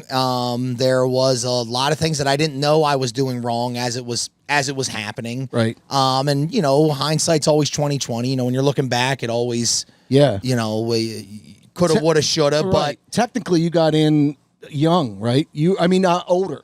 You were older when you started, right? Than most people kind of get in. Yeah, really, when you think about it, I mean, starting training and really not taking it serious, but starting when I was like 18, 19, you know, that's considered getting into it late. Right. Like Joey Pfeiffer has been into it since he was 5 years old, you know, doing grappling Really? tournaments. Oh, yeah. wow. Yeah. Yeah, and I mean, he would come to the gym all the time when he was And a little Joey, kid. now just to explain his background, that's who you're coaching. That's who I coached. Yeah, I coached Joey. I got to help Joey during the beginning part of his career, where the beginning part of your career, your fighting career, is so important because there's a lot of things you have to learn in a short period of time, and you have to be able to fight too. Yeah. And you have to be able to get the right fights, grow your brand, and kind of get used to the lifestyle of how you're going to have to live to continue to do this. on. Yeah. Yeah. It's got to be it's a life commitment, right? Full committed. Like, All 4 What's that seasons. lifestyle like, Yeah. Sam? it's And I'm sure it changes from person to person, but are we talking daily training? Are we talking moving away from your family and living in living at a training facility? for some people it is. Joey's fortunate now that when I started, the Philadelphia fighting scene, mixed martial arts, wasn't where it is today. And now they are actually growing like real fight teams to where Joey trains with Sean Brady, Andre Petrowski, a bunch of other really great guys with John Marquez and Daniel Gracie, where they have a team now. They have a team of guys. Based in Philadelphia? Yeah, based in Philadelphia. So it's awesome. And a lot of UFC fighters will come spend the week there too, train with the guys. So Joey's getting to train with a bunch of different people. And when you say team of guys, group of guys that train together, give each other feedback, mentor each that other. are UFC fighters or, fully committed to becoming UFC And fighters. do they pull their resources? Because I know, it's tough. You got to train. I mean, you can't really have, a normal job. I mean, when you were You can't. in your career, you had to kind of make a decision, right, between when you were going pro, it's not something where you can do the normal 9 to 5 and put your all into, right? You got to make a choice. It's 100%. You have to be the definition of commitment is to devote oneself unreservedly. There has to be zero reservations. That's one thing like I would always beat into Joey's head. It's like you have to find a way to live a lifestyle to where you're not, living beyond your means. You're not even like you're almost you live at home with your parents, or like you get like a setup where you can live very simply. Yeah. So yeah, you have to do that, and then you have to find ways to make money. Yeah. So I would always show them like getting sponsors, being able to promote people's companies, and then it grows your network, and then people get invested into your career and like want to see you succeed. It's important to them, and you'll attract people that they're not looking for a return. They're just happy to help someone who's in that situation going after what they want. And then at the same time too, like that's not always easy. And in the beginning part of your career, you have to take the right fights at the right time to get noticed. And you're not making any money. Sure, yeah, I'm sure there's luck in like picking somebody at the right time and all that. It's timing, I'm sure. Oh yeah, because I'm guessing the difference is very small at that level. Like everybody's tough as shit. Everybody's got good dimensions, length, and all that. Like so, like it's something minor that the one guy does that the other doesn't, that separates, I'm sure. And then luck thrown into it. That's got to be a huge thing. Huge. And I'll tell you what too. Like I'll mention someone who's out there fighting now in the UFC from Delaware County, Andre Petrowski. I watched Andre Petrowski's. I think it was his pro debut, right? He gets smoked with an overhand right, dropped. Like he wasn't knocked out, but like to the point where you're like, oh, startled. Yeah, like where this guy could have finished you. Yeah, and Andre gets back, wins, like collects himself, shows heart, shows determination, beats this kid. But I mean, there's an example of somebody who just choked out a guy that was already trying to challenge Kazimat Chimaev, you know what I mean? Yeah, Chimaev, yeah. And Andre walks in there and chokes the guy out in a minute 30 in the first round. You know what I mean? So Sam, what's that like? Like the getting clipped? Like what does that feel like? I read something. I read something from Justin Gaethje just this week. He said when he fought Charles Oliveira, I saw that today. It felt like a battery, and his tongue was like stinging like it was on like hooked to a battery for like a minute. It's like getting shocked. Shocked, yeah, exactly. It's like getting shocked. So there was 2 fights where I got rocked, right? The one, it felt like I was on the Gravitron upside down. He hit me in my St. temple. Joe's? Yeah. St. Joe's Carnival? Did you ever go upside down on the Gravitron? Yeah, dude. I thought you went on I was too busy gambling that dollar gambling game at the end of the parking lot to go on rides. It's the first time I gambled with Josh O'Hagan. Your like dad owned a bar, O'Hagan's. So like Josh always had money on him. He had like $100. I'm like, yeah, let me borrow 20. I ended up like winning like $60. I didn't even think to pay him back. I was just like, I got 60 now. Josh is probably looking at me like, yeah, dude, you have 40. But sorry about that. But yeah, I remember playing, and they didn't mind. Kids could play it. I remember losing a lot of money and crying and like trying to get more money from my mom to go play more. Like I definitely got addicted to it. It's a good thing you didn't get involved. Yeah. But so you got rocked so hard, it felt like you were on the Gravitron upside down. In St. Joe's parking lot. On the St. Joe's parking lot. And then the second time was my last fight. And it felt like when you were a kid and like my brothers would grab me by my hands and spin me in a circle as fast as I could to the point where you weren't having fun anymore. Yeah. The big distinction there. Yeah. And I like Sam. I know Sam's family from growing up. They're all 6'4" and gigantic guys. So you like, I mean, speak on that a little bit. Growing up with your family, I'm sure that was a big influence on your fighting. I know you've spoken about your mom and dad a lot and the influence they had. Like so, coming up, what's that kind of background? So I'm the youngest of 6 kids. There was 4 boys and 2 girls. All legends. Yeah. All absolute legends. I had awesome growing up. I had awesome big brothers. Like my brother Nicky was just by his mentality he was always number 1. So like my oldest brother was always like in first place in anything he wanted to do. Well, he's the oldest. Yeah. Remember that, Sean. Yeah, exactly.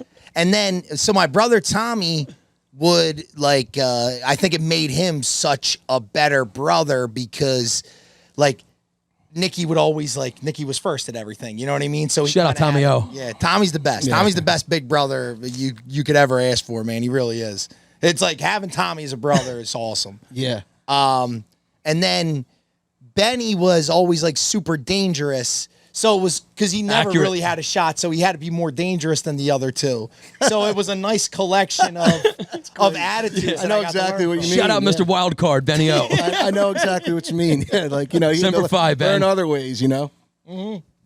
And so that's so you have 4 brothers and 2 sisters. I have 3 brothers, so I make 4, and then I have 2 sisters. And I will say this: my sister Frances is 2 years older than me. Shout out Franny O. Shout out to Shout out Frances. Benny O. And I remember when I was little, Frances used to maul me. Like it was awful. Like it would be like people were like, we should break it up. Like we should stop that girl from beating up that boy this bad. This is awful. And I remember when I fought that guy Giedris in Bellator. Yeah. And I lost, but there was a moment where he was beating me up. Was he the Russian guy? Yeah, Lithuanian. It was on Spike TV, right? Yup. Oh, dude, I was at Maggie's setting up for my gig. I'm like, my friend's about to fight. Yeah. And every time I looked up, wasn't going your way. Oh man, that guy tossed me, and it was like I remember in that fight as he's like punching me and my arms trapped. I got like a flashback to when my sister would beat me up. That is awesome. Like this feels like I felt this before when, and it was like when Francis would picture maul Franny me. and pigtails on top of you, beating the shit out of you. The flashback with the Giorgio's water ice truck jingle in the background. That's great. So you your parents, you're the youngest, so that kind of like being the youngest and watching and learning from your siblings and your parents, like that kind of created that mindset to be a fighter because you don't just get that mind. You could be a tough guy, but you need like we said, you need to kind of have the mindset to put the time in and change your life. Oh yeah, to be that dedicated to go after that dream. And I'll tell you what, like there's a part of fighting where you'll be in a fight with somebody and it's like you got to look inside your soul. There's a moment where you're like, what am I actually really made of? And having that why or that that part of your story that actually turns you into a fighter. So it's such an important part of it. And part of it is like you can lose a fight in the locker room. You know what I mean? So, No, is that what being a fighter means to you? Is going within yourself to find out who you are? Because knowing who you are, I mean, I don't know every last thing about you, but I know that you're not a guy that needs to be the center of attention. It's not about, hey, everyone look at me. Is that what led you to the fight game, to dig within yourself? Yeah, I'd say that was definitely like searching for something bigger than you, being a part of something bigger than you. Yeah. Your spot in the world. Exactly. Yeah, exactly. Like I got a place to fill and it's right here and I'm the only person that can fill it. I would say that was a big part of it. I think the uncertainty of it and also too, like growing up, there are certain things that happen to you where like you get punched in the face, right? You're like, I never want that to happen to me. And then you get a little bit older and somebody else does something to you and you're like, I never wanted that to happen to, and then it gets worse and it gets worse. And I think part of, pursuing a fighting career was having things happen to you where you were like, I don't want this to happen again. What do I do to make sure it never happens again? And it's like, go in there and fight somebody. You know what I mean? Because that's going to be, at the end of the day, that is the highest form of confrontation, right? Kind of like getting in a fist fight with somebody. Yeah. So if you can handle yourself in there, like changing careers, doing other things in life, it's not that it was easy, but it was a road or a path you were willing to walk, Right. And you've taken that mentality into that's at your core. I mean, that's who you are. Like knowing you, I know that. And then, but you've taken that in every, as a family man, as a father, as a family man, and other avenues that we'll get into. That you've gone from your fighting career, like you've taken that all. Yeah, and it's when you so again, I wasn't like a world champion. I wasn't, fighting main events and making millions of dollars. But when you build yourself as a fighter, and then when you take your life changes, which everyone's life does. Right. You're like, like you have to create a new identity. And then when you're fighting, part of it's ego, and you have to have an ego when you fight. Yeah. So when you're changing careers or trying to find a new path, it was the hardest, but thank God I had these experiences, because if I knowing I can get through that, I can get through this. You know what I mean? Yeah, absolutely. And do you find that some of these battles, everything is kind of within yourself? Like, obviously there's sometimes you're matched up with a guy that's physically you're not but I mean, there's always something that you can do better to fix it. So you kind of you can beat anybody on any night. Yeah, I still firmly believe that. So from a loss, you can take something and be like, and work on things in yourself to where you think that, that would make you better prepared. You can always just kind of work on yourself and kind of. I think that's in order to get better in life, in order to advance, you need criticism. Yeah. And it's and failure. Exactly. So when you lose, it is whether you want the criticism or not, it's the best dose of it. You know what I mean? Reality, The most truth you were ever told. Yeah. What are you good at? What are you bad at? Yeah. And when you come across someone just in life that hasn't received any kind of negative feedback, hasn't lost anything, so to speak, whether it's someone swooping in to save them and saving them from a hard lesson or whatever, it's painfully obvious. It's obvious. And they've missed out on a big chunk of life to overcome the adversity. Yeah, to learn from something tough that's happened. You hit it right on the head. You can tell those people right away that nothing bad happened to them yet. And, I'm sure it was a struggle with the fight, with when do you know when your time's up? Because you'll always be a fighter in your heart, but as far as the actual, you were fighting professionally, MMA, and how do you know, is that a tough, is it up, or do you always kind of keep the thing in where you can fight again? It's funny, when it's up, you'll know, and you'll do more fights after it's up than you should. You don't trust it yet. Yeah, and you never whatever 12 o'clock. It's never a safe bet, even when it's going great. Exactly. Yeah. Exactly. You get clipped and lights out, right? I mean, it's dangerous. It's super dangerous. Do you get scared? You get nervous before a fight? No, I never got nervous like that before fights. Which my favorite part of the fight was actually right before you walked out. That part. Yeah, because it was uncertain. It was total uncertainty, but for some reason you were totally fine with the uncertainty you were walking into. You know what I mean? Yeah. You were prepared. You put and the I would work imagine in. that's where all the hours of training comes in. Yeah, because you put the work in. A fight, in the purest sense, is a stressful environment for your mentality, for your body. Experience. But and just our bodies are programmed to the whole fight or flight. But by the time you're ready to walk down to the octagon or the ring, you've drilled it so many times, and you've already got popped so many times in training camp that you're not even worried about that. Is it all strategy at that point? Or is it muscle memory, or are you just so calm in the moment that it is a chess game? Or is it a combination? Oh man, so your first couple, you're in a dream. Yeah. Wow. But when you start becoming oh wow, I know what's going on. Right. It's a weird feeling where an hourglass, you're constantly waiting for your opportunity and trying to be, show aggression or, be assertive in there. Yeah. But for me, at least, it was, I just wanted the guy to make a mistake that I trained for them to make. Right. You know what I mean? Being left-handed like you are, is that a big thing? That's a positive. Somebody kind of throwing you kind of, because people aren't expecting that left clip. Go into a room where people are sparring, and if there's two southpaws in there, there's a lot of lefties in that room. You know what I mean? Yeah, exactly. So that's always been an advantage to where you can kind of wait for that first shot that they throw sloppy moves, slip and kind of get them. Yeah. So the thing that I always liked was eventually an orthodox fighter will imagine he's fighting an orthodox fighter. Yeah, eventually because they'll make the mistake. Their instincts will kick in, and then they'll forget all that training. I'm doing a lefty, do something, and then boom, your natural kind of. I'm always moving to that side where because I'm only seeing righties, and then a righty is eventually he's eventually going to think he's fighting a righty. You know what I mean? Yeah.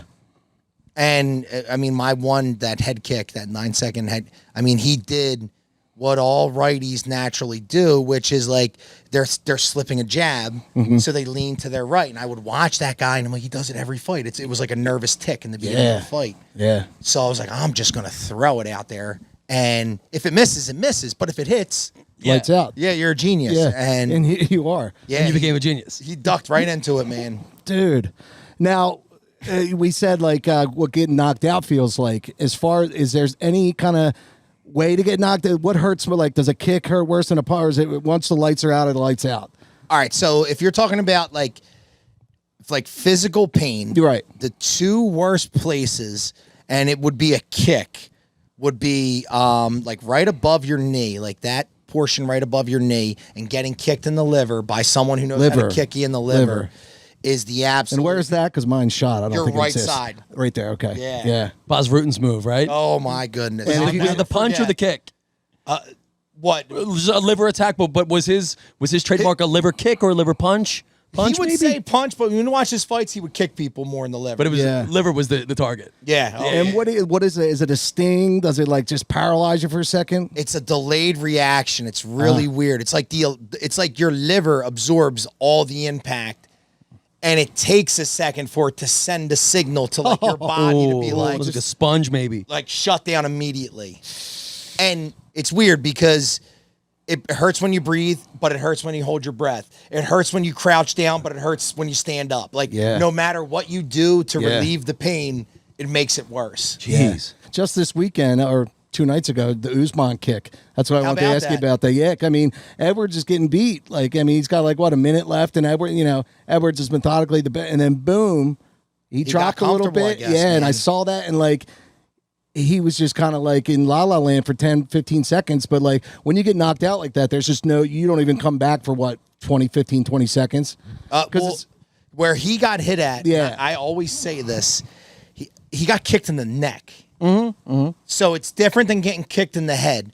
When you get kicked in the neck, it's like when you get kicked in the head, someone pulls the plug out of the computer. Yeah. But when you get kicked in the neck, it's like when a CD skips.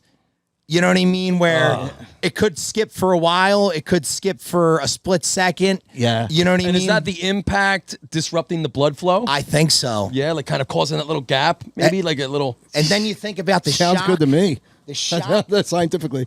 The shock going up the back of your right? 'Cause Yeah. your neck is absorbing the shock, and then you have your neck, your spinal cord, your brain stem. Yeah. I think it has something to do with that too. Wow.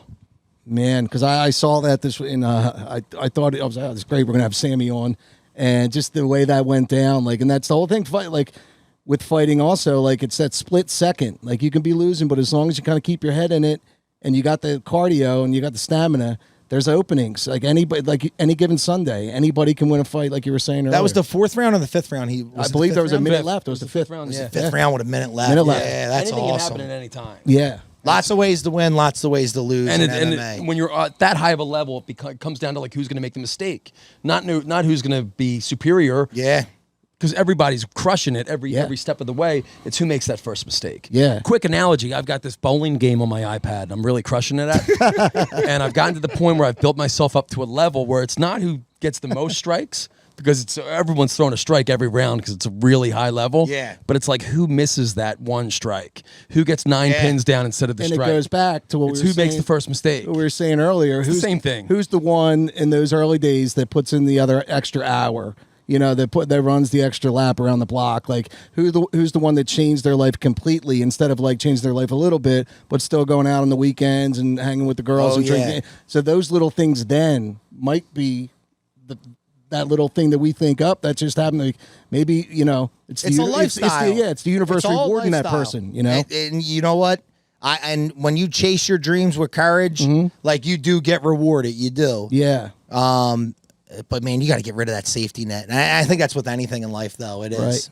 Yeah. So, and then with fighting, we'll segue into you politically. Yeah. You took a stab at the state senate, and I hope your hat's in the ring for good, because I mean the sky's the limit for you. Thank you. Politically, you're out there. You do the cleanups in Philadelphia. Thank Take you. us through that. Like, how'd you get started with that?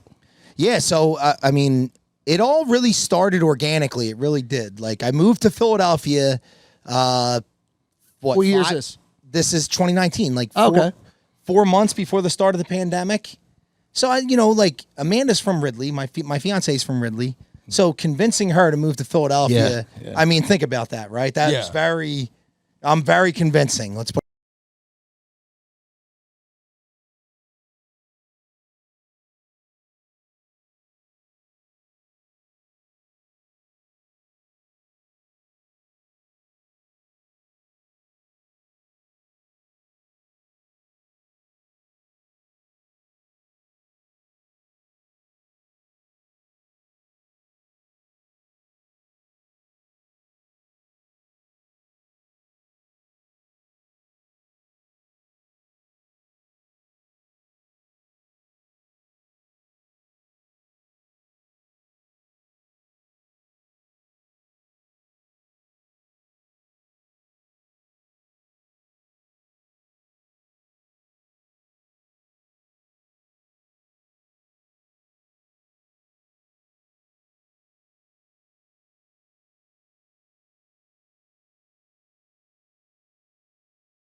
class. I would almost. see them on Facebook. They were awesome. Yeah. Like, and everybody in the community in Delaware County would see them and watch them and be like, wow, it's amazing. The before and after photos were just incredible. If you have like 10 people, if you have like 10, 15 motivated people, you can do damage. You really can.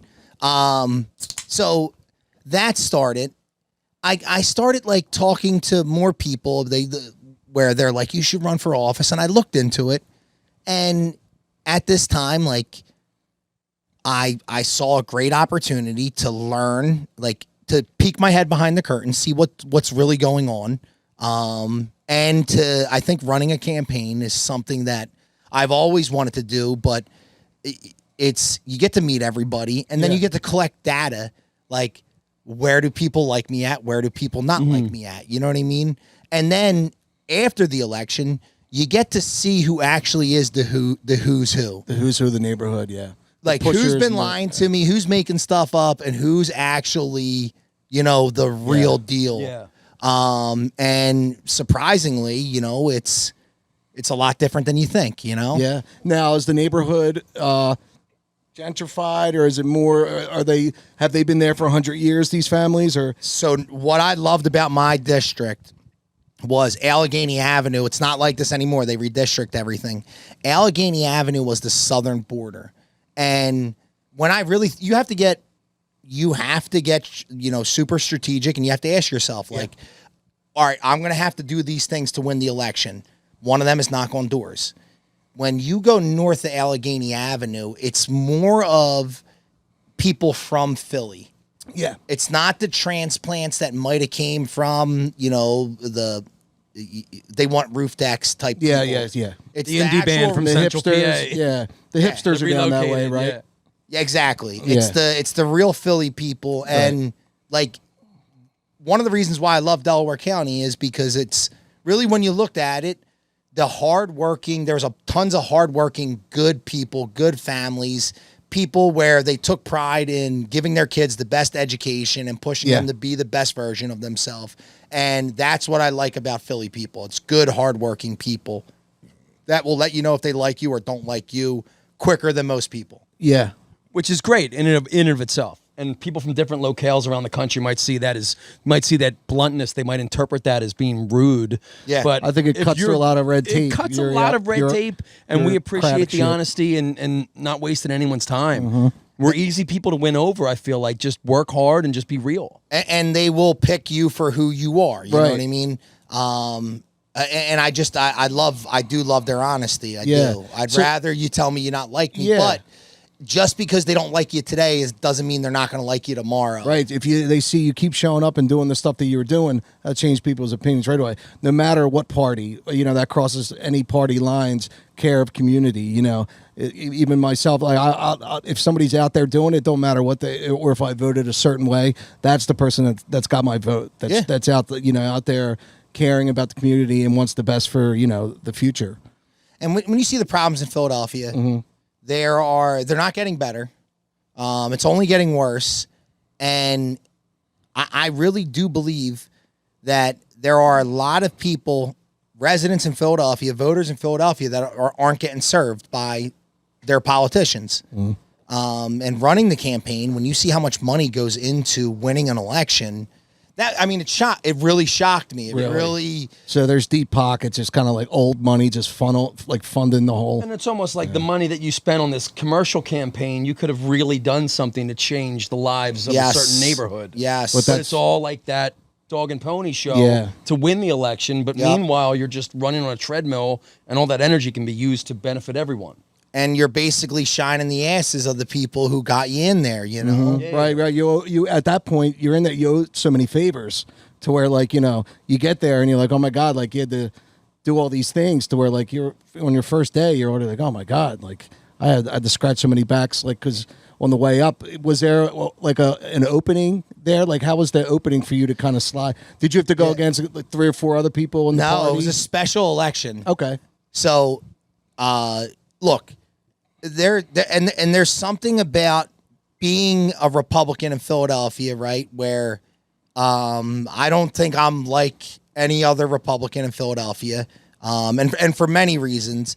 And one of the big reasons is, the neighborhood where I work in, I'm in black and brown communities all day long. And I prefer to be in there. I do. Yeah. I mean, Philadelphia is a majority black and brown city. So if I cater whatever I do to a certain group of people, it leaves out a whole nother group of people that you could be working with. You know what I mean? Yep. So I love working in Harrogate. I love that neighborhood. I love being in the underserved neighborhoods of Philadelphia, and I enjoy door knocking in them. So I think that separated me right off the bat from the majority of the people. Won't go into neighborhoods because they're uncomfortable, they're scared, or whatever it may be. But I'm not that kind of person. No, you're not. Absolutely not. Yes. How does the real estate, your job, and how does it tie into each other? The political campaign, the politics, and I would think that they would work hand in hand. Oh, yeah. Because you're in that community, you're out there for that, and you're serving. Like I think it's perfect for politics.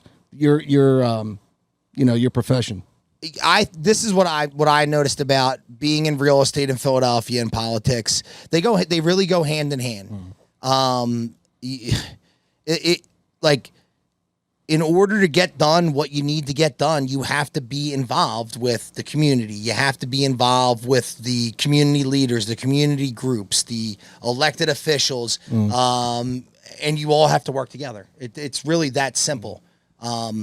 Because if you're taking these abandoned buildings in a blighted section of the city and you're bringing life back to them, and you're giving people opportunities to start businesses, you know what I mean? Because a lot of the buildings that you see us in, I mean, they're being repurposed and being outfitted with entrepreneurs, with people that have their own hair, nails, barbers, whatever it is. As far as work jobs, though, what kind of jobs in that? Because you're saying kind of a living situation, but I know that when Sugar House opened up about 10 years ago, I don't know if that's worked out to where what they thought would open up thousands of jobs down there. What is kind of the job? It hasn't worked out for me the few times I've stopped by. Yeah, I stop by on the way. Anytime I play in the Northeast, I'll stop by there like 2 a.m. I'm out there by like 2:06. Yeah.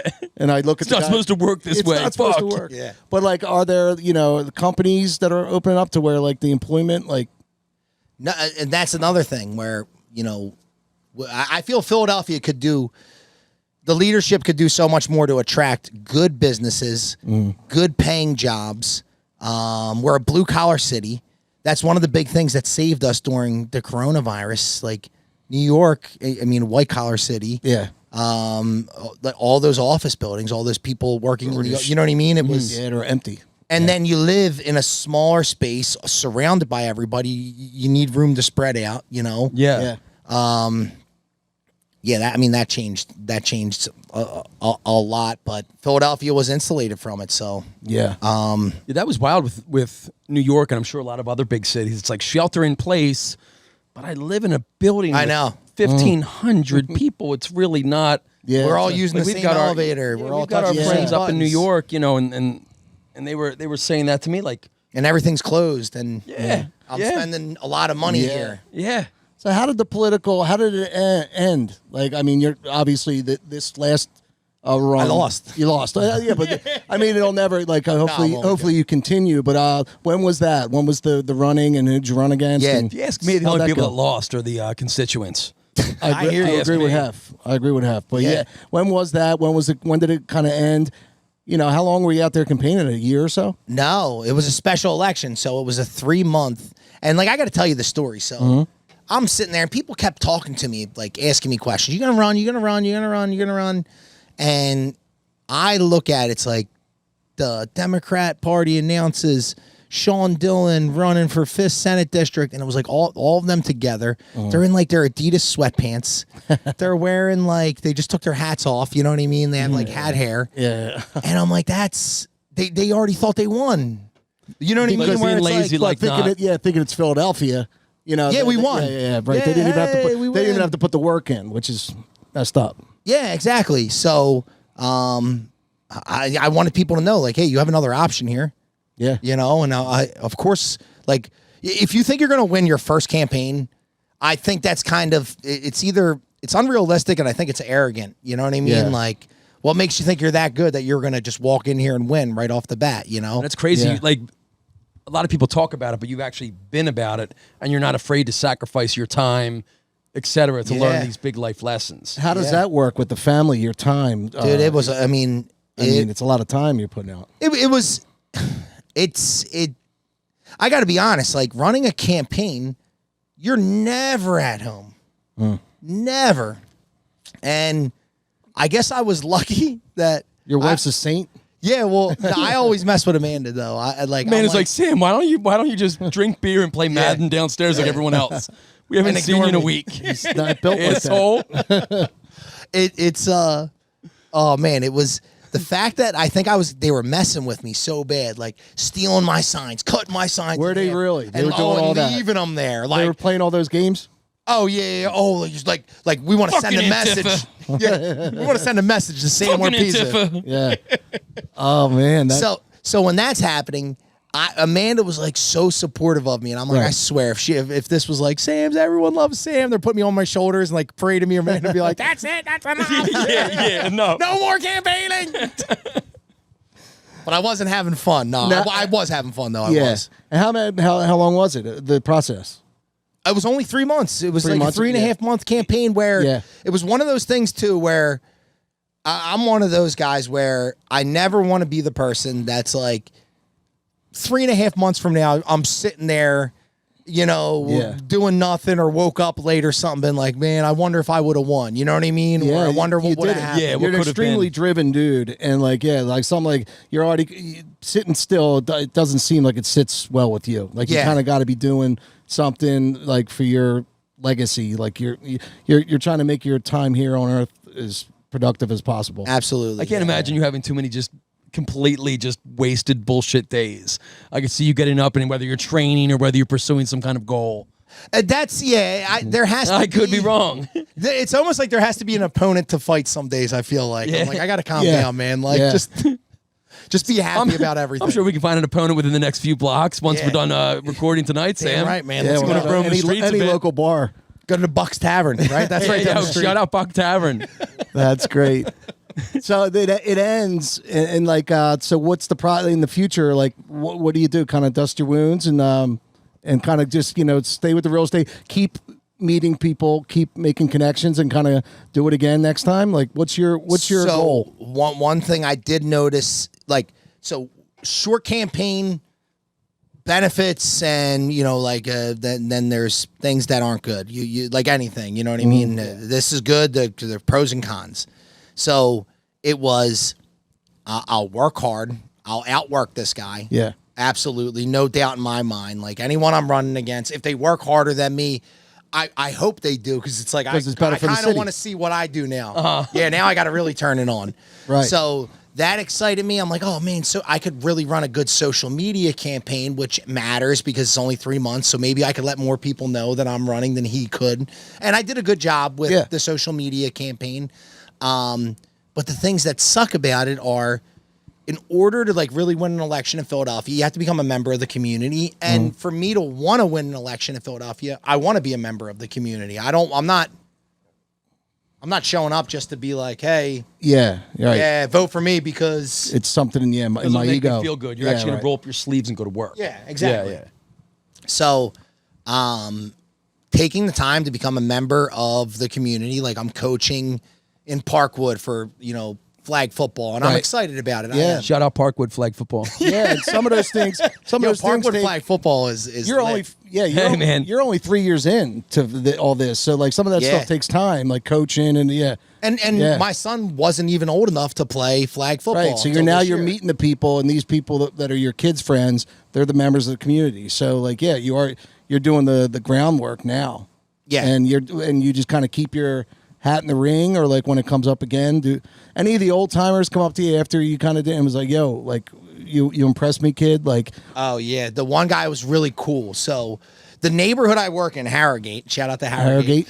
Shout out Harrogate. Yeah. Harrogate's it reminds me of Collingdale. It does. Shout out Collingdale.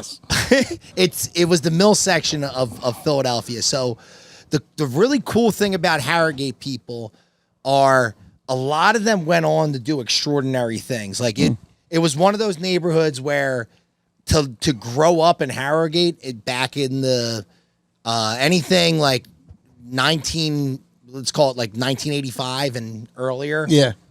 Probably best neighborhood ever. Like, Yeah. really was. Yeah. The guy's name was John Egan. He ran for mayor. He ran the Philadelphia Stock Exchange, but he's from Frankfurt and Venango.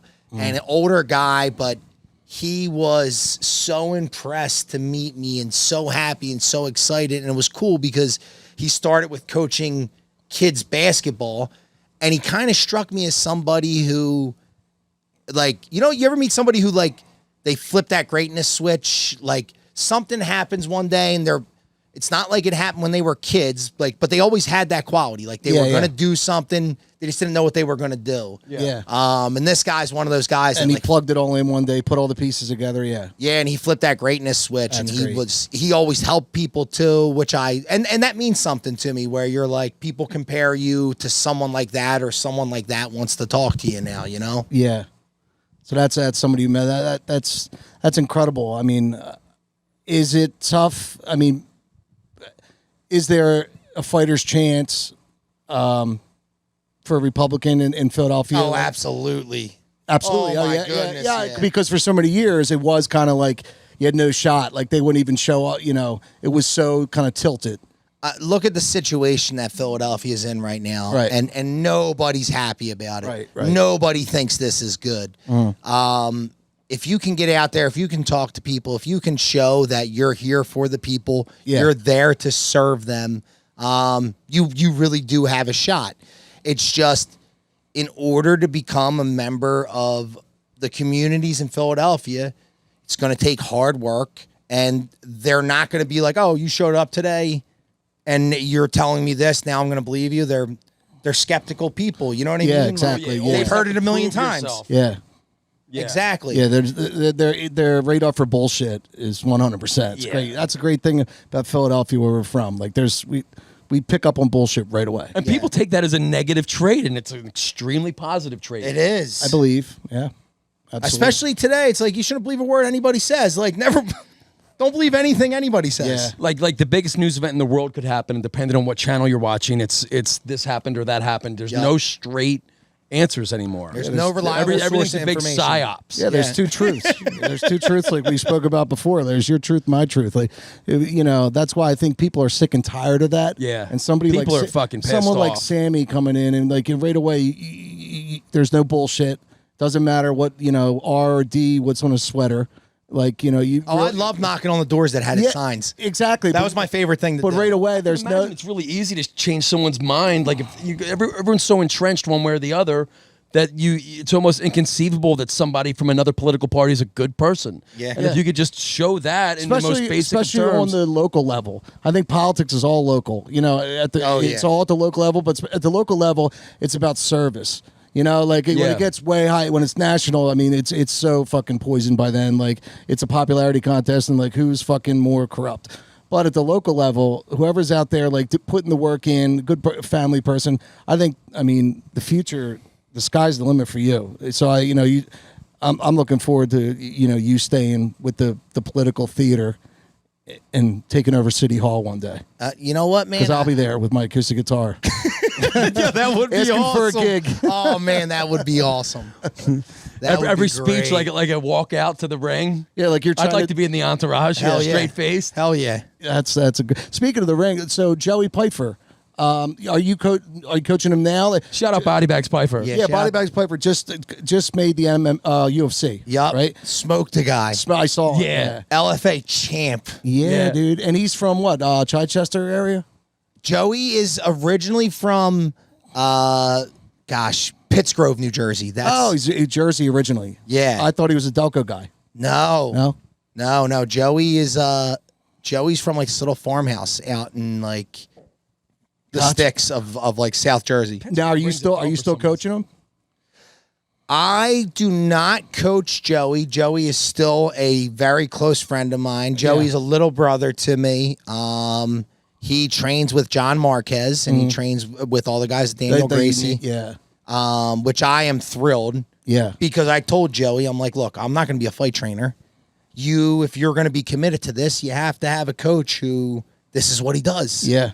You know what I mean? Like, I'm a guy who cares about you, and I fought and I can help you, but I'm not going to be the guy that is going to be, you know, hoisting you on my shoulders with a world championship belt, because it can't be You have too many things going on right now. Yeah. He deserves somebody with like the one track mind. Yes. Where you're a guy that's dabbling in a bunch of different things to satisfy. What's his ceiling right now, Scott? Oh, my God. really? What do you, Because what do you I've think watched about so- how's he looking these days? What do we think about the future? Yeah. So I got to train with him, and like Joey knows, like I trained Joey to the point where he knew what I was there for. It's like, dude, I'm not here for you to like try to wail on me. I'm giving you a look, and like I'm sacrificing myself partially. So you have to be nice to me. You know what I mean? But you have to use me for what I'm good for. Well, your dimensions are the same, pretty much, because I've seen you guys spar before. Yeah. You know, you're lefty, but like your dimensions you're long. But yeah, I give him like I'm a good, and Shadow, I'm a mirror. good training partner Yeah. too. Like I am. I'm good at it. I keep everybody safe. That's the one thing where I am good at it.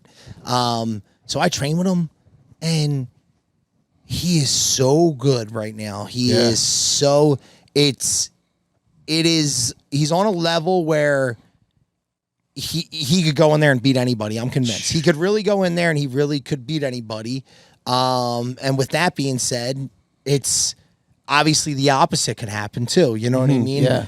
He's not unbeatable, and he knows that. I think that fight where he broke his arm, he dislocated his elbow, showed him that you can get the rug pulled from you at any moment. So this is fragile, and you have to be smart, and you have to take advantage of all the opportunities that you get. Mixing with that, hitting the peak of being 26 years old. He'll be 26 years old. I was just going to ask, 26. What's his weight class? 185. 185, and And he's he's a big. full 185, right? I mean, he probably walks around at 200 Oh, easy. easy when he's not fighting. Yup. Yeah, He's a big kid. Yeah. So what I mean, that process, he goes and fights, I guess, again every 6 months, or I guess when you're at that young age, you try to get in 2 fights a year or something. I mean, it's, you could tell us better than anybody. It's not very long. I mean, your As many window- as you can. Like if you can get 3 to 4 fights in a year, and you're getting out of there like unscathed in a way, Yeah. man, you like that's Go what the you ne- kind of got to do, you know? Yeah. Especially when you're this young, and they can build like. You got to think about it. It's a game too for the promoter where he's like, all right, well, I got this kid, and he's 4 years younger than this other guy. Yeah. This other guy, or the older guy, might not be here in another Exactly. 8 months. We had a friend, well, we all know him, Rob Cucinato, St. Joe's. Yeah. He went to the Red Sox. He, Yeah. You know, baseball player, 4 years at Temple, and got to the Red Sox, played in the minor leagues. But by the time he got there, in baseball, you're hired right out, or you get signed right out of high school. Like they sign 16, 17-year-old kids.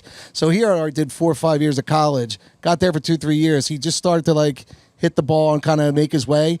By that time, he's 25, 26 years old. He's like the first baseman prospect. There's another guy that's 17 from like Guatemala. Yeah, They're going to put Dominican Republic. Exactly, that they signed. They're like, this guy can give us Kid more from years. Florida, 6'8", throws 105 miles an hour.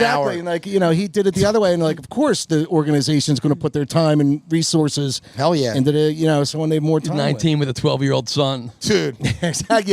Yeah. Somehow. Remember Danny Fernandez, or the kid from the Little League New World York, Series? yeah. Yeah. Danny, They were the birth just certificate retired. controversy. he just retired. Yeah, right. But that's cool that you were involved with that too. Like, so you went, you know, the coaching and all that. That's something like I think you'll always coach, and like, cause you're extremely driven, and you know, you've always had a want to pass the knowledge on. All right, Sam. So what's on the horizon for you? What's going on now, and what's the future look like? You know, man, I'm gonna keep running my real estate business. Yeah. I will be hanging out with the family, and every opportunity I get to be in front of people of, you know, Northeast Philadelphia, I'm going to take full advantage of it. I made some great friends during the campaign, and that's one thing that I'm actually enjoying now, because you got to meet so many good people. And it's like, when you meet people like the good Philly people that care and know that you care. It's a good friendship. It's a good you want to hang out with the person, you know what I mean? And when you make those friendships, you earn those friendships and they last. They're not superficial friendships. They're real friendships. It reminds you a lot of Delaware County, right? Like going back to like the way you were brought up. Like so something from your core you see there. And that's probably why like I feel like you stayed and want to kind of grow your family there, is because there's something about where you're at now, Northeast Philly, there that you saw here growing up. That, and it's like being uncomfortable and being unfamiliar too. At this point in my life, I feel is such an advantage. You know what I mean? Where if I get comfortable now, I feel that would be the worst thing that could happen to me. Where it's you look at Usman in that last round, right? Gets kicked in the head. It's like, just like when that, you get comfortable, right? You get kicked in the head, Yeah. Well, Sam, you're a real one, and you've earned everything that you've achieved. And coming from an area where people kind of spend a lot of energy complaining or tend to, you've never been one of those guys. You've always rolled up your sleeves and gotten to work. Yeah. And we all appreciate and respect that, man. So thank you so much for coming by, brother. You have all our respect, man. And Marks, I definitely, my man. You make me want to turn on that greatness switch.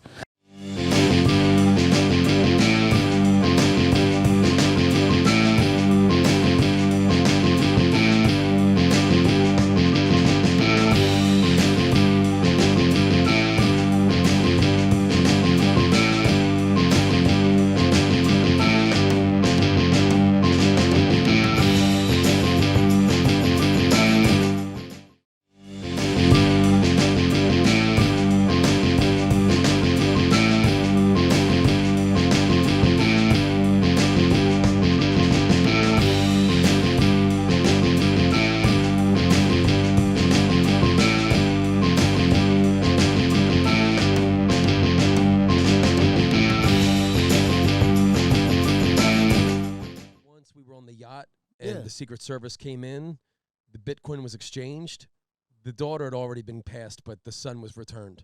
This is Ibiza? Welcome to Hoagie Time, everybody. This is Hef Dog. I'm here with my boy Money Mike. What's up, guys? Welcome to Hoagie Time. Great to be back. Great to be back. Episode 7? I believe so. Something like that. You have to learn to go higher than that, How you doing, pal? How was your gigs this week? Awesome. My gigs were great this week. Barnaby's Westchester on Friday was spectacular. Rob Carroll came through yesterday at Barnaby's Havertown, and it was one of the best gigs of the summer. It really was. That's awesome. He came through on saxophone, on flute. Wow. And he also has this electronic type MIDI saxophone. He brings like 3 instruments now, and he's not even bringing his keyboards. He does keyboards too. Yeah. He's been playing with Ken Queter lately as well. Wow. So he came through, and harmony vocals. Incredible. And the vocal blend is great. Incredible. How many more you got? 1 or 2 more? Just one more. One more. Just one more. So anybody that hasn't swung through it all this summer should definitely try to come out on Sunday at Barnaby's Havertown, 3 o'clock to 6:30. It's our last one of the summer. That's before awesome. the NFL season starts. Yes. It's been a really fun summer. So come out and enjoy the last week with us. So this Sunday is the time to catch it. Yeah. All right. Gotcha. How about yours, Mike? Mine. I had a private on Saturday in Schwenksville. Ooh. And I realized I left my microphone here right next to this chair. You've forgotten worse before a gig. But probably I was at Villanova exit on the Blue Route, so luckily Guitar Center is up that way. Got a microphone. Shout out Guitar Center. Shout out Guitar Center. Got a microphone and pulled it off. And then Sunday I was at Tavola, back at Tavola. Bunch of divorcees and golf pros. Sexual vibe there? Sexual vibe, but not this Sunday. It's a different vibe on Sunday than Friday and Saturday. How would you characterize the vibe? Angry ex-athletes golfing. Nice. Divorcees are going to divorce. Yeah, divorcees are going to divorce there, but yeah, Sunday's a different vibe. But yeah, it's cool. I'm there every other Sunday. This week, I have a few gigs this week. Thursday, I'm at the Trophy. I'm back there 9 to 12. Coldest beer in the hemisphere. Coldest beer in the hemisphere. Josh, happy birthday, Josh Bale. Oh, Josh Beal. Yeah. Is it Beal or Bell? I always thought Beal. Probably Beal. If I'm wrong, then Josh, you'll correct me later. Yeah, you'll run into him at the gym. But you know it's all love. Yeah, it is. Maybe I will, Mike, but we're not talking about it. We're just being about it. Being about it now. And then Saturday, what do I got Saturday? Shit. Photography? Did I write it down? Oh, the JT Brewski's employee party. Oh. Yeah, Tommy Smith's house. He has Weird Science. What's his address, Mike? I can't give that out, but he doesn't live in Delaware County, but it'll be cool to hang with the whole Brewski's crowd. You know, we've been through a lot. Not in Delaware County. What street and what number and what town, Mike? If I knew, I'd tell everybody. Well, I tried, fans. Yeah, Sorry. you tried. So I'm there Saturday. That's a private. Sunday, I got a double. I'm at Gypsy Saloon in Conshohocken, 11 to 2, and then JT Brewski's 4 to 7. They're going to be tired of you by Oh, yeah, I know. By then, I'll be like, see you. But I'm only there once a month, so. Okay, so that's good. It's But not you're bad. playing for them twice this weekend. Twice this weekend, yeah. But I figured nobody's listening anyway. Different set list both nights? No, same exact one. Same exact set Yes. list. Love it, bud. Yeah, baby, that's it. So, yeah. Same as it ever was. Yeah. Yo, I ran into a very trying situation last night. I think it's worth bringing up. Absolutely. I think it's worth bringing up. I left my house. I'm driving down my street, and I'm not going to tell you what street. Tell us what street. Tell us what The street. last thing I need, you know, paparazzi and such. But Yeah, I'm right. heading down to the end of my street, and I'm approaching Springfield Road. I'll give you that. Right. And I see a small dog in the middle of the street, followed by its owner, and it's a woman, and she's upset. And my immediate thought is, this dog is off leash. Right. I'm a humanitarian, but I'm also a friend of the animals as well. So you didn't know whose side you were on? There was no sides to be taken. I just Right. knew that this wee dog was in trouble. So I'm going to pull over and just grab it before it gets hit by a Yeah. car. I thought it was a dog off leash. Very noble, yeah. Guys, the situation intensified exponentially by the second. I get out of the car. The woman is crying as though she was just hit by a car or something. Something's wrong. Yeah. She's screaming. She is hysterical, and rightfully so, because over the next 20 seconds or so, I start to understand what happened. Yeah. This little Pomeranian was just attacked by two big dogs, as well as the woman. And I had just rolled up after the dogs were taken into their house. Yeah. But the woman and the dog were still returning from the middle of Springfield Road, Right. To where the, no cars stopped, Yeah. and the dog was bleeding, and its stomach was open, and its intestines were exposed. Jesus Christ, blood? Yes. And the woman felt so bad for her. She's screaming, my dog's gonna die. And I'm looking around, and it's just me. There's no one else there. For 1 second, you're like, fuck, why'd I stop? Before I knew what was happening, I was Yeah. like, oh man, this woman's off her shit. Right. Like, fuck, yeah, immediately, yes, fuck. But then I understood Yeah. what happened, and so short story shorter, Wow. yeah, dude, super sad, and I don't know, shout out to Ginger and Ginger's family. I hope Ginger pulled through. I don't know. Yeah. We called 911. Shout out Springfield Police. They showed up after a bit, and they suggested that, the daughter had come over by this point, wrapped the dog in a blanket. Like, you got to get this dog to the vet. Right. I gave a brief statement. I declined the autograph from the officer, and I just said, look, it's not about that. Old Marple?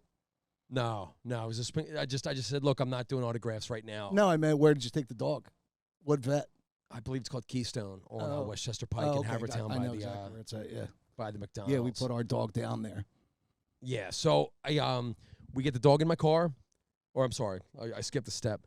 I get in the car. I just gave my statement. They're walking towards their house, and I realize the mother is so upset that she can't drive, Yeah. and the daughter, who's about our age, was there now with the dog wrapped up, and I was like, she can't pass the dog up to anybody without. The intestines falling out. Yeah, I don't want to be graphic about it, but yeah. So I pulled up and I said, yo, you need a driver? Let's go now. And they said, what? I said, I know where to go. Let's go. And my car, Dude. is a shit. Dude, but it's what a really line. messy. I know where to go. Let's go. Yeah, so they hopped in. No, I mean, no big deal. That's They- your equivalent of the 9/11, like the Let's planes roll? going down. Let's roll. That's, yeah. It was a I'm very proud of let's you. roll-esque moment, I'm kids. proud of you. Thanks, Mike. Yeah, man. Thanks. So the dog's rolled, wrapped The up. dog's wrapped in a blanket. The dog is not screaming bloody murder. The dog was. I hope Ginger survived it, but Ginger was a super stud about this. Wasn't crying constantly. Was just chilling. Just had all faith in the owners. So whatever. So we got her to the emergency vet. Yeah. And let me be clear here. I ran a few red lights safely. HT, you're looking at. I know safely. Yeah, he's got some friends in blue. Exactly. Yeah. And don't we all? Yo, shout out all first responders. Yes. I came to a red light. I would stop. I would look both ways, but I would not wait for it to turn green. In that situation, yeah, you did the right thing. Let's get this. Let's make this happen. What night's this? Friday? Saturday night. Saturday night. Yep. I was going to say, because if it was Friday, or no, the Bonner Upper Darby, that whole shooting scare, that happened. I don't know. That might have been Saturday night. Friday or Saturday, but if you hit it at that time, I would have been. If I'm a parent, I'm asking for a refund. Yeah, I'm like, I'm paying all this money to avoid this. Yeah, that stuff. Oh God, it's the times we live in, because apparently it was just a fist fight, but somebody was like banging the bleachers at the same time. Someone yelled gun, and boom, no gun, just a minor fist fight. But these are the times we live in, I guess. Mike, speaks to the youth. Yeah, I mean, I don't know why you got to be playing with guns in the first place. Nothing cool about guns, but there was no gun there, so I guess it's not the time or place. But really, you shouldn't be fist fighting either, if you're all having a good time. But Bonner won.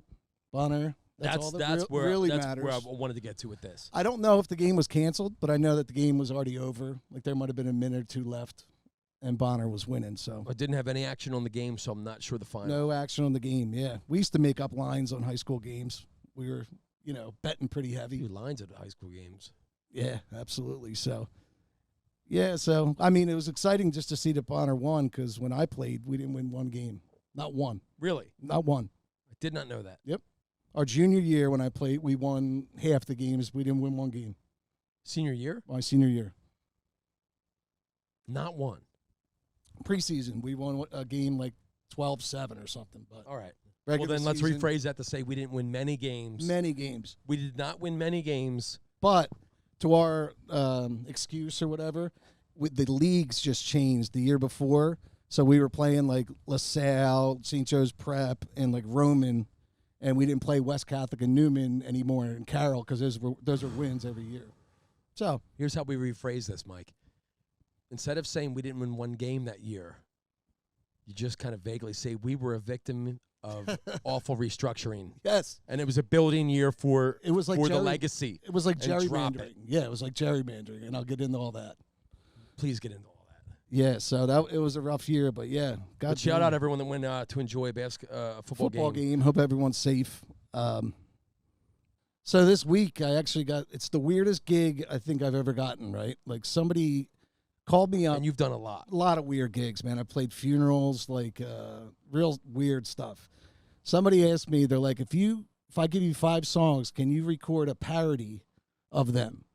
And basically, they gave me information that the guy's turning 50 years old. They're teasing him because he's old. His name's DZ and her name's Dina. I'm like, that's it? And she's like, yeah. And, I gave a good number, and she said, sure, I'll pay it. So all week long, I'm trying to write. That needs a good number. You're asking for original lyricism. Yeah, exactly. With a deadline. And I have 3 or 5 done that I did pretty good on, I think.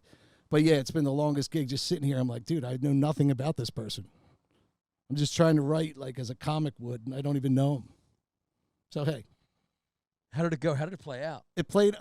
I sent over the 3, I'm done, and she was like, oh my God, this is so funny, you're talented. I'm like, oh, thank you. I'm like, good, because I was about to say, I'll give you back the money or the down payment. I don't want to do this anymore. It's hard. The emotional gymnastics this gig is putting you through leading up to it. Like, I take so many gigs like that like mess me up like in my head beforehand. I'm like, why do I even do this? Like, somebody will be like, do you have a 7-piece band? I'm like, yeah, I got one. I haven't played in a band in 10 years. They'll be like, oh, you got a gig in 2 months. I'm like, all right, fine. Didn't I do one? I took one. There was like a wedding a couple months ago that I talked to you about. Oh, with the DJ. Remember they wanted me to DJ and play? I said, sure, I'm a DJ. Oh, yeah. I do not have DJ equipment. Somehow I was just like, yeah, sure. Then shout out people there that night listening to our podcast right now. That's the Harrington Senior Prom it was. Yeah, shout out Harrington Senior Prom. Well, we figured it out. I just figure it's money, man. Take the money. And it was great, right? So yeah, you work best under pressure. Under stress. And if you have a deadline and under stress and you have to make it happen, yes, that's the motivation you need to make that happen. That's the motivation. Me too. So when she's I wish it was not like that for me. So when she's calling and asking for updates, and I'm thinking there's 3 weeks, like, lady, I don't know what the hell. I didn't even write it yet. But yeah, do you work like that too? Or are you a procrastinator? Yeah, I wish I wasn't. Yeah. Everything has to be at the very last fucking second, or else there's not enough like internal motivation for me to even take a swing at it. I just don't get it. I think people actually. I'm a man of leisure, Mike. Yeah, I'm with you, dude. We're the same dude. And but I think, people work better like that. Like when you have that like stress and anxiety, like boom, you put pen to paper. I remember I wrote McDade Boulevard like that. We had like an hour. We're like, dude, we need words for this. I'm like, all right, we just sat right outside the garage. And it's not like, the Mona Lisa with Mad Hatters or anything. It's not lyrically, but it got done. It needed to get done. It got done. I remember that. We were in the rehearsal room. Yeah. And we were like, we need lyrics for this. Yeah. You We peeled gotta off that. You peeled off that canary yellow leotard, and walked nude into the garden that you had built. Yeah. And you emerged an hour later with the immortal lyrics. Yeah. The paper was glowing. HT, how We are all you this were. week, pal? It's great to guys. see How are you. you? Good, man. Ladies and gentlemen, HT O'Hagan. We gotta.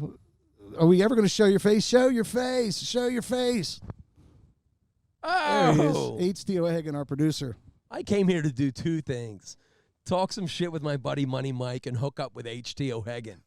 Well, it looks like I already talked some shit with Money Mike. Oh, dreams come true, buddy. Dreams All come right. Would you true. hook up with a dude for $1 million? Yeah, Yeah, I think I yeah, would too. yeah, dude.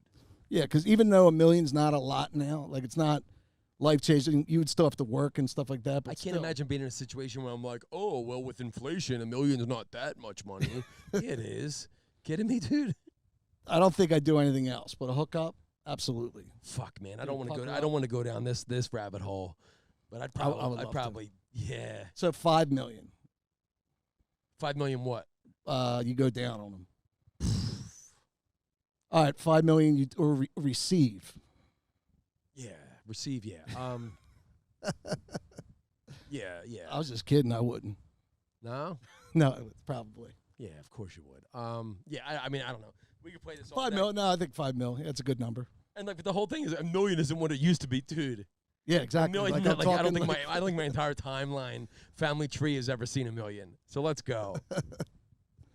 And you play it right, you turn that $1 million into a few million. Yeah, well, if you go down to the casino, I've done that so many times. One time, Oh, you've turned $1 million into a few million so many times. No. I've gone down to the casino trying to turn money into money I didn't have. I did it with a shore house once. We were 19, right? And I had the $3,000. Everybody paid $500 that was getting in. I had the $3,000. I was going down. I stopped an AC, and I put it all on black, and I hit. So I had to, like, if I would have lost, I would have drove home and been like, we didn't get the house. But I won, and I had $3,000. I went down, was happy. I mean, I've lost a million times to that time, but like I remember that time, super stressful. Went in, did it, and I just stared at it. And when I hit, I was like, yes, it was like the biggest weight off. It felt awesome, man. We've been chasing that feeling ever since. Yo, I've got a story that starts out similarly but ends badly, and it's quick. But I like love it. heading down the shore, and it was like my first job. I'm like 26, like my first like Thug Folk was done, and Yeah. it's like my first like legitimate job, even though it was so boring and the money wasn't fantastic. But I finally had my first paid week off. I'm going down the shore. I'm staying with some friends. Yeah. Hell yeah! First night, gonna do AC. Blah blah blah. I lost so, and AC's first night. Yeah. We're gonna see a fight, and then we're gonna head down to Avalon for the week. Got the week off. Went to AC, saw the fight, cool. Then lost all the money that I had for the rest of the week. No shit. I still ended up at the house I was supposed to stay at that week, that night. Yeah. But when I woke up, everyone's like, cool, we're going to the bar, day load. I had nothing. And they were like, well, sorry. That sucks, man. No one was like, yo, I'll, Yeah, I got you. Yeah. Not that I expected, but no one's like, I'll step up. And it was like, and it became obvious right away. I went home. Yeah. And I spent the rest of my paid vacation on my recliner watching MTV. Jesus Christ. Yeah, dude. man. So Some I mean, awesome back game. then that's got to be like 1,000, 1,500, 1,000, at least 1,000 I mean, with Yeah. inflation, of course. with inflation. Wow, dude. Wow. Yeah, I had a few AC one time. I was at the height of my gambling, right? Me and a buddy were like talking shit, like, and then finally we're drinking McGillicuddy's in Kirkland, which isn't there anymore. We flip a coin for $3,000. Whoa, excuse me? Yeah, we flip a coin for $3,000. There's a bunch of guys from Millersville. dick swing. Yeah, dude. It was and afterwards, I'm like, right after I said, I'm like, fuck. And I'm like, all right, I think I got $3,000 on me. And then On you. I had it on me in my car just because I'd met somebody or got paid.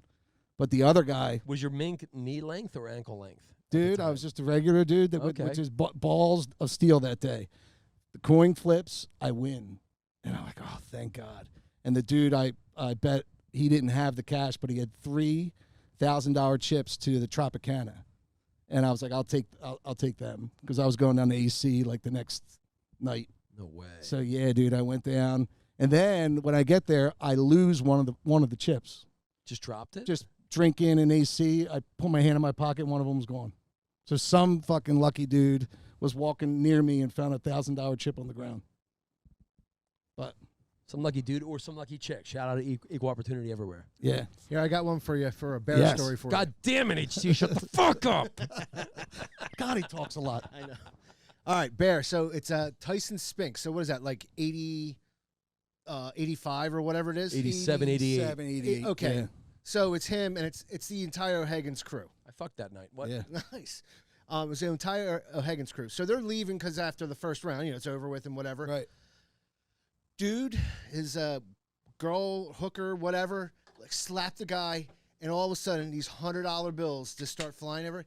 He walked away with $7,000, and he just walked over to it wasn't the Marina yet, or what? It was Trump Plaza, but it was the other name before that. Yeah. Taj Mahal? No, Taj Mahal was down the street, but like he ducked into the next casino over, right? And all of his friends go, "What's going on? What's going on?" He goes, "Mortgage, school for Tommy and Coley, whatever." And he goes, "All right, and the rest is us. Let's go." And in 1988, mortgage was like $7.25. Oh a yeah, month. I mean, like who And knows cocaine what was it was? pure too. Back then. Pure. I think- and I pure, think- pure as driven snow, Mike. Yeah, man. Wow, that's And a what was crazy St. Joe's story. probably like $300 a kid back then? I mean, Back- come Yeah, on. back I then, think yeah. when because like when I was in 8th grade, I think it was like 700. So I think it was like, 1,000 by the time I was in grade school, and I had 4 siblings, so at one point or another that was pretty tough. I And guess. now they're turning St. Joe's Conwayndale into senior living. Yeah, I saw that.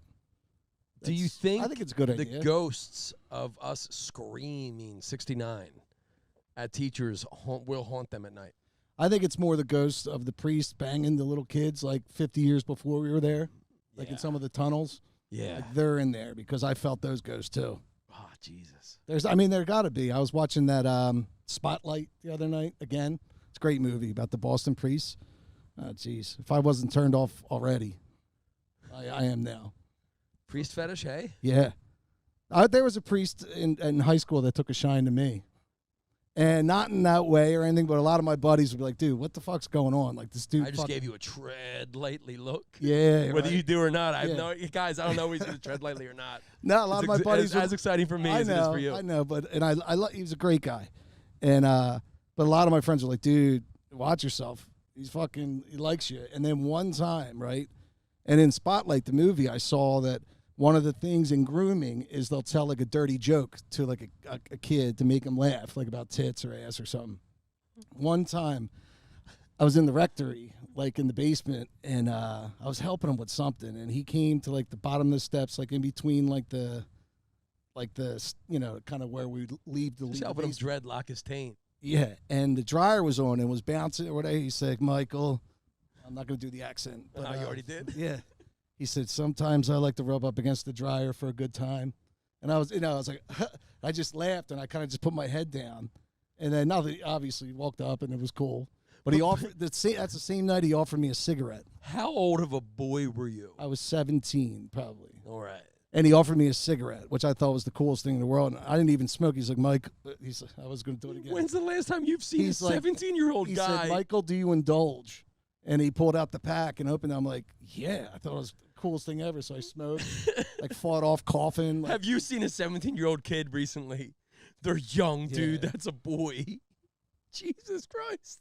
but everything was, very nice. Like, he was a good man.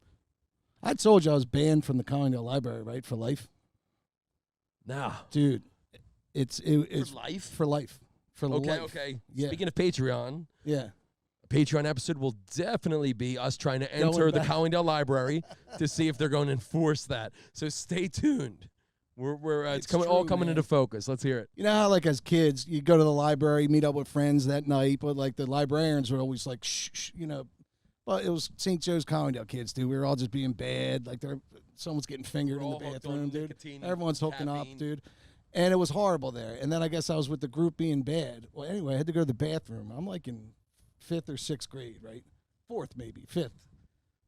I think I hit that, right? 4, 5, 6. One of them. Yeah. So there's a really specific range. I know, it's pretty wide. Either way, your dick was pierced, whether it was 4th or 8th grade. So I go in I have to go to the bathroom, and I'm in there, and it was like, I guess, like diarrhea or whatever. But Come on, man. There was no toilet paper where I was, so I had to get up and go to the other stall. There was toilet paper there. As this is happening, the crew that I'm with gets fucking screamed at, gets kicked out of the place. Like, I guess they did something really bad.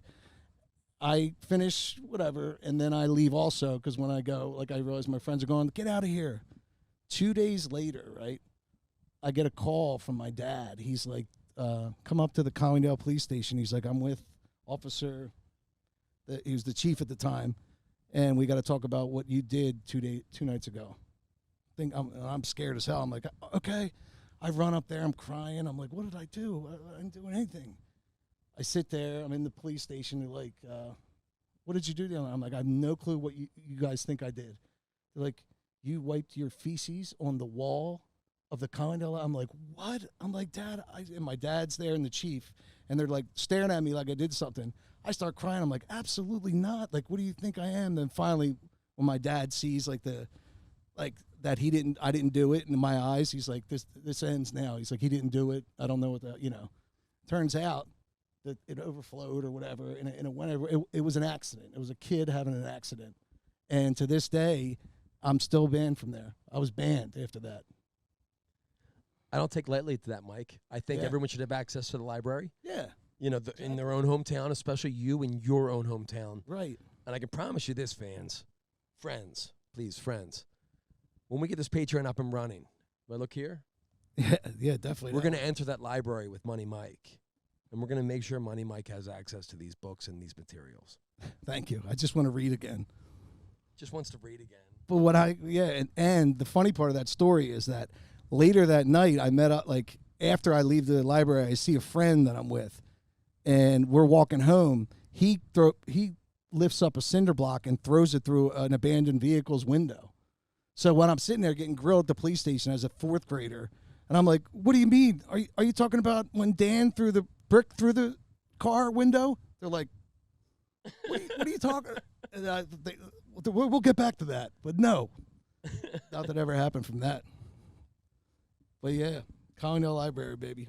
I love how it was so like Collingdale, like there's a lot going on there now. I don't know if there always has been or not, but back in the day, like shit like that would happen. Yeah. And it was only handled between the police and our parents. Like, I guarantee there's no paperwork on that.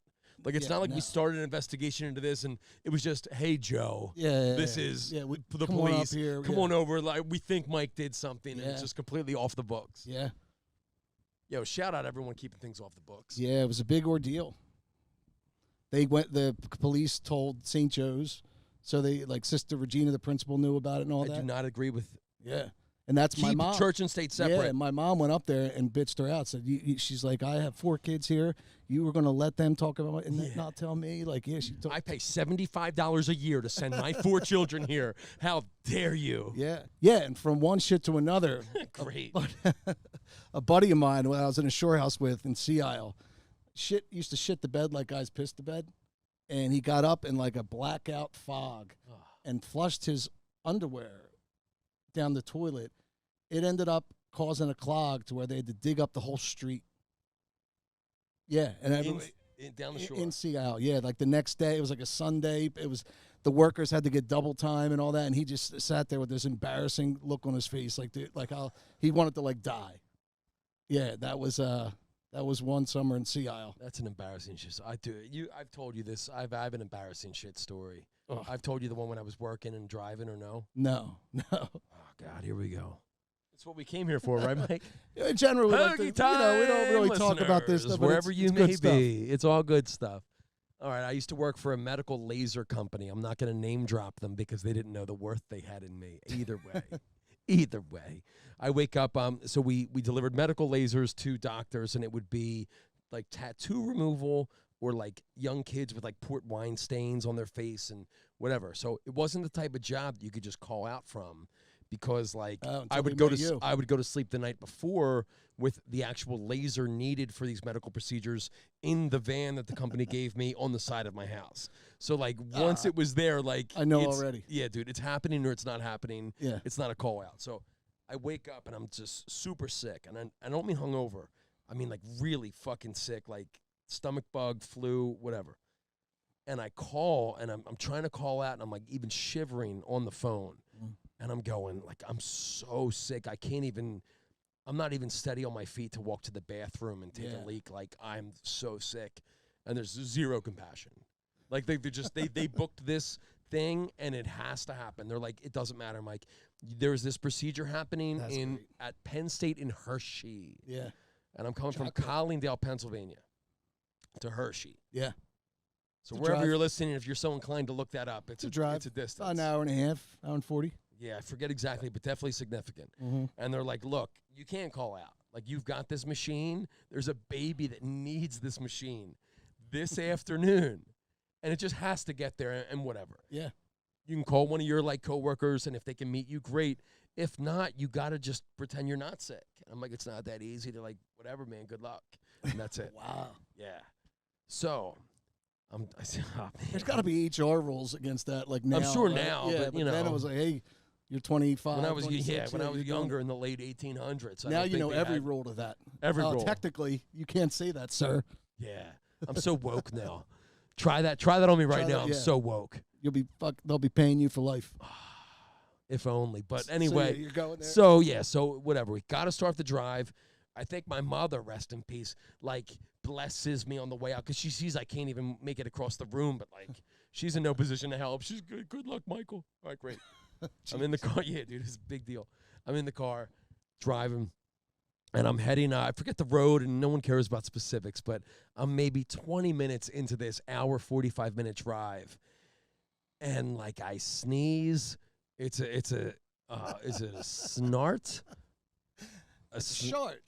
Short, dude. A snit. It's a snit. It's a sneeze shit. Yeah, I'm trying to think of the best way to combine. Okay. Or sneeze. It's either sneeze Never heard this or a term. snit. I believe you. But like German. I fully In origin. God damn, I fully pooped my pants. And I've got no out. Like I can't just turn around. Like it's not like I need to show up to a place to help them move boxes from one side of the room to You're another. 26 years old and this happens. Yeah, 26 or 27. And it happens. And I call my coworker and I say, "Look, man, I'm really sick, and I'm heading towards a place in Hershey." And yo, how crazy is that? No pun intended. Yeah, but he's going down the Hershey highway? I'm heading to Hershey, sitting in a Hershey highway. Yeah, Jesus Christ. Oh, fuck. And I call and say, "Hey, man, look, I need some help. Like, this is what's going on." Fucking, because geez, I'll meet you, whatever. I finally, so I'm sitting in my own excrement, and I'm now crying. I'm driving and I'm crying. Your emotions are confused. It's you're ridiculous. mad, My you're emotions sad. are confused. I'm trapped in a job where I'm forced to sit in my own shit, and you're like, fuck, I got to pay my bills. Yeah. But like, I'm sitting in shit. I should be able to just end this right now and hose off. No, they need this laser. So I'm just sitting in poop, and I finally make it to like a highway type thing, and I'm like, I don't know if I'm still crying or not, or if I'm lost in the radio or something, but I'm not in a good place. And I get lit up by a state trooper. Oh my God, dude! I didn't even see this coming. I get lit up by a state trooper, and I'm going, oh my God. I pull over, and the trooper comes up to my driver's side window, and I've got tears streaming down my cheeks.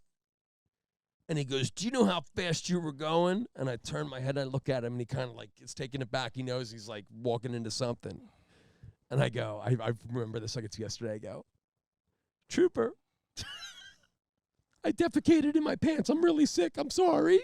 He goes, what did you say? Defecated. I said, I defecated in my pants. He goes, and I don't, it's not like he took a whiff, but I feel like something made him really trust me. In that moment, he went, Jesus Christ. And I went, I'm so sorry. Look, I work for this company and I have to do this. And he goes, oh, no compassion. Yeah. He goes, no smile, no like sense of weakness at all. He was disgusted. He goes, look, I have to write you this ticket, but you come to the court and you remind me who you are, and we'll see if we can figure it out. And he's disgusted. He hands it to me. I finish the drive. I meet my coworker there. How long is this? Not to stop you, but like, is this an hour? Like, from when? It's where too are we long, now? dude. I mean, from when you did it, defecated. Where are we now after the police stop? 20 minutes. 20 minutes, okay. And I still have another 50 minutes ahead of me. Oh, my God. Before I can turn around. What happens to us? It dry? Like, it didn't dry. okay, all right. Well, continue, please. Let's say it's settled. We want to hear. Let's just say it's settled. I get to my destination, and no big deal, but HIPAA laws and all. I'm not really going to divulge the destination, but I got there, and my coworker was there. And, being from Collingdale, I'm a hard worker by design. And I'm not real big on, passing my work off to someone else. So although my coworker, someone understood my situation, I'm still getting out of the van and I'm trying to, exit this laser out of the back of the van for him.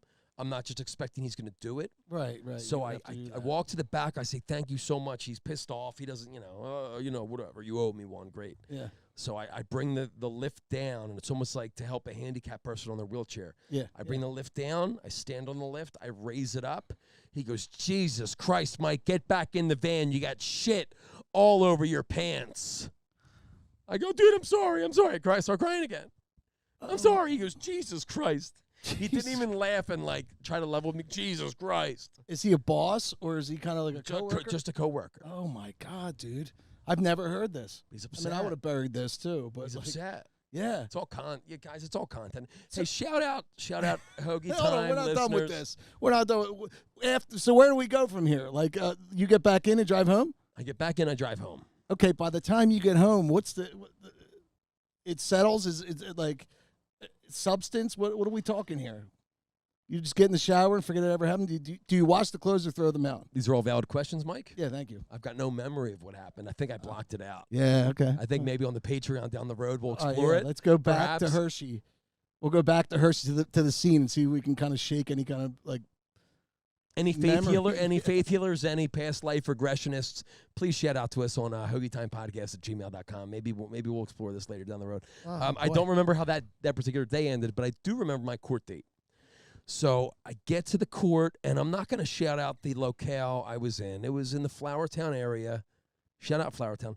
And I'm at the court, and there's 100 people waiting. They've got speeding tickets. And a cop comes out, and he goes, hey, Mr. Smith, Mr. Jones, blah, blah, blah, come with me. Takes 3 or 4 people with him. A female police officer comes out. Hey, names like 4 names. And then, the fucking dude who pulled me over then comes out. And it's clear that the rest of the 100 people who are in the room are him. This is RoboCop to an extreme, and it becomes painfully obvious. And he comes in, and he's got this, just this attitude of this big swinging cock, and he's starts it off with, I am Trooper. Yeah. Whatever. 179. I am Trooper 179. I am Trooper, Cornelius McGillicuddy. If you're in front of me right now, and it's like there's pauses and shit, like he's Jack Nicholson. Yeah. If you're in front of me right now, then yes, I wrote you a ticket. You have no idea how long I've been doing this. 50, 60 years scraping, I swear to Christ. Wow, 50, 60 years scraping bodies off the highway. You think I take this lightly? I don't. So I'm going to say this once. I promise I'm not exaggerating. He goes, I'll say this once. If anyone here wants to talk to me privately before we all go in and do this thing, if you think that there's some reason in hell that you'll ever get away with this, raise your hand, and we'll talk about it. And again, there is so many people here. I Right. want to say 100. I don't Right, want to but he exaggerate. told you. So many people. He and told you to- everyone. And his big dick fucking swinging energy Yeah, is it's like coming out the ridiculous. side of his fucking And everyone's ankle. like, "Oh, he just challenged anyone here to like raise their hand." And everyone's like, and I'm in the back, and I go, and I raise my hand, and I'm like, it's a big fucking deal. Yeah. And he goes, all right. Like he doesn't remember me yet. Yeah. He goes, all right, come here, son. And I go up and I start talking to him, and he's like laughing at me. He's like, so, feeling lucky today. And then he looks at me and it fucking clicks. It obviously clicks. I go, Trooper, because I'm trying to be respectful. Trooper, I'm the guy that was sick and pooped his pants. And he goes, Jesus Christ, again. Oh my God. He You goes, say in front Jesus of a Christ. full court. No. Well, Yeah. we were standing in front of everybody, but we were close enough where it was private. Right. Okay. And he remembered me, and I could tell that he rehearsed this in his head the whole time and was expecting me at some point. Wasn't expecting me that day, but he did not forget me. He goes, Dude. he didn't break character, but he goes, okay, you come with me. Almost like a protective, father or uncle. Okay, you come with me. Now he doesn't even address the crowd again. Yeah. This is me and him. He just leaves everyone in suspense. And everyone's like, oh, my God, like, what the fuck is this guy? This RoboCop's walking away. He takes me into the judge. The cops that went in before were already cleared out. It's just an empty courtroom. It's the judge and it's the cop. And the cop walks me in, and he sits me down. The trooper, I'm sorry. Shout out state troopers everywhere. He sits me down, and he goes, and he's never breaks character. I'm going to talk to this cop. Even when he was trying to be gentle with me, he was still rugged as fuck.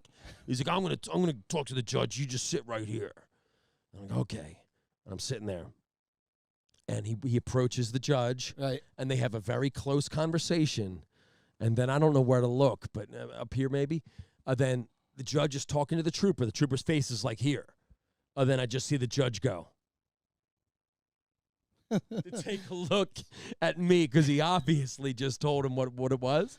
They brought me up, and the judge didn't laugh or anything, but the trooper was stoic, and they just said, Michael, this is your lucky day. Just sign out with the clerk and be on your way. And I said, what does that mean that I have to? And they're just like, Michael, Just get please. the fuck out Just of get here, the. dude. They didn't say get the fuck out of here, but it was very much get the fuck out of here. Yeah. And Paperwork's don't tell done. anyone that you Yes. got off on this. Yeah. Because our reputation's at stake. And that's my fucking story. Wow, dude. What town is this in? Somewhere in the middle of like the fucking. I'm honestly not positive. Yeah, but somewhere in the middle of that ride. I mean, like Yeah, in the Turnpike- Flowertown area, Turnpike-ish. I almost want to say East Whiteland, but I'm not. I don't even Gotcha. know if that's near Flowertown. That's Oh like my in God. my head. So Hoagie And I Time. have no idea who the trooper's name is, but Christ. shout out trooper. Shout out first responders. Shout out everywhere. first responders. Hoagie Time. Thank you guys very much for tuning in. Ain't that some shit, dude? Quite literally.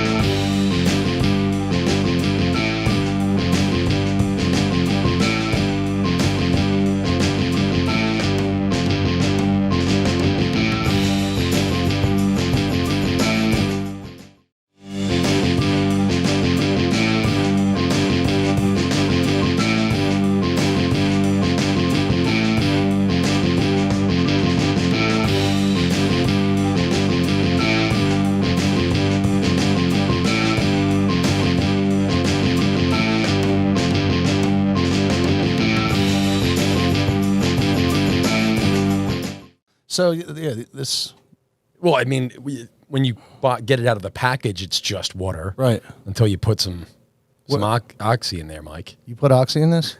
Yo, dude. Dude. Who's got your back? Yo. Yo, man. Yo, what's up? Yo, Hoagie Time. What's happening? We're live. Hey, what's going on, everybody? trying to help you Welcome out, to pal. Hoagie Time. We are in our new studio here in Deep Delco. Look at it, huh? This is beautiful. We got our logo back here. It's Hoagie Time every time.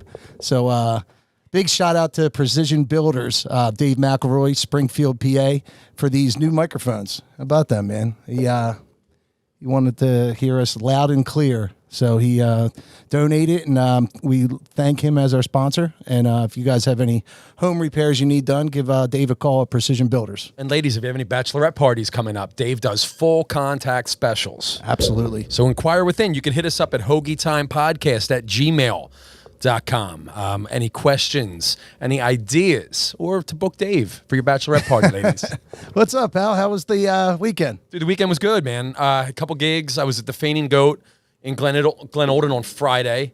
Good a lot spot. of fun, dude. There was a group of older people there, like elderly. Yeah. And like 2 or 3 songs in, they got up to start to line dance in front. That's actually that place. Fainting Goat goes back to. You remember when we were kids, Sam's Saloon? Yeah. Like yes, there was Lisa always worked there. Yes, Shout out yeah, Lisa. Lisa Spicer worked there, and that was always known as a place where old people can get up and like dance. So maybe it's just like something about the place where you might be infringing on their territory. That's Possibly. always like an old person spot to dance. There's something very like cute and innocent about the old people just getting up before anyone's even drunk just to do their little outdated dances. Yeah. But at the same time, I'm up there like, Yeah, and look. it goes not. It's not going with What I Got by Sublime. Right? exactly. All I need is That's for people to awesome. walk in and be like, oh, this guy does a line dance type act. Or like somebody's looking to like book you for like a big like party, and they're seeing what the hell's this stuff Dude, going they on? were nimble though. The one Nana, I'm not exaggerating it at all. Dude, she dropped it down to the floor. No like shit. just straight squat. Really? Yeah. My mom's a great dancer. Really? Yeah. Yeah, I'll bring in some videos. I never saw her dance, but I mean, I believe in her. I Yeah. believe she can do anything she wants to. Yeah, exactly. She's a really good dancer. She can drop it. Really? Yeah, I've seen it at weddings. Yeah, I mean, these blue hairs were getting the fucking eagle on, dude. It was crazy. And then Saturday, I did a private, and it's private, so I'm not going to discuss it. Good, yeah, You know, yeah, if you weren't nobody's part of asking. the people that were smart enough to bring me in for a That's- private event, Yeah. then, Now- I have nothing to say to you about it. If you guys want them for a private, you can have that experience, but don't expect to hear anything about it. Exactly. I respect that, man. And then Sunday, NFL Week 1, right? Big Yeah. football day. Yeah. I went to Citizens Bank Park with the boy. Because you're Phil's action, dude. Because you're a good father. Yeah, Phil's action. Rain out, right? Or did they play eventually? Rain out, but we got a few good innings in. cool. Before the rain delay, and then, which was awesome. Yeah. we were all in the concourse. It was pouring. We had nice rain jackets on too. Yo, no big deal. I had a Patagonia on.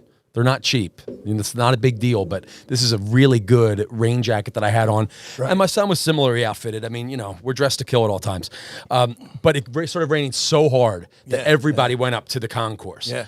And they put the Eagles game on the Citizens Bank I Park was just gonna ask. Mm-hmm. Fanavision live, and everyone was cheering on the Birds from the Yeah. concourse at the Phils game. And Full it was crowd just for the Phils? awesome. I mean, they're in a playoff race. Dude, fun enough to be fun. Yeah. But it was definitely like, what's today? Something's today. It was Something's also up. September 11th. There was Yeah. a great 9/11 tribute Yeah. as well before the game. And I had to explain to Junior about 9/11. He's like, what's all this September 11th stuff? That's wild. And I didn't even know how to approach it. I'm like, well, 21 years You're ago, getting all Michael, choked up, yeah. some terrorists. He's like, what are terrorists? Oh, like, God. well, they hate our way of life. Dude, I was trying to be as gentle as possible about it and not be gory or not be sad. Yeah. But he starts like choking up right away. And I'm like, dude, like, I don't know how else to explain this, but some bad people did a bad thing. But we rose from the ashes and we got them. See those men in uniform out in that outfield because they had like Philadelphia Fire and Yeah, police yeah, in their dress blues. See those type of men? They ran towards the danger and they saved people like us. So give it up for them, and we're like clapping. They did Yeah. a Star Spangled Banner. I'm getting choked up. Dude, Remembering I got that day. choked up by you just saying Oh it like my that. God. I'm a like dude, you well, I'm a explained compelling it like a little storyteller. boy, but like that it brought me right back I'm to a really that gift. moment. You know how You're a gifted I am at storytelling. storytelling. Yeah. Yeah. But dude, it was great. And then we got the seats were good enough because hey, I mean whatever. You know you already know what it is. We were close enough where like again, like you see a sports game that close, Yeah. you really get a respect for how fast they're running, how hard the ball's being thrown, whatever. It did rain delay in like the second inning, third inning, but by Yeah. that point, we had already gotten a good time in, and it was like the first time I took my boy to something where like, if the weather cooperated, I know that he would have been able to hang in all game. Where Yeah, before he could yeah. barely get it, so like that was kind of a cool milestone. That's awesome. Yeah, That's man, great, it was fun. Yeah, 9/11. So 9/11 That's why. Yeah, my 9/11. Remember the song I wrote about 9/11?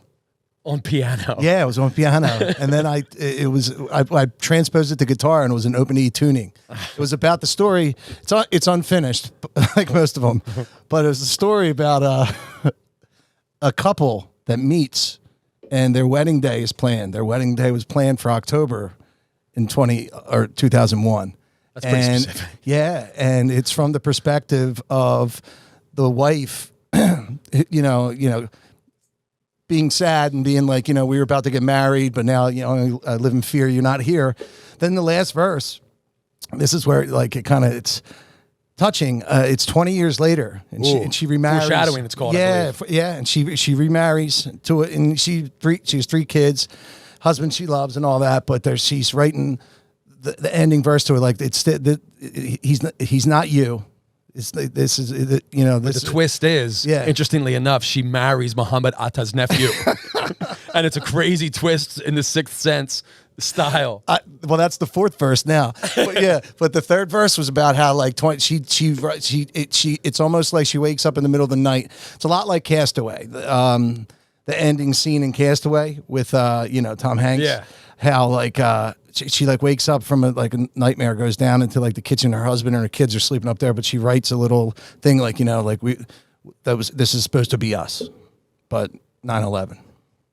All right, now that my boner's killed. Yeah, it's all right. It's all right. But yeah, I mean, what a milestone. That was 21 years ago. I thought, and it's kind of sad that I felt this, but I felt this a little bit last year. Not really last year because it was the 20th year, but this year, almost like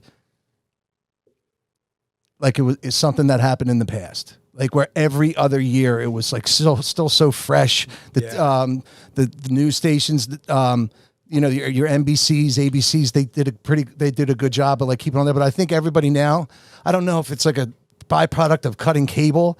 A lot of people don't do the NBC and ABC, so it wasn't a part of everyone's life. Like with the cutting of cable, you only watch the TV show you want to at that time. There's no kind of like streamlining. There's no commercials. You tune into the message that you want to get. Exactly, and that's with Twitter too. So like now, the 10 years after was like absolutely. You turn on just NBC and there's some tribute. There's an awesome thing going on. I felt. I'll be honest. I didn't see or hear anything about it at all yesterday, and it kind of made me sad. Because something that such a big moment in our lives. Yeah, I felt like it's distant. And it was the first year I felt that. And I felt it going to that, but then the 20th year happened and I was like, all right, I got my fill. I watched a bunch of stuff. I did a patriotic cry. I felt good. Nothing other than, I knew it was 9/11, but there's nothing popped into my life about it because everything's so streamlined now. Yeah. So, and then it kind of bummed me out. Yeah. And it's only going to get further and further, At the Phillies game during the pregame ceremony, which was awesome and like super touching and all that.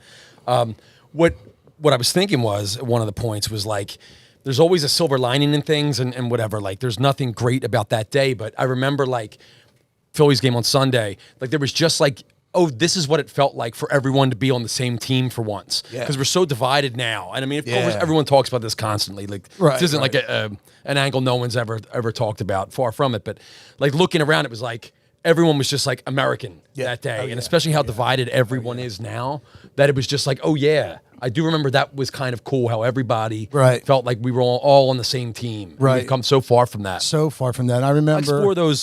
I explore those topics lyrically. Yeah, you always do. But I also remember feeling like not being, Bush wasn't very popular, but I remember when he threw that strike at that first baseball game with the Mets and he had the jacket on and he threw a fucking 70-mile-an-hour strike down, and it made I know it made me feel like, oh my God, this is like America. Look, our president just threw a strike down the middle. The whole place went up, like, and people, even if they hated Bush, they respected it. He was still our president, and he handled that great. I thought, like, and I wasn't the biggest fan of him then, but as a president.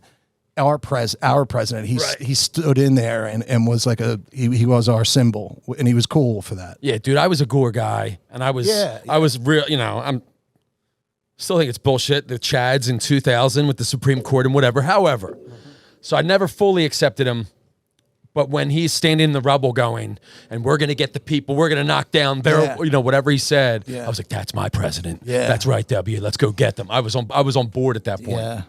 And it's just sad, but yeah, to feel that, like, I know that feeling is only going to get more and more, like, it's kind of, it's like life back to normal kind of thing. Yeah. And I saw some other cool videos where it was like different countries around the world in solidarity with the United States. Like there was there was a video I remember, and it's Queen Elizabeth. Shout out Queen Elizabeth. Rest in peace. yeah, what happened with her? But she had directed the royal band for the first time in the 200-year history of this band. Yeah. They played the What band Star was it? Spangled Banner. It was like the royal, the royal band. It was Switchfoot. But for the first time in like 200 years, she directed them. She had them play a different country's anthem outside of a state visit. So it's not like our president was there. Yeah. They just, it was like September 13th, 2001. Yeah. They played the Star Spangled Banner, and there's a whole bunch of Brits waving American flags and crying and shit. And like they were all with us too. Yeah, dude. That was wild. Yeah. And Queen Elizabeth just passed. Yeah, I saw that. She, you know how I feel, that with the troubles, I'm still not over the troubles in Northern Ireland. Dude, I'd love to hear it actually, because there's I feel like people on either side. I know Ireland's upset. Yeah. You're a history guy. Yeah. I never really looked into it so hard where I have that much of an opinion, but like, was it just like sometime back in time, like they just decided they're the king family? They're the royalty? It goes back. Like they're not elected, right? Like, so no, it actually goes back. They're actually that's kinda lame. That they have doesn't roll. German heritage. Actually, they go back to like Belgium and like Holland and all that. Like they're not shut up, Belgium and Holland. yeah, they're not English. They came like something in 1700s or 16, sometime around there. The Belgian family married in, and then they came over to England. So their ethnic line goes back that way. But yeah, they're just. I'm sure she's a nice lady, but how do you do? There's atrocities on her hands too. But over time, you try to do the right thing. So she's all right in my book, I guess. So the American dream is almost like, fuck that royal line. Like, it's like the antithesis, right? Yeah. I'm not a big nepotism guy. No one from Collingdale is. But like, I'm very much like, you should be elected or whatever. And like, for them just to have assumed the title, I think I have to look more into it. To their credit, they have tried to they've given a lot back, and they do a lot with charity, and it's more of a symbol now. They have given away the wealth and all that, but what they did to Ireland, I just won't, I will not sit. Those wounds are deep, and I will not sit here and praise the Queen. Yeah, so don't expect a tribute to the Queen on Hoagie Time. Oh, We're brother. gonna move right along, actually. I had gigs last week, and where the fuck was I? I had a private at Stevens on Enough State. said. Yeah, Talk to me off camera about it. Off camera about it. So it was a private, so it's private. Then I did a birthday party for a buddy of mine. Your brother DJ'd. Shout out to DJ Tom Figs. That was cool. Then yesterday I was at Tavola. It was really cool. It was post Eagles game, so it was dead for about a set, and then a bunch of people showed up. A bunch of people that should have went home 2 hours ago, but they're riding high from the week one win. Exactly. And they're DUI and all sloppy. around town. So as soon as they were out, I was like, oh, thank God. But this weekend coming up, I got a couple of good ones. I got Friday. I'm in the Workhorse Brewery in King of Prussia. Yeah, Workhorse Brewery, King of Prussia, 6 to 9. Sexy time frame. Sexy time frame. And I have a wedding Friday at the ballroom at the Benz. So I'm also available for cocktail hours for weddings. But and then Sunday I'm in a Gypsy Saloon in Conshohocken, 11 a.m. till 2 11 a.m. p.m. Dude, it's the best brunch gig out there right now. Like I show up at 11, I'm like, who could be out right now? By 11:30, every hot chick who lives in Manayunk, Conshohocken, like post 30, like 35 to 50, is there drinking these big orange mimosa, like towers, and they're all hot, dude. They're all, and you can see they went out the night before, but they're all meeting with their 4 girlfriends, and I'm like, man, this is the spot. This is the place to be. Talking about their rides from the night before. Yeah, exactly. You could tell, like, broken pelvises. Yeah, some of them got stories. Some of them got beat up. Some of them are walking like their backs got blown out a little bit, but they're all just house and mimosa, and I'm watching them and playing the Obviously a jazz brunch. Yeah, exactly. It's a jazz brunch you're doing, I'm right? laying in the background. I'm just watching, and I'm just playing the hits. So, yeah, that's this week coming up. Anything this week? Yeah, I've got a couple things. Friday, I'm going to be in Westchester at Barnaby's, which is awesome. Love playing there. I'm there from 5 to 8 on Friday. Saturday, I just looked to what I was doing. I don't think I'm doing anything Saturday. I have to look now. Sunday, I know that I'm doing the 25th anniversary at Barnaby's in Havertown. Oh, cool. That's going to be awesome. I'm going to be there from 1 to 4. Rob Carroll may or may not be coming through, still trying to figure that out. But that's going to be a lot of fun. The 25th anniversary, Barnaby's, Havertown, Westchester, and Aston maybe. But there's 3 different locations that are having the party. All together, yeah. Yeah. Barnaby's a good spot, man. You know, I've had some good times there over the last 25 years. I have no official gig on Saturday. I just looked. Good. I might see my boy. Shout out Tom Trison. I might see my boy Tom Trison at his. He's doing a Catalina wine mixer type party. Really? Yeah. It sounds interesting enough. No, I want to cancel my gig. Tommy, how are you, pal? HT O'Hagan, everybody. Hey. Doing good, guys. How you doing? Good. Anything new in your life? You had the golf outing last weekend. How was that? It was great. We had 120 people show up in the B team? Avondale, and the B team was out there too. Yeah. Yeah, cool. Nice. Shout out to the guys. Yeah, it was a good time. A lot of people gave a lot of money for the firehouse, and Nice. I truly appreciate all the people. We had over 100 whole sponsors, so I'm not even going to try to even go down that list. You know, How'd you golf? I didn't golf. I had to organize it. Gotcha. Andy McEwen and Michael Boyle. It's just too much to us to try to go golf as well. You know. Shout out Andy McEwen. I know him from McCosey. Shout out first responders everywhere too. Yeah. We don't have a camera on Tom, but for those that aren't here that can't see Tom's completely nude right now. Yeah. He's got a silky ponytail going right down to the small of his back. He's got cocoa butter on and a brand new Mickey Mouse tattoo on his left breast. It's a beautiful man. Beautiful man. Wise too. So if you guys are wondering, we did film an episode last week.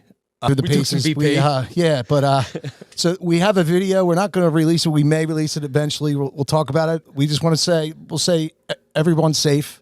Everyone's but there is an episode, and we're going to call it the lost episode. And if it comes into the world anytime in the next month or two, hey. I would call it. We were testing out this iteration of our new studio, and we had some technical issues along the way, so it's not a usable episode. That's the best way to describe it. The boys were very excited. Yeah, we had a lot of fun. It was Labor Day. But your producer dropped the ball on a few things, and we're going to try to salvage something, but we might have a couple clips here and there, but I don't think it's we'll leave it at that. We live to fight another day, so it's great to be here again. I don't know how this is going to look on camera, but I'm definitely just getting another beer.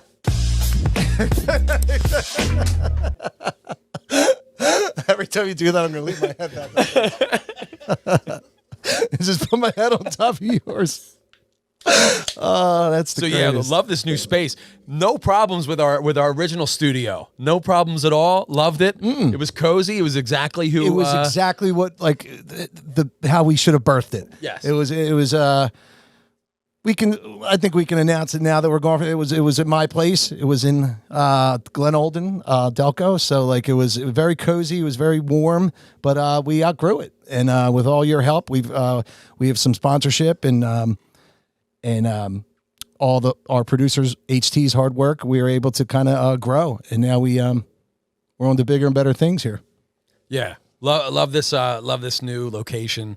Great energy, lots of fun, and shout out to Jay Barr on the graphic back here. Shout out to HT on the rest of the decor. What a talented man he is, and so tasteful. Yes, sir. But we want to thank you guys for all your support.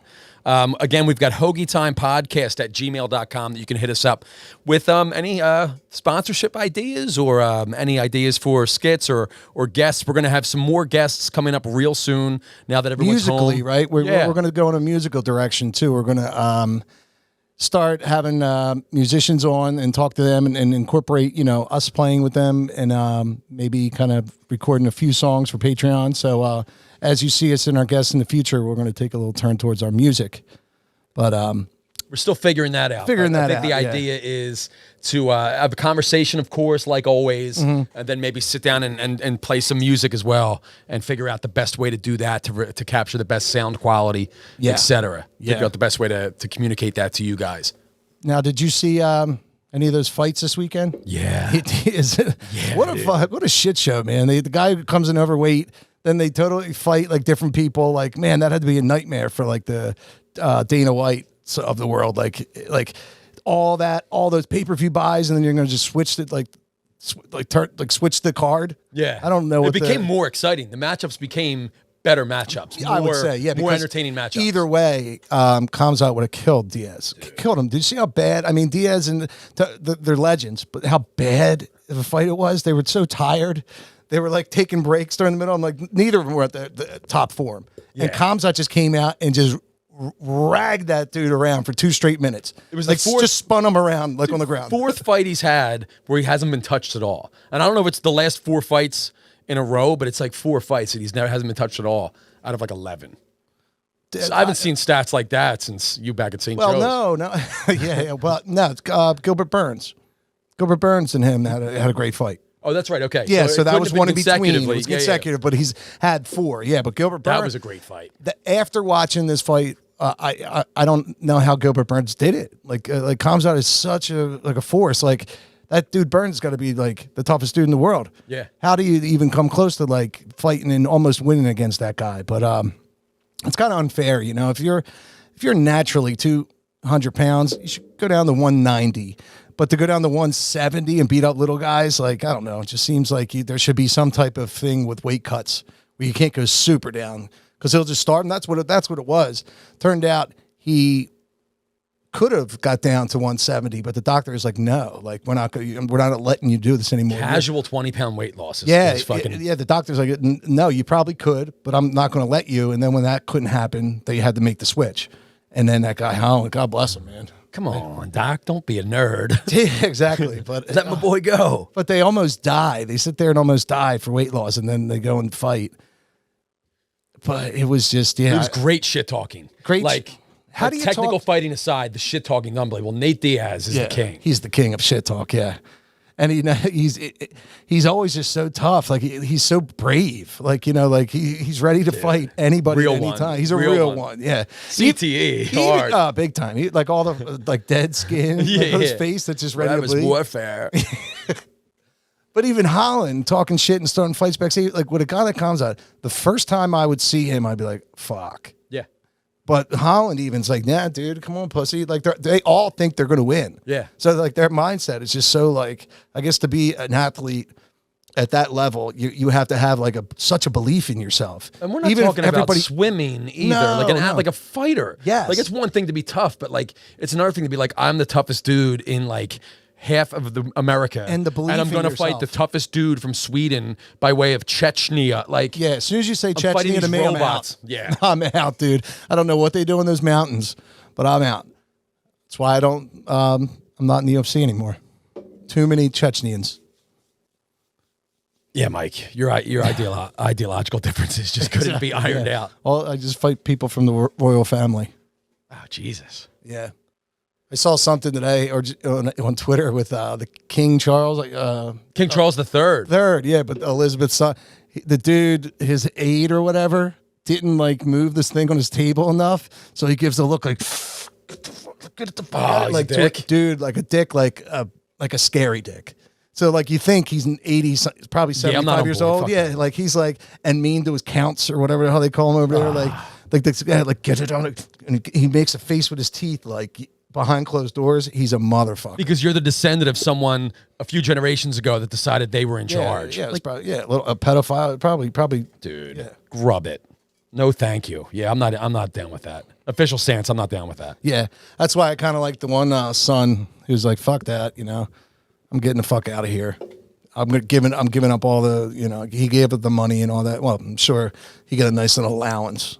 Yeah. But still, like, who wants to Alden, I think. Yeah, he lives right behind Bernie's Pretzels. He did? 3 tours? Yeah. Whoa. So he was about it. You know, he wasn't just some and even the brother was too, right? Yeah. If he was in.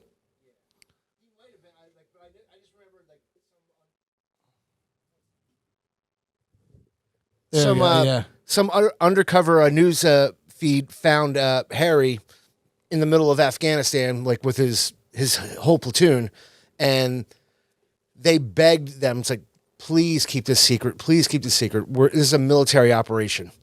And they did for like a few weeks. Yeah. And then finally, like, they found out, like, I guess the editor found out. It's like, no, this is going out now. This is big news.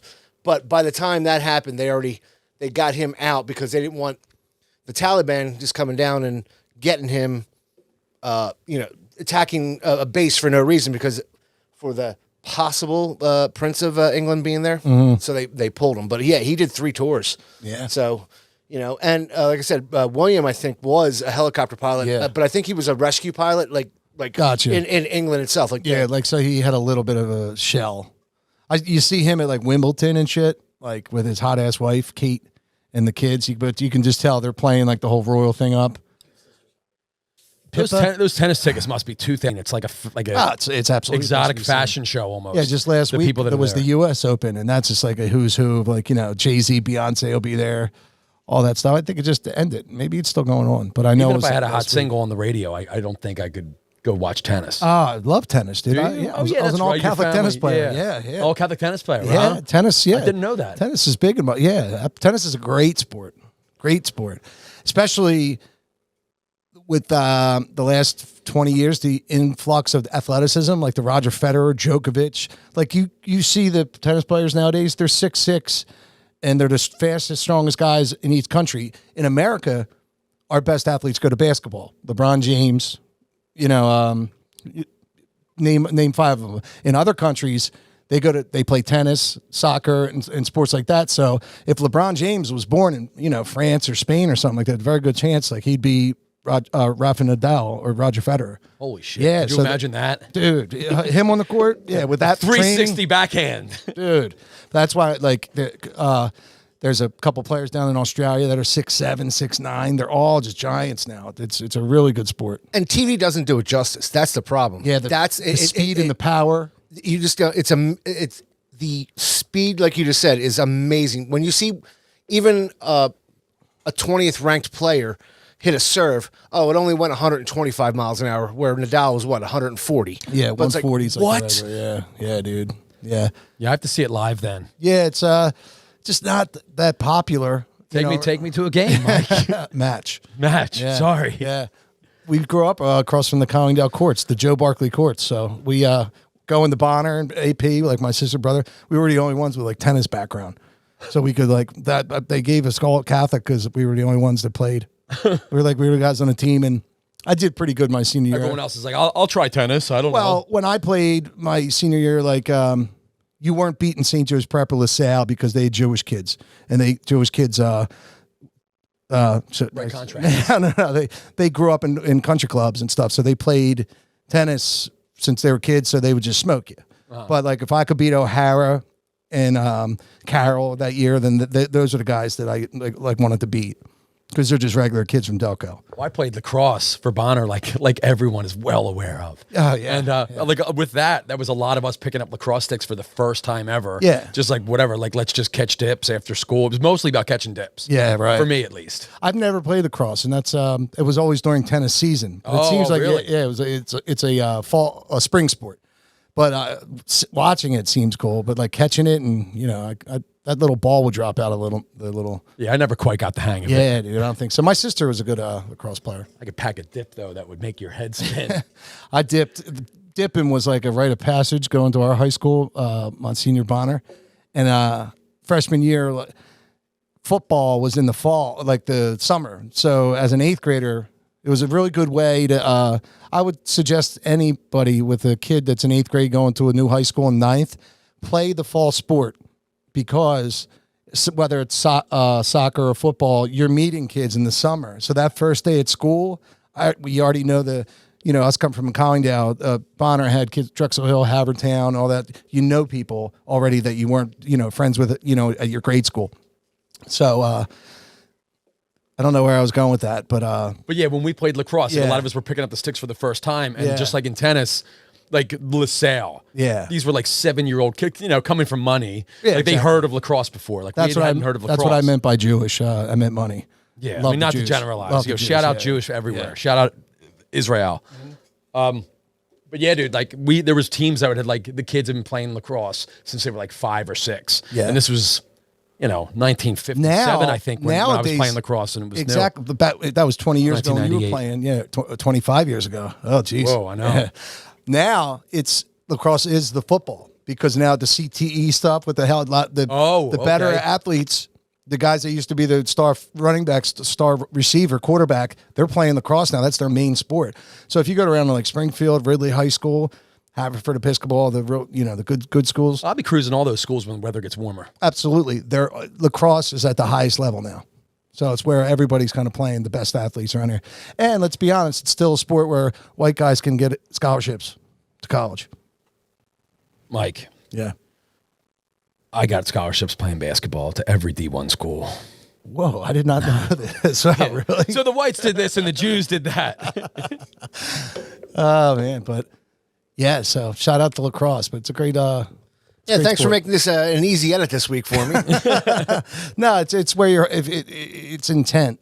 That's what, my theory with racism, if anybody knows me or knows anything, it's the way. Is it in your heart? No, it's not. Do you explain things, not correct sometimes? Yes, but I have no ill will in my heart.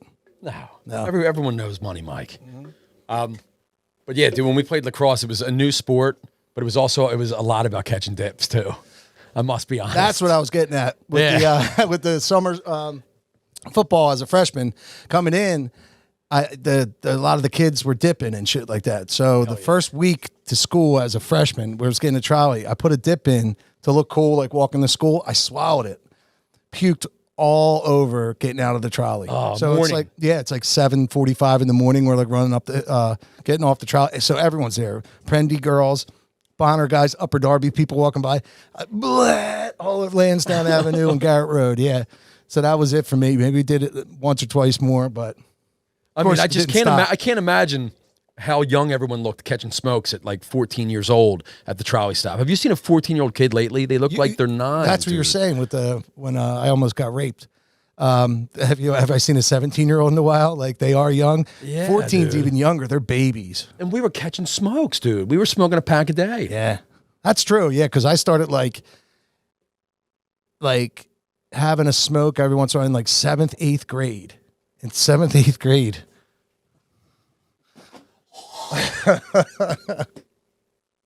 Sorry. 7th, 8th grade.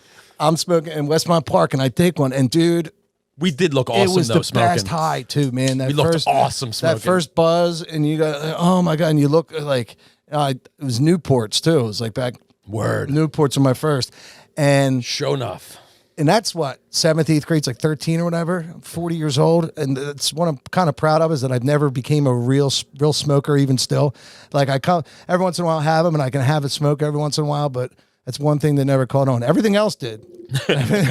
Believe me, I've been to rehab for everything else, but cigarettes, I got control over you. Yeah, dude, I didn't. I was in deep a couple times. That's funny. So, guys, to circle back real quick, I'm just you were talking about the Queen and how they were German ancestors, right? I didn't know this, but King George V replaced their name. He was King George of Saxe-Coburg-Gotha. Yes. Then he changed it to Windsor, so he wouldn't sound like what Germany was doing at the time. Exactly, he wanted to sound more British. So that's pretty. Yeah, the whole thing's like like a big lie. They're not even British. Dude, I'm not into this at all. Yeah, I got to read up on it more. I'm not into this at all. Yeah, good riddance. Yeah, I'm on Marcy's side. I know Marcy's anti. Yeah, God save the Queen, God save the King. Like the older we get, the more we progress as human beings. Isn't that stuff just silly? Yeah, it should be like silly. I mean, I'm not going to get into a religion thing because it's cool that it helps people. Like if that's somebody's guide to life, that's great. The Jews a little bit more. I think the Jews have it right. They have a lot of things right. Yeah, they figured out a lot. Like the Catholics, they're fucked, man. They need a big reformation. They need somebody to go like nail another thesis to a door somewhere and be like, yo, we're coming we need to switch some shit up. Or a tweet. Modern day, that's a tweet. Yeah, or a tweet. Yeah. Modern day tweet. Let the women, let the priest marry. Let women do whatever they want, but Well, that would ruin the vibe, man. You can't have any breeders coming in. Exactly. Throw the whole vibe off. Oh, fuck. Ruin the whole party. Where are we gonna go now? Yeah. Shit. But yeah, they had like a 4 hyphenated last name. That's which is, exotic. Yeah. That's what taught middle school. But the one brother was hung with Trump, right? They would go like partying at that island. Prince Andrew, maybe. Yeah, Prince Andrew. I know his name came up with the Epstein shit. Yeah, they were. But I don't know who he is. And then it definitely was true because he just like slithered out of sight as soon as they mentioned his name. Yeah, exactly. He didn't like come out and say like this is ridiculous. He didn't say He just it slithered away. Yeah, he's like, this is like, it's so true that I have nothing to say. And like, even they just kind of banished him off to like some cottage somewhere. That's the play. Oh, and if you're ever confronted with it, you just like don't even open your mouth. Just that's such a different kind of wealth. Like there's rich and then there's wealth. Yeah. And like they have like a different level of money to where like, they can do those things and even think that those things are, who would want to go? I don't know. I mean, it's always been so easy for me to get pussy. Like who would like want to go to an island where like they're all there, like to do with like whatever you want it, like, right. Wouldn't you want to have like a little personal connection and have that little, day where you're meeting each other and like she's genuinely interested in you? Yeah. I mean, that's what I love about the chase, like watching them fall for me. a personal connection. Yeah. So like even if you weren't a perv, I'd be on that plane and be like, so wait a minute. Yeah, exactly. Like we're not going to a resort. Like this is just your island. So where are we gonna meet chicks? Oh, they're just all there already, dude. What is this Something's not about? right with that. Is that fucking Bill Clinton up there? What is this, dude? Something's not right. Andy Dick, what the fuck? Right away, I'd be like, get me out Yeah, of here. This dude. is not. So are we hopping on a boat and going into town to check out the bars? No. I This believe is just your fucking island, dude. Who are you? I believe it's the equivalence of going to a strip club. You watch some guys, and I've gone to strip But they club. weren't going just to throw change and Exactly. call them ugly. I got you, but like you watch some guys, and I've gone to strip clubs with buddies. Like in my 20s, we used to go on Sunday nights after the games to Oasis down there, and it was like our thing. And you watch some guys; they were so comfortable with like, "Come here, baby," and putting it right in their G-string, right up close. And me, I always kind of felt like like nervous. Like I knew that they were not in. They're not into it like that. It's all like work for them. It's not fun. Yeah. So like I would be like, here's the $1, and then kind of like I didn't want to play that game. But other guys I'd watch smack the ass and shit. I'm like, dude, I have no idea how to act at a strip Either club. I'm nervous. Do I act so ice cold and cool about it that I'm not showing that I'm appreciative of what they're doing, or do I get all fucking baby? those and make it guys, seem like those I've guys never are seen serial a chick killers. before? Those guys are serial killers. The guys that Yeah, act like dude. that at a strip club. If you act like that at a strip club, like these, like they're pieces of shit, and you're like and get physical and stuff like that, Yeah. or you're like like grabbing her and tipping and like hugging and stuff. There's something wrong with those people. Those are the people that are closet gay or abusers. Yeah, dude, I can never dial it in though. My level of interest, like not too much, of course. Yeah. But then if you're like completely shut it off, it's like, why are you even there? Yeah, like are you there to have fun? Are you there to act like you see this every day? I'm the but type- how into like I'm so overthinking it. Yeah, that I but fucking swig four beers and then roll. It's 100% the same with me. I overthink it to the point where I'm like, oh, come on, loosen up a little bit. Like, and then you try, and then you realize like there's this kid. Oh my god, that's someone's daughter. Not that I care about that aspect that much. And then you find out the hard way there's no insertion. Yeah, it's more like like okay, like I look a little bit and I can tell like life's tough and all that, and I can look at them. And then finally, I'm like, here's I don't really like, go ahead, baby, and then you just stick her in the side. Like others are like getting like, no, turn around, bend, and then he's sticking out like, dude, I'm like, what the fuck is wrong? Then with the you, other dude? extreme is, hey, I mean, you're dancing pretty well, but have you read any good books lately? Let's make a personal connection. Yeah, like that's like my buddy. The other That's way. like my buddy Doug Bernard. Like that's the dude from that movie. Finch. Yeah, Finch. Bernard, Finch or whatever. Doug Bernard was Finch. Like, have you ever any Voltaire? Hamlet, or like, shut up, dude. Like, Yeah. like they don't want to talk about that either. I just don't want to treat them like they're fucking like, roadkill. Yeah. Well, I've never seen one smoke a cigarette before, but tell me, chess or backgammon? Be like, what, hun?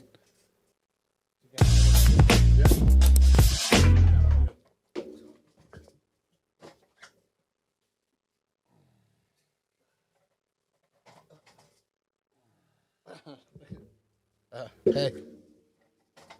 We might come up with another place for the cooler next week, or we might not. We might not. I think that's the place, Bang. Intrusion of personal space. Love it. So we got the Eagles season up. We have a big win. I watched a little bit. I'm not, not overly. I'm not the biggest fan anymore, but I'm a fan of football and the Eagles. Like, you don't go crazy for a sporting event anymore. It's just it's fun. Yeah. The jerseys need to go too. Yeah, I've never worn a jersey. I've worn jerseys before, but I'm not like, I have worn jerseys before. Actually, no, I But have like worn not jerseys. like not totally serious, like past the age of like 25. Once you're older than the guys on the field, you shouldn't be doing it. Whenever I gain a super amount of weight and I'm at my heaviest, sometimes I'll wear jerseys because it's comfortable and it's like fat guy attire. I like It's a baseball. I comfortable- do like baseball jerseys. jerseys. That's it. I had a think Ryan they're cool. Howard one, and that when I was pushing 3 bills way back, like Yeah. when Ryan Howard was around 10 years ago, I had that, and that was good too because it made me feel okay. Nobody sees it. Yeah. Nobody can tell. No one's going to find out. No one has any idea. My buddy Dave McElroy, who was a Precision Builders, another shout out to our sponsor and our brand new microphones. He said when I was at my highest in weight, he's like, dude, and he told me this a couple of years ago. He's like, dude, I never told you this. He's like, but you were playing down at McFadden's ballpark, and it was a bunch of dudes from my grade. Shout out Bonner, 2000. He's like, you're playing down there, and we had, I guess you got off the stage, and we had like a circle of like 4 guys talking. He's like, I didn't know it was you. Oh my God. Time. And he's like, we were talking for like 10, 15 minutes. He's like, I didn't even know it was you until you got back on stage and said that someone said that's Barkley. He's like, what? And me and Dave are boys, dude. We were like high school boys, like President and vice president, right? Yeah, dude. On the same ticket. Yeah, on and the he didn't same- know it was you talking to you for 10 minutes. 10 minutes till I go back on stage. He's like, is that fucking Barkley? Dude, yeah, I had to be like, I was like, I've gone from like 311 to 220 in my adult life and everywhere in between. I've never hit 3. I got up to 290. As soon as you hit 3, it's all mesh shorts and jerseys and baseball jerseys. You got no Smelly ass. You're not properly cleaning. I grew my hair long, dude. I was just fucking massive, dude. Stop giving a fuck. Shoulder length hair. I was massive. Oh, dude. I remember specifically that timeline, my fast food order. You have a fast food order and what the price is around. It went to, and this was 10 years ago. It was about $16. So every time I went, my order was around $16. When things are normal, it should be around 11, 12 maybe. But there's extra treats. There's treats. There's 3 or 4 treats thrown in, like a Frosty, like another cheeseburger. So like I remember like if I needed to have, if I went to get fast food or something like that, like a 20, and then I'd have like $3 or $4 left over.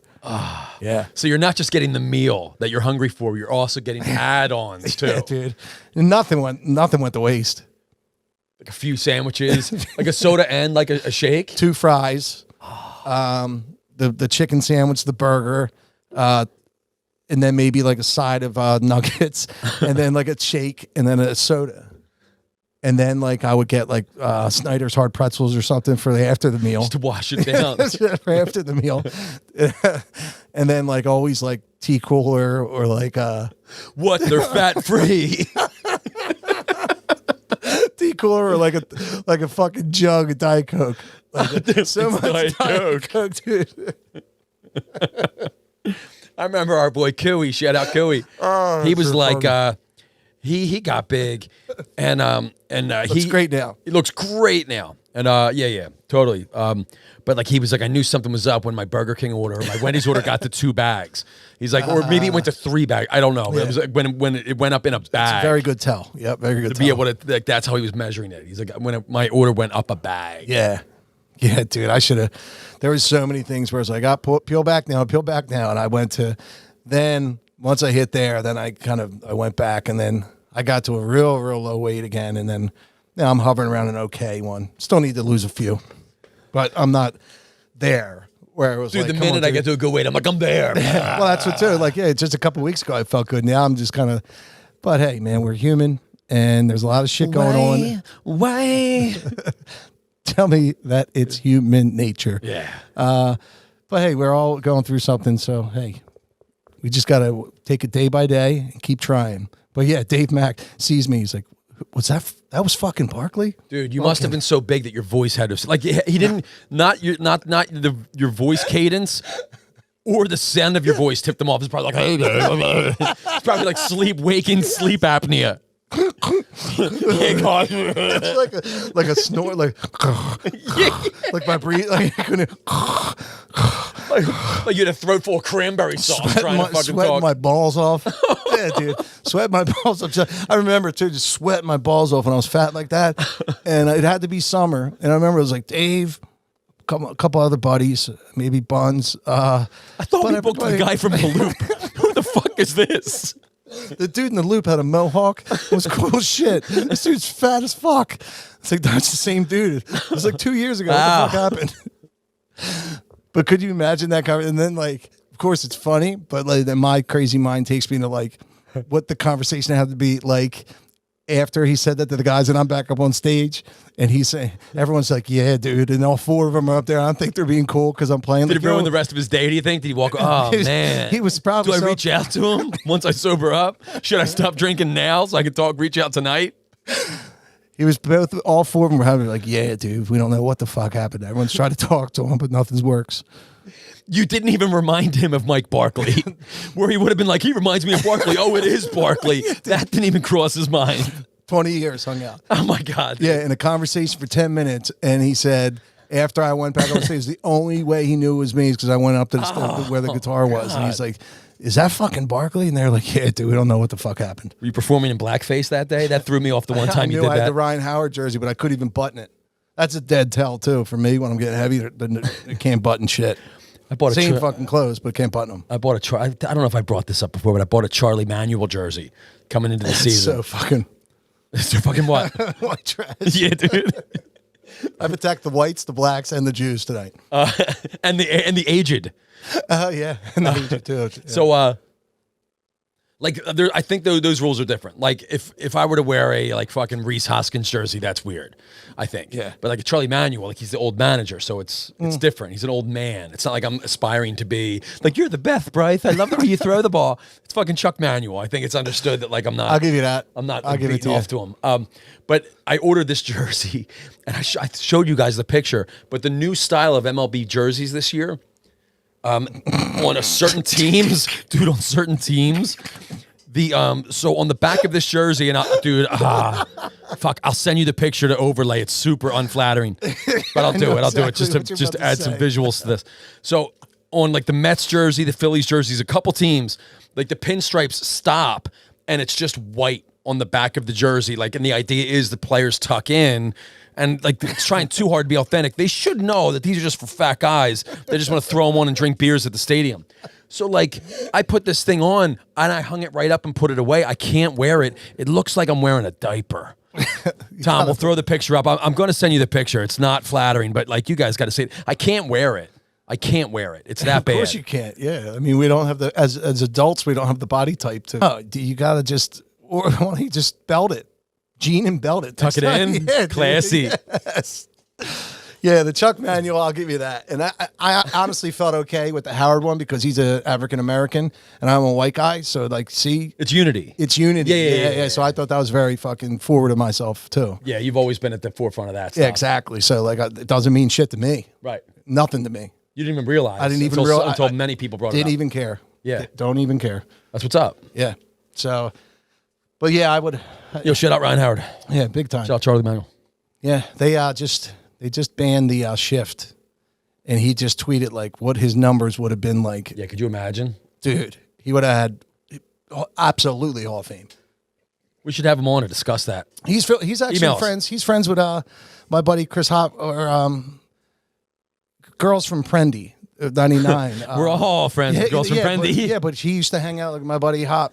He was at his house in Media back like 15 years ago. Really? Yeah. He's friends with a couple Prendy 99 girls, Ryan Howard. Let's make that happen, Ryan Howard. Well, so we'll see if we can get him.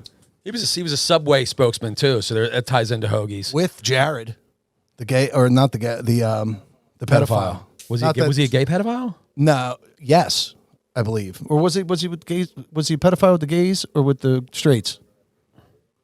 Sure, absolutely. All gays are not pedophiles, and all pedophiles are not gay. Let's just be Of clear. course, yeah.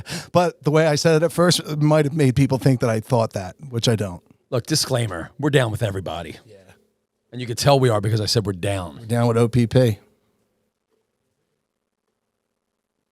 So yeah, so his numbers would have been because he's borderline, not borderline. He probably is in the Hall of Fame because he only did it 5 years. Like he had an unbelievable 5 years, but then like bad. He would have been Hall of Fame because he would have had 8 incredible years, and that would have been enough. Yeah, that was a fun ride. Yeah, it really was, man. Okay. What's worse? I don't know if you can rank them. Oh, let's try though. Yeah. That's compelling content. So like Dahmer is a pedophile, but he's a pedophile with the gays. I don't think being a gay makes you a worse pedophile. I think you're already. No, I think I think you're born like that. I honestly, you're born like that, and you either engage in it or you don't, and you're miserable. Like those become people, a priest, or you can become a priest a lot of times. Yeah, absolutely. And I think that that's the way you feel, and that's what you're attracted to, and it's a choice you make. And I think they're born like that. They're absolutely born like that. And if you look at it that way, it's sad, But there's certain things that I like that I can't do. Oh, really? Oh, actually, no, I do everything I like. But there are people out there that love ice cream and can't have it. Yeah, you know what I mean. Good analogy. Or that love people that give up eating meat and go vegetarian. Like some people go die hard and then they get sick and they can't and then they don't do it anymore. It's got to be something like that because you can never enforce your will on somebody, a child or somebody that doesn't accept it, like the stripper at the strip club. You can't that's why that you can't that throw change at children. That proves I'm not a pedophile. The way I treat strippers.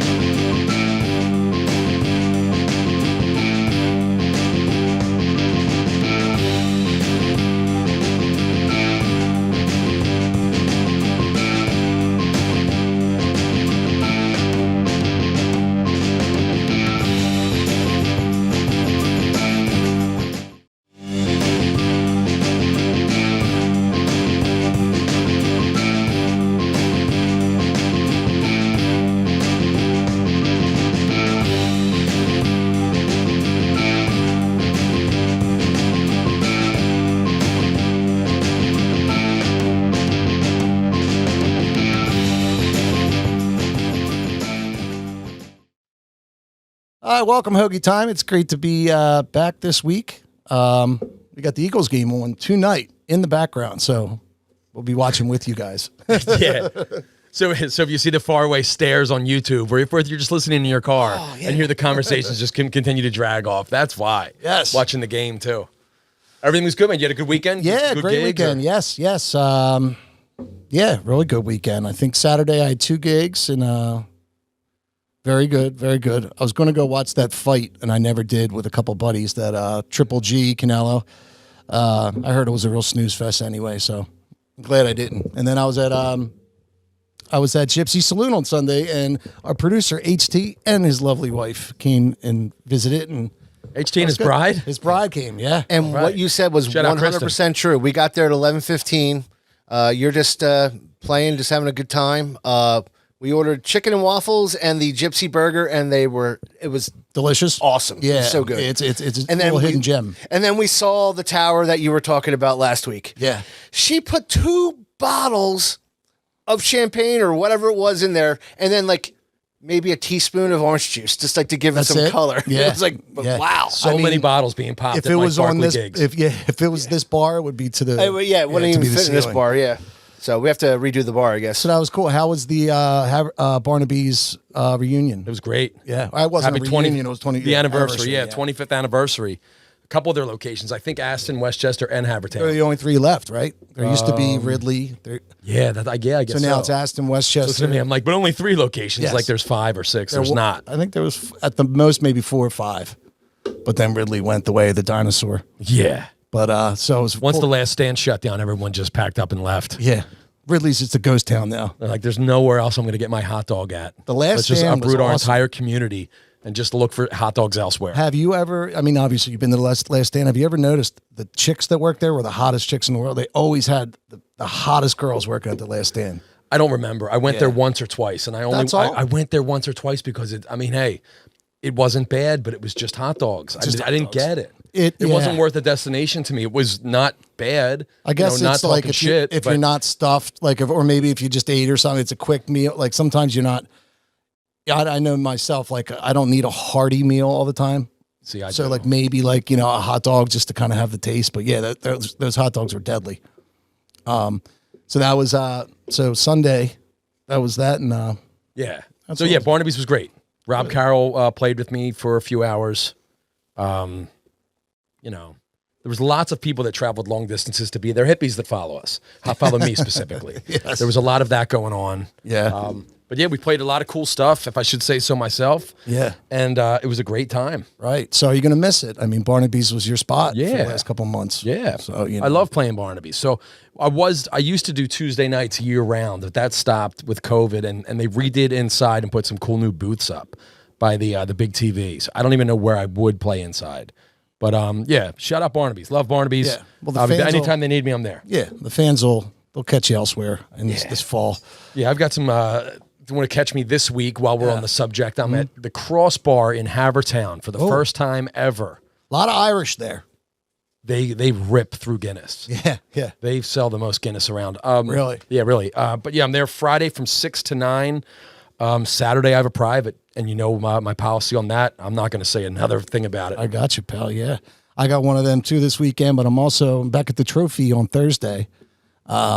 People know what time I start, and I don't want to get in too much trouble, so I'll just say that I'm there. I'll be there at some point on Thursday night, and then Sunday I'll be at Tavola again. I guess the Eagles do play. Yeah, so it'll be after the game, 4:00 to 8:00. So looking forward to that. They'll have you during the game? Never. No, it will be after the game. Okay. Yeah, so they've actually moved the times around to where I'll never be playing. I would never play during the game, no. Even Thursdays when the Eagles were playing on Thursdays and I'd be at the Trophy, they would just cancel. Yeah. Yeah, fuck You don't that. want to play over the game. Oh, my And God. Even playing after the game is weird because if they don't It can win, be. Yeah, yeah, absolutely. they don't win, then it's weird. Yeah, for years I had a gig that was constantly after the Eagles, and it was just, if they lost, it was, you might as well, like, everyone was mad. Not only were people mad, but they lost their bets. So Yeah. financially Yeah. they were hurt. And so I was like, oh my God. What like, Eagles era was this? This was... If it was the Mike McMahon era, you were playing to a lot of pissed off rooms. This was actually like Super Bowl-ish, Oh, okay. 2018. So that run was cool, but yeah, it was the worst gig in the world if the Eagles lost and you had to play afterwards. What could you possibly sing that make everybody forget Nothing. that their life just ended because the Eagles lost? So yeah, Not to mention you more than likely had a little action on the game and, maybe. by Sunday night would be pure desperation mode. Like nothing's fun. There's one game left at 8:00 and everything like that you have, like it's not even like you're going to win money. You're just trying to get back all that money you lost just to be at zero. And it just never worked out. Everyone loves it when the guitarist is choking back tears, staring at the TV mid-song. Oh, my God. Completely invested in I the need to game. apologize for 10 years of behavior that was just so like against the music, the gods of music. I should have definitely just quit. So No, Mike. I know I would never quit. You were the shining light for so many. For so many years, through yeah. tough times Yeah, in this barren landscape of Delaware County. yeah. So Yes, we got the Eagles home opener tonight. Ton of people were down there tailgating. yeah, a ton of people down there. It's saw- such a big party down there. Yeah, always a big party. LeCompte was set up. Really? LeCompte band was set up in the parking lot. Yeah. Like full on stage setup, taking up like 5 parking spots. Wow. And I just saw a post on Facebook, and Ken Queter, the legend, Is sitting- sat in with them tonight. Yeah. Wow. For at least a song. There was no video of it, but I mean, those guys have seen it all. Yeah, and that's such a dangerous like the parking lot of an Eagles game on a Monday Night Football. Like God bless them if they don't have security. Yeah. But I mean, LeCompte can really get We've been seeing crowd them going. forever. We've been seeing them since way back in Thug Folk. It was like Wednesday nights at RP's. Yes, I think it was like dollar beers, and I think they were there every week. They were there every Sunday back then. Okay. And the first like gig I went to in high school, where like a cover band kind of gig, I went with my Uncle Reds and my dad, and I saw LeCompte at the Rio Grande station, like right outside of fucking like Wildwood. Yeah. And I had to be like a sophomore or junior in high school, and they were just awesome, man. Hanging with Buddy Cash in the back, like, you know, because he knew my uncle. And it was just awesome, man. Those cover bands back then were just, you know, seeing that as like a high school kid was like, yeah, man, this is what nightlife's all about. Dude, music back then was so good, and I don't think we realized it. And I remember being in like high school thinking like, oh, this music's all right, but Yeah. the only stuff that matters is Led Zeppelin, CCR, Steve Miller, whatever.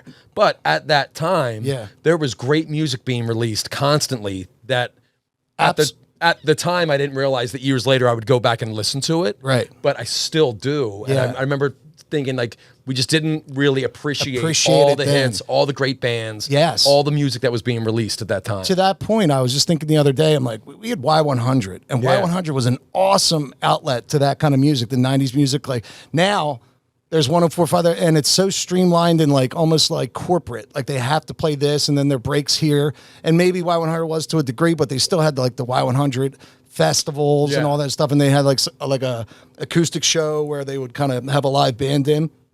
And you're right. So many people don't get past the whole like Led Zeppelin and like the classic rock and all that. But there was, I mean, Cake, Eve Six, and like stuff bands that you didn't even know you loved. Like Better Than Ezra, dude. Better Than Ezra. Great example. I was going through my music library on my computer, which is an antiquated term because now you just stream it and you have everything that you didn't have to collect. But my music library that I digitized from CD, I was revisiting some stuff that I used to listen to, like Fastball. Yeah. Like not even the Way album, the second album. I forget what it's called, and I even forget the big song on it. Real melodic. Because they had such a melodic, Oh my cool God. voice. It reminded me of like Fountains of Wayne, like Stacy's Mom type catchiness. Yeah. But I listened to the album front to back, and I was like, even this shit was awesome. A song just like the same era, Walk on the Ocean. I heard that the other day. I'm like, wow, like it was like Toad Sprocket. Toad of the Wet Sprocket. Yeah, yeah. I'm like a band that I would never kind of think of, like that again, until I heard the song. I'm like, wow, this would be like the biggest hit today. Yeah. And not to sound like, an old, like in my day, things were better, but things are relative. Like young people, older people always say like, oh, it's not as good today. But I think there's truth to it. There's not the outlet that there is. I mean, you really, like we said last week, everything's so streamlined. So there isn't that like, library of like music that you can call like that's popular music today. Yeah. You know what I mean? So I And unless you're listening to like Sirius satellite radio, but like mainstream radio is not even like compartmentalized enough. Right. Because it's like you have the new stuff, and that could be Ariana Grande, or that could be I'm gonna pretend like I know who's who, but Kendrick Lamar. Right. And that's not necessarily the same genre at all. But it's just new, and it all kind of sounds the same and has that same dance beat. To that point, like it's kind of funny, like the Rock and Roll Hall of Fame, who makes it anymore? Because it's not like at 2000 or whatever. I mean, there was probably the last band that you knew was like the Killers and obviously the Foo Fighters, but what's rock and roll anymore? So who gets in? Like Taylor Swift gets in. I mean, she would have to. She's the hits. Does Rihanna? Does Beyonce? Like, because the music's changed. Like, it's not as clear anymore what that is. I don't know who makes the Rock and Roll Hall of Fame after like the Killers and the Foo Fighters. There's Coldplay, maybe. Of course, there's always good music if you search for it, but it can be hard for most people without going on a wild goose chase to find it. Yes. So my neighbor Aiden, shout out Aiden Sirac, shout out Full Velocity Band too. Is he in a band? Yeah, Full Velocity Band. Hell yeah. I love it. But they play, and they're awesome, but there's no new music that they can really do that like has guitar. Exactly. So they do great stuff. Like they'll do Metallica, they'll do Nirvana. Yeah. But there's really it's all kind of to them classic rock oriented because there's really nothing new. I saw a cover. pick up on. I saw a cover band this summer at Wild West Bar in Atlantic City. I guess Bailey's Wild West Bar, and the cover band played every same song that the cover band that I was in or other cover bands played in 2004. Same like Blink 182, and I was thinking to myself, I'm like, all these kids are like, there's such a 20-year gap where that's what they go out and they think that's the songs they want to hear. Like Sirius XM calls it now the second generation of classic rock. That's what they're calling it now. really, Yeah, so I mean, that's interesting. Stuff in because the 90s?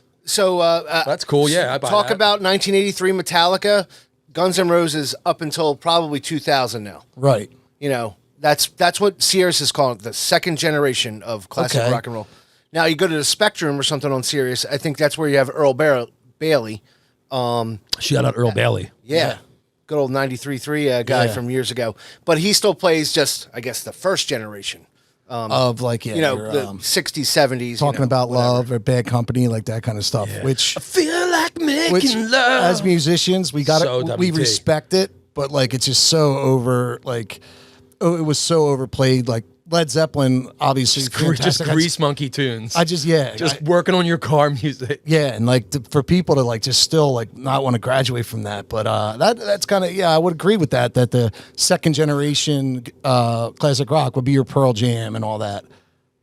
I mean, not many college kids are trying to hang out with me these days. I can't tell you the last time that happened, but I think they listen to shit like Blink 182.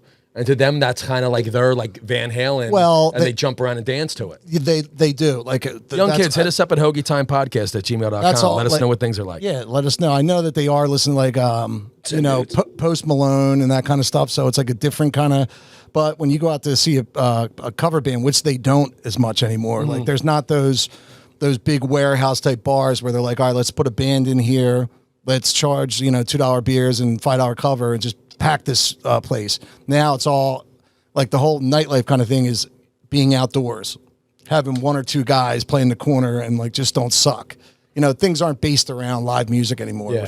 That's why bands don't make her dance. That's why I love Dewey Beach, because it's one of the last towns left that is geared around live music. Every weekend day at noon, there's a horn that like, and everybody from the beach knows to leave and then go see the bands that start at like 12:30. Yeah. I've been to Dewey a couple times, and I did the first time I was there. I don't think, I mean, I was well into my 20s, and I was like, why am I just learning about this now? It was so fun. I was going to say bands the same all the thing. time. Yeah. I like running into people down the shore. Don't get the wrong idea. Yeah. But it's nice to just be somewhere and not, run into your whole graduating high school class. Exactly. constantly. Yeah. Like the Jersey Shore became McDade Boulevard with sand. Yeah. After a certain amount of time, but Dewey, it was like, okay, you still had a chance to see a couple people, but it was far. And who are these people? And everybody was so friendly. Yeah. Like it was just a really cool kind of experience down there. Which same thing when I was playing there about 4 or 5 years ago. I'm like, why is this the beginning? Like this is the funnest I've had down the shore. I wish I went there as a kid. Yeah, because If there's we, like if we ever have LeCompte on, we have to ask him. Well, Mike on, definitely. I think they used to do, like they would play at noon and play to like 4 p.m. and then take the ferry back over and go play Wildwood, Absolutely. North Wildwood that night. Oh, I mean, absolutely. That's definitely a move they did.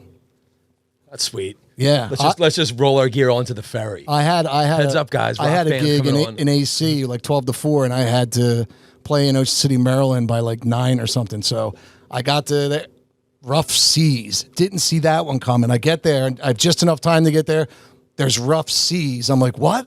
I didn't even like put this in. Canceled the ferry. So I had to drive all the way down and like back around the Walt Whitman and then boom down. I just made it. But yeah, that ferry, like, yeah, but it can get you too. Rough seas. Yeah, who would have thought? Interestingly enough, that's what the police refer to me and my crew as when we're out on the town. Rough seas. Collingdale, what's up? Yo, shout out Collingdale. Yeah, but man, I like the way this I like the way our new studio looks. I'm just checking out the screen now. Oh yeah, we got the flag and everything. I didn't notice that last time. Yeah. It's a call to action, brother. Patriots only. Read between the lines. Well, now I see some yellow, so that means it's rainbow. Yeah. Yes. So it's not that hard ass. Yeah. It's just ruggedly accepting of everyone. Yes, and Graciously and patriotically, Very. enthusiastically loving everyone. yeah. But yeah, dude, like going back into that music that I hadn't heard in so long, and just being like everything was so good at that time that stuff like this just flew by the wayside and Yeah. under the radar. Yeah. As fucking good as it was, just unbelievable. A band like So much fun just to listen For back. instance, a band like Cake. If they came out, then I'd be like, "This is the best band I've heard." Like, stop everything Yeah. and listen to this. They were just another band that only did one album because they were just so. Their music was just oversaturated with good stuff. They were catchy, they were everything, but they just weren't. I guess they didn't have that, appeal to the kids or anything. They did one boom, gone. Today, They had like 5 albums, Did they 5 or really? 6. I thought they had the one. one. They had the one huge hit Okay. with like The Distance and stuff like Fashion Nugget or whatever. Then like in 2001, they kind of bubbled back up with Long Skirt or Short Skirt, Long Jacket or something like that. wow. So you're a fan, Dude, you know, yeah. I went with Cake Phase 6-7 years ago. I put the whole catalog on shuffle. Yeah, I know. Look at this stomach did that I. hangs over my Yeah. ass. I got 2 of them. I got 4 of them. Have you ever gotten a cake, an ice cream cake for yourself, no birthday, at the, I've done that a few times at like the haven't. Giant Carvel. They have these little ones.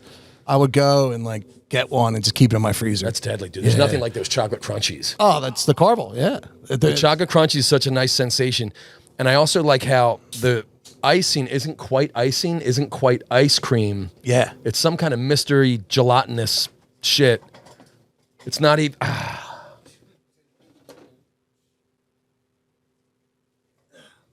It's not even... hold on. It's not even that cold. It's just like somewhere in between, temperature-wise even. Oh, you're the man. It's just the best sensation. Yeah. The ice cream cake. Yeah. It's like, yeah, dude. No, but I can't say I've bought myself an ice cream cake before. Yeah, I wish I could. Just gave me an idea for the week, but Yeah, I mean, dude, check in with me next week. I'll offer that up. I'm sure by Thursday I'll have done it. Yeah. In the afternoon, mid-afternoon, not even like late night. are you still like you're Yes. a lead guitar player? Are you I still wouldn't call myself that. Well, you've learned how to little play bit. lead, yeah. What guitar kind of are you listening to guitar music at all, or is it still very melody driven? Like, Dude, know? I'm glad. I'm glad you brought this up. Yeah. And I promise that we didn't talk about this before, but I was gonna say, I got Sirius satellite radio. No big deal.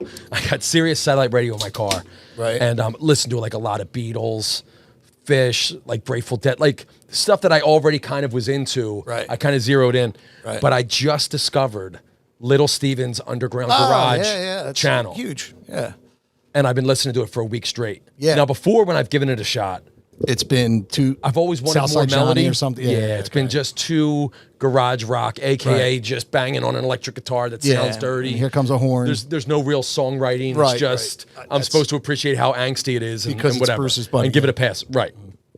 But dude, it's fucking awesome. It's maximum rock and soul, and it's not Little Steven's music. He Right. sprinkles it in once in a while. But I've heard more great music that I've never heard before. Yeah. and I get it, and it's not, the songs aren't as bad as I remember. Okay. They're not complex. Yeah. but like there's something there, but dude, I've just been enjoying it immensely this whole week. He's a great fan of music.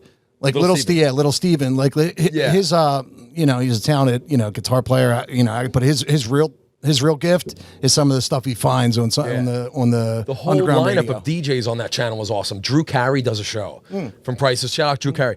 Drew Carey does a show on Friday nights called Drew Carey's Friday Night Freakout, and he's super enthusiastic about it. I was told He's like, here's this band from from Seattle that nerdy, man, they're yeah. great live. You should really check them out. They're great live. But blah blah blah. Yeah.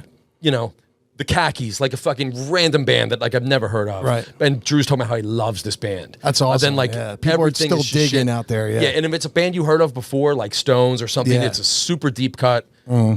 But like the music is good. It's Yeah. not just.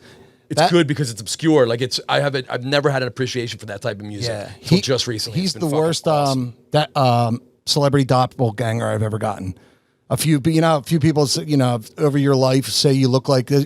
Yeah, Drew I get Carey's the worst I Antonio got. Banderas all the time. Antonio Banderas. But when I got Drew Carey, I'm like, really? I'm like, come on. I'm like, I probably look just like him. But it was when I would wear glasses like yours, and I'm thinking they look nice. They're like, you look like Drew Carey. Great. Thanks. Yeah, I just get Antonio Banderas. Yeah. Not Drew Carey. These aren't Drew Carey glasses. Well, they're frames, I guess. No eye for glasses style, Mike. All glasses don't look the same. These are elegant and understated. Yeah, I guess. I guess. But yeah. But yeah, dude, so I'm listening to more guitar-oriented music, which is like odd, which is not usually what I go for. Like, yeah. And I've been playing my electric guitar a lot more. Okay. Like just trying to get different with that because it's strung the same way. It's not the same instrument. Absolutely And it's not. fun to try to like dip back and forth sometime, but I've been working on Right. that. Riffs are tough, to kind of like, that's why, Keith Richards, who I would say I play guitar, but that's a whole nother, like, there's certain people that are riff guitar players, and there's other people that's such a foreign concept they couldn't even do it. They're like, what do you do?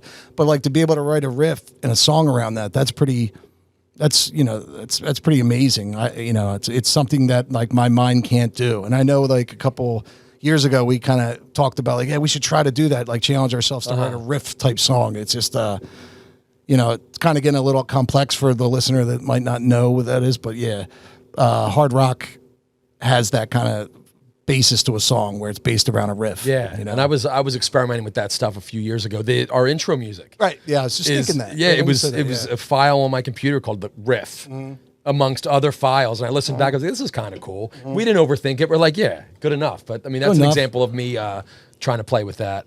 I think the BT3 might be making its debut this fall or winter. Oh, okay. Maybe that'll be one. Just I'm not going to go into it, but keep an eye out for the BT3.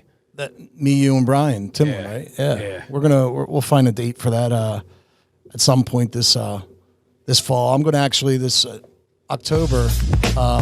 They're doing a hold on. All right. They're doing the Last Waltz, like a recreation of the Last Waltz. Oh man. Whew. I guess BT3? No, not the BT3. Great band at the Met. Like Philadelphia artists, they're going to get together and do they've done that before a few times, but I'm gonna go to that. That's a great venue. It's in November, actually. That's a nice time of year to go to a venue like that. Yeah, beautiful. I saw Steely Dan there at the Met with Cooey. Shout out Cooey. Yeah, beautiful room. That's the only time I've ever been there. Have you been there before? Never. No. It's only been open for 2-3 years, right? Like right before COVID. It'll be my first time. I assume it's like a TLA-ish kind of like theater type look? No, because the TLA is like a pit. It's like standing room and whatever. This is like... Not TLA, I'm sorry, the Tower. It's more Tower kind of theater? Okay, okay. Yeah. Yeah, that kind of idea. Different, not the same vibe, but yes. Yeah. Similar thing, like a seated class. Kind of thing, yeah, that's like cool. Beautiful ornamentation. Yes, like it's awesome. That's really cool. Yeah, You're kidding, $19 really? Fellas. Oh yeah, dude. $19. That's everywhere now.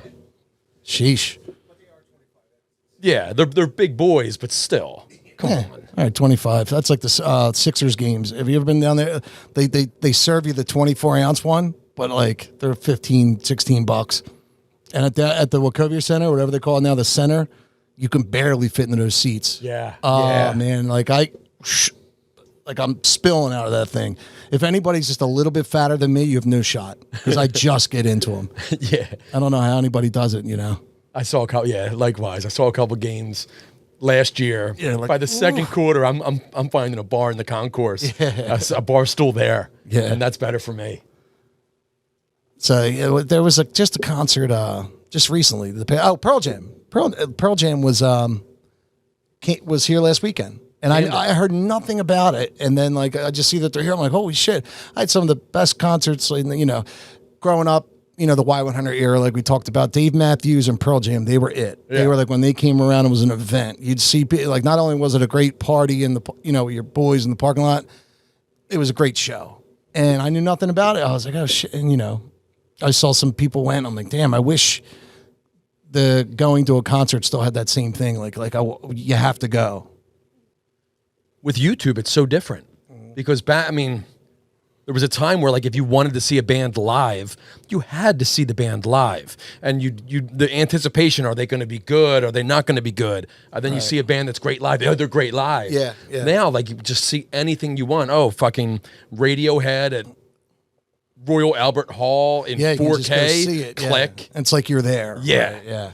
Roxy Music was just at the Man this week too. They've always been I love them, man. You produced some records for them. Brian Ferry, myself, yeah. But Pierre Robert was interviewing them, and I was like, shit, man, that was a concert that me and my uncle would have definitely went to 15 years ago. Called him up, and he's like, nah, man, nobody wanted to go. Nobody goes to concerts. I was like, fuck. But that's such a cool style, too. That's like, it's like Talking Heads were the American version of that, but that was like the more European kind of sexy dance vibe where cocaine was just delicious. Yeah. And it wasn't dangerous. Like you could be a doctor or a lawyer and you indulged yourself. It It wasn't like this A night out dirty was thing. always bumps. Yeah, Yeah, it wasn't stigmatized. Exactly. It was just yeah. a night out Yeah, exactly. with your beers. Yeah. Sip some beers, do some bumps. Not much has changed. Then back to the office. So, but I saw they came. But music. It's funny. I go down deep dives, but as far as that era, like we talked that 90s, 2000, like that. I guess not grunge, but like pop alternative. Alternative. It was just great songs like Stone Temple Pilots, Smashing Pumpkins. You could pick any album from those bands you just mentioned. Yes. STP, the Pumpkins, whatever. And it's going to be awesome. Awesome. Like, no doubt. Like, Tragic Kingdom. I didn't listen to that at the time besides its radio hits. Yeah. But I was like, I'll give the whole album a spin on my way to work, whatever. And Sunday morning. Awesome. Yeah, those great songs. Great shit. Weezer was dropping classic albums. Like, one after another. Yeah. Yeah. I mean, to bring up Radiohead again, the Bends. Yeah. And then OK Computer, like, just unreal. And I don't, try not to sound like a curmudgeon, but I don't think that's how, it's not, there's no central place anymore. Growing up in Philadelphia, in the area around here, there was that central place to hear that stuff, and the kind of like the festival where you'd see some of those new bands like Fuel and Rusted Root and stuff like that. But there isn't that central, and I guess that's a good thing because you can just get anything you want. But some people need that kind of, that central spot to pluck from. Yeah. Or else they're listening to like, Drake, which, Drake's fine. I'm sure there's a time and play, but it's not all that's out there. There's, there's special music out there that, you don't have to be listening to this like kind of drone kind of like rap. And I love hip hop and rap, but like, there's hops in, there's like there's really good hip hop out there where it's not the stuff on, the radio. You turned me on to some underground stuff. Shout out OT the Real. OT the Real. Yeah. I mean, your finger's always on the pulse, Mike. My finger's definitely on the pulse of, I was big into the Philly kind of thing, AR-AB. I don't want to get, attacked by his crew, but I was more into his kind of like the image on Instagram. Like he would just put out like $500,000, and wonder why he got arrested by the cops. Like, like you can't just put all that money like, yeah, I have it here. They're like, what? We're going to come bust you now. But I didn't think he was that great, but OT the Real's the real deal. Yeah. I was on him like 3-4 years ago, and now he's popping off Barstool and all that. So yeah, he did a show at Dobbs not too long ago. Like we're talking about concerts and stuff. I think the smaller, like Ardmore Music Hall.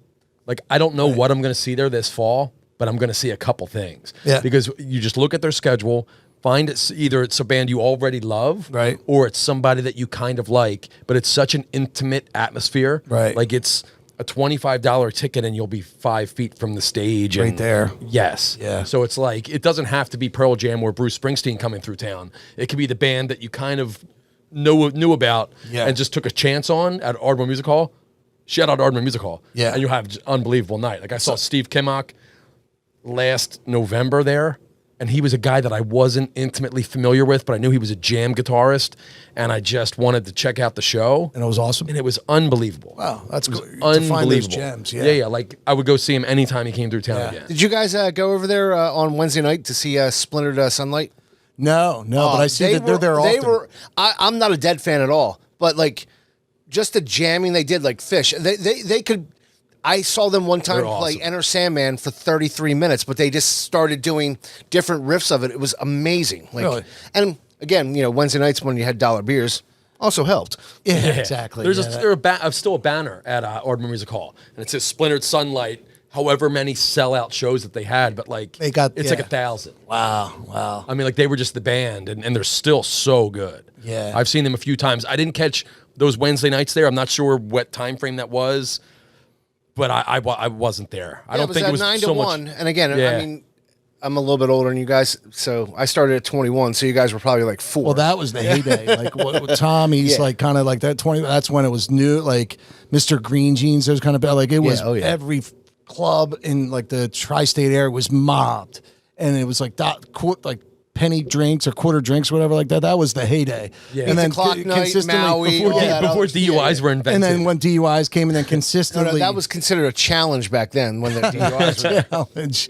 Yeah, smokes were $1 a pack. Yeah, and then consistently, it kind of, and then the last 10 years, if you notice, like those cover bands, there's 5 at the top and that's it. And then there's no really place to play, around it. They have to travel far to get a, gig. There's no like RP McMurphy's or any of the like, places around where, where you can guarantee all the college kids and 21-year-old kids. I don't know what they're doing. All the, that Sprite Liquid Mix tour. Yeah. I was on stage with Pharrell that one time. Yeah, that's right. You told me that. Yeah, dude. You got backstage? Yeah. Like just walk by? How'd you get backstage? Did I tell you this story? No, never. We never touched on this? No. Not here? It was the Sprite Liquid Mix tour. So it was like 2004, and it was a package deal. So it was Pharrell was the headliner, his band NERD, The Roots, OAR, Talib Kweli, and Robert Randolph, the pedal steel player. Yeah. Yep. And the trucker hats, like the snapback trucker hats, were in style, like the Von Dutch type shit. Were in style at the time. So everyone that went into the concert got this commemorative Sprite Liquid Mix trucker hat. Right. So I'm in the concourse and I see Black Thought from The Roots. And he kind of weaves through Is the he crowd. like, yo, what's up, Hef? Yeah. He's like, oh shit, that's Hef Dog. And I see him weave through the crowd, and he goes up to this elderly looking security guard that's sitting in a chair in front of a non-marked door, says something, he goes back, and I go, fuck, that's backstage. So I throw my hat on like this, which was like how like Pharrell was wearing it at the time. Like it was like the style. And I just did this, and I just was like, I'm going to fake it till I make it. Yeah. And I went up to the guard, and I just tried to walk by him. Yeah. He goes, who are you? And I go, dude, I'm Hef Dog from Thug Folk. Excuse me. He's like, I was just banking on there being so many bands and so many moving parts that if I was So he'd be like, confident, "Ah, I forgot." Yeah, he'd be like, whatever. He's like, well, I need your credentials. I can't just let you back. And the door was actually open. Yeah. Propped open. And then he goes, I can't. Then some big black dudes come up, and same thing. They're like, hey, and he's like, sorry guys, who are you? They're like, we're with Talib Kweli. Yeah. And he's like, guys, if you don't have these credentials, I can't let. And as he's telling us this, a dude just runs by him, and he looks at us, and he walks away, and he has to go. He just looks at us and shrugs, like, you got it. He goes down the hallway. He gets the guy, and as he's walking him back, these dudes look down at me. I look up at them. We just walk down the hallway, and as he's ushering this guy back to the concourse, He leaves you guys alone. he gives us the look like, well played, boys. Yeah, You're yeah. in. Let's Nice. hope you were telling the truth. Yeah. So get back there. I turn the corner, and it is The Roots, and like some of the OAR guys. Yeah. And I lean up against the wall, and I'm just pretending like I belong. And they're kind of lined in, and they're not like, whatever. They probably think I'm an OAR dude as well. And I end up standing next to Talib Kweli, and he looks at me and he goes, you got trees? And I felt like the guy in Days Confused. I was like, not on me. Probably the one. Yeah, the one thing that- the one time ever. Yeah. And so whatever. So chilling, I go to the bathroom, and I walk down the hall, and I make a right. And as I make a right, I hear music coming from beyond a curtain. At the time, I think, oh, that must be the main backstage where the real party is, like the VIP room. I take a leak, and as I come back, I push the curtain aside, and I'm actually on side stage now in Camden. Wow. It was the E Center at the time. Yeah. So I'm standing there, and I'm whatever. Then one of the rap dudes from one of the other bands turns and shoves me. No shit. And he goes, yo, did you just piss on my leg? Did you just piss on my fucking leg? And some other dudes come up, and it starts, and security comes up. I'm like, no, dude, I didn't. He's like, you fucking pissed on my leg. I'm pretty sure I didn't. I'm almost positive I didn't, but I might have. And, the security guards come up, and they're like, what the fuck's going on? They're like, yo, he pissed on me. I definitely didn't. Yeah. And they're like, well, who are you? And I'm like, I'm Hef Dog from Thug Folk. They're like, look, we can't have these problems here, guys. If you guys need to be separated, you go there and you guys stay there, but just you guys got to get along. Yeah. And I'm like, no problem. But I was confident with it. So they let me remain there. Nice. So it's final act. Pharrell and NERD is up on stage. And they had a record label called Star Trek, like a play on Star Trek. And I think they kind of did like the Vulcan, like they had some kind of symbol. Yeah. So I'm really pushing my luck at this point. I'm side stage, and my hat's cocked to the side, and I'm fully emotionally invested. I'm method acting at this point. I walk out onto the stage, and I just put the symbol up, and I just start walking around in the background, just thugged out like the other dudes were, like just for atmosphere, just posse. Yeah. And I'm just there, and Pharrell kind of looks back, and the vibe is oh, cool. Yeah, One of yeah. the OAR dudes is just showing love to us on tour. Yeah. We're like one family on tour. Didn't say it, but like Right, that was but it gives you a no look like one cool. tackles me. Yeah. No one brings me off stage. It looked like Yeah. one of the OAR dudes is just showing some solidarity. And then it's the end of the song. Yeah. Pharrell goes, yo, turn the lights on. Turn the lights on. They turn the lights on. Now I'm on stage and I've got the vantage point Yeah. of a sold out or pretty full. just opens up. Yeah, Dude, yeah. unreal.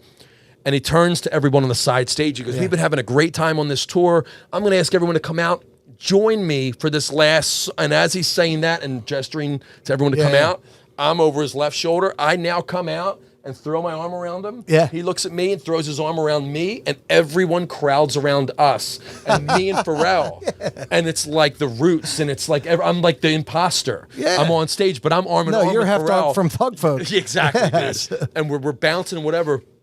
And I forget what year it was, but phones weren't great. Yeah, so there's yeah. no video, there's no pictures of it. But I got a ton of texts. What the fuck are you doing? That's insane. How That's a are great- you on stage? That's awesome. Yeah, dude. And then, Man. and then after the con, I just kind of wandered off and made my way back to the parking lot out back where the tour buses were. I didn't try to go on a bus. I Yeah. just rolled. But dude, I made it up on stage. That's awesome. Yeah, Yeah, man. yeah, dude. Somehow make it back to the bus to drop you back off at like Bonner. Yeah.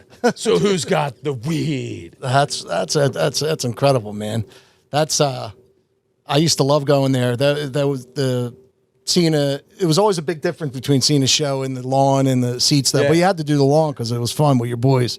But I would say Springsteen is my favorite concert of all time. But I've seen a lot of good ones. But that was religious, Another one for me, UB40 at the Trocadero. UB40. Like 5 years ago. No shit. UB40, Labor of Love was the first cassette tape that I owned. My cool older cousin, Sean, gave it to me for like my 7th or 8th birthday. Yeah. And love reggae music to this day. And I've tried to see UB40 a couple times, always solo too. I'm not going to ask anyone if they want to go. I know no one does, and I don't want to try to explain why they should be having fun. I just want to zone, Do it yourself, and enjoy the vibe. I went down to AC one time and they canceled it last minute. Yeah. So they rescheduled it, whatever. I saw them at the Trocadero. It was so undersold. There was probably 125 people there. It was almost empty. Wow. But it was like religious to me. It was songs I always wanted to hear live, Yeah. vibing by myself. It ruled, Nice, dude. man. Going to see live. That's what we. Let's make a pact. Hoagie time. This fall we're gonna go see a show together. All right. Yeah, dude, All right, totally. good. Thanks for listening, guys. Let's go Eagles. We appreciate it. Yeah, and Go Eagles. We're gonna try some stuff in the next couple weeks. I'm sorry. Oh, yo. so was yours. HT. Yeah. Yeah. Last. really? Last week you didn't say a word about it. It was like your birthday the next day. You're such an unassuming cat, man. Happy Shade birthday, ball. HT, man. Something in that Yes, Blunson exactly. Avenue. Where happy birthday, HT. Happy birthday, Shakes Benad. Yeah, man. The man. But yeah, we look forward to the next couple weeks. We're gonna be trying some things remotely. See what this old board can do. Yeah. We appreciate all your support. Please like, subscribe, tell your friends. Reach out to us at Hoagie Time Podcast at Gmail. Check us out on YouTube, on TikTok, on Instagram, Facebook. The list goes on and on. On and on. But we'll see you guys soon. Thank you very much. That's it.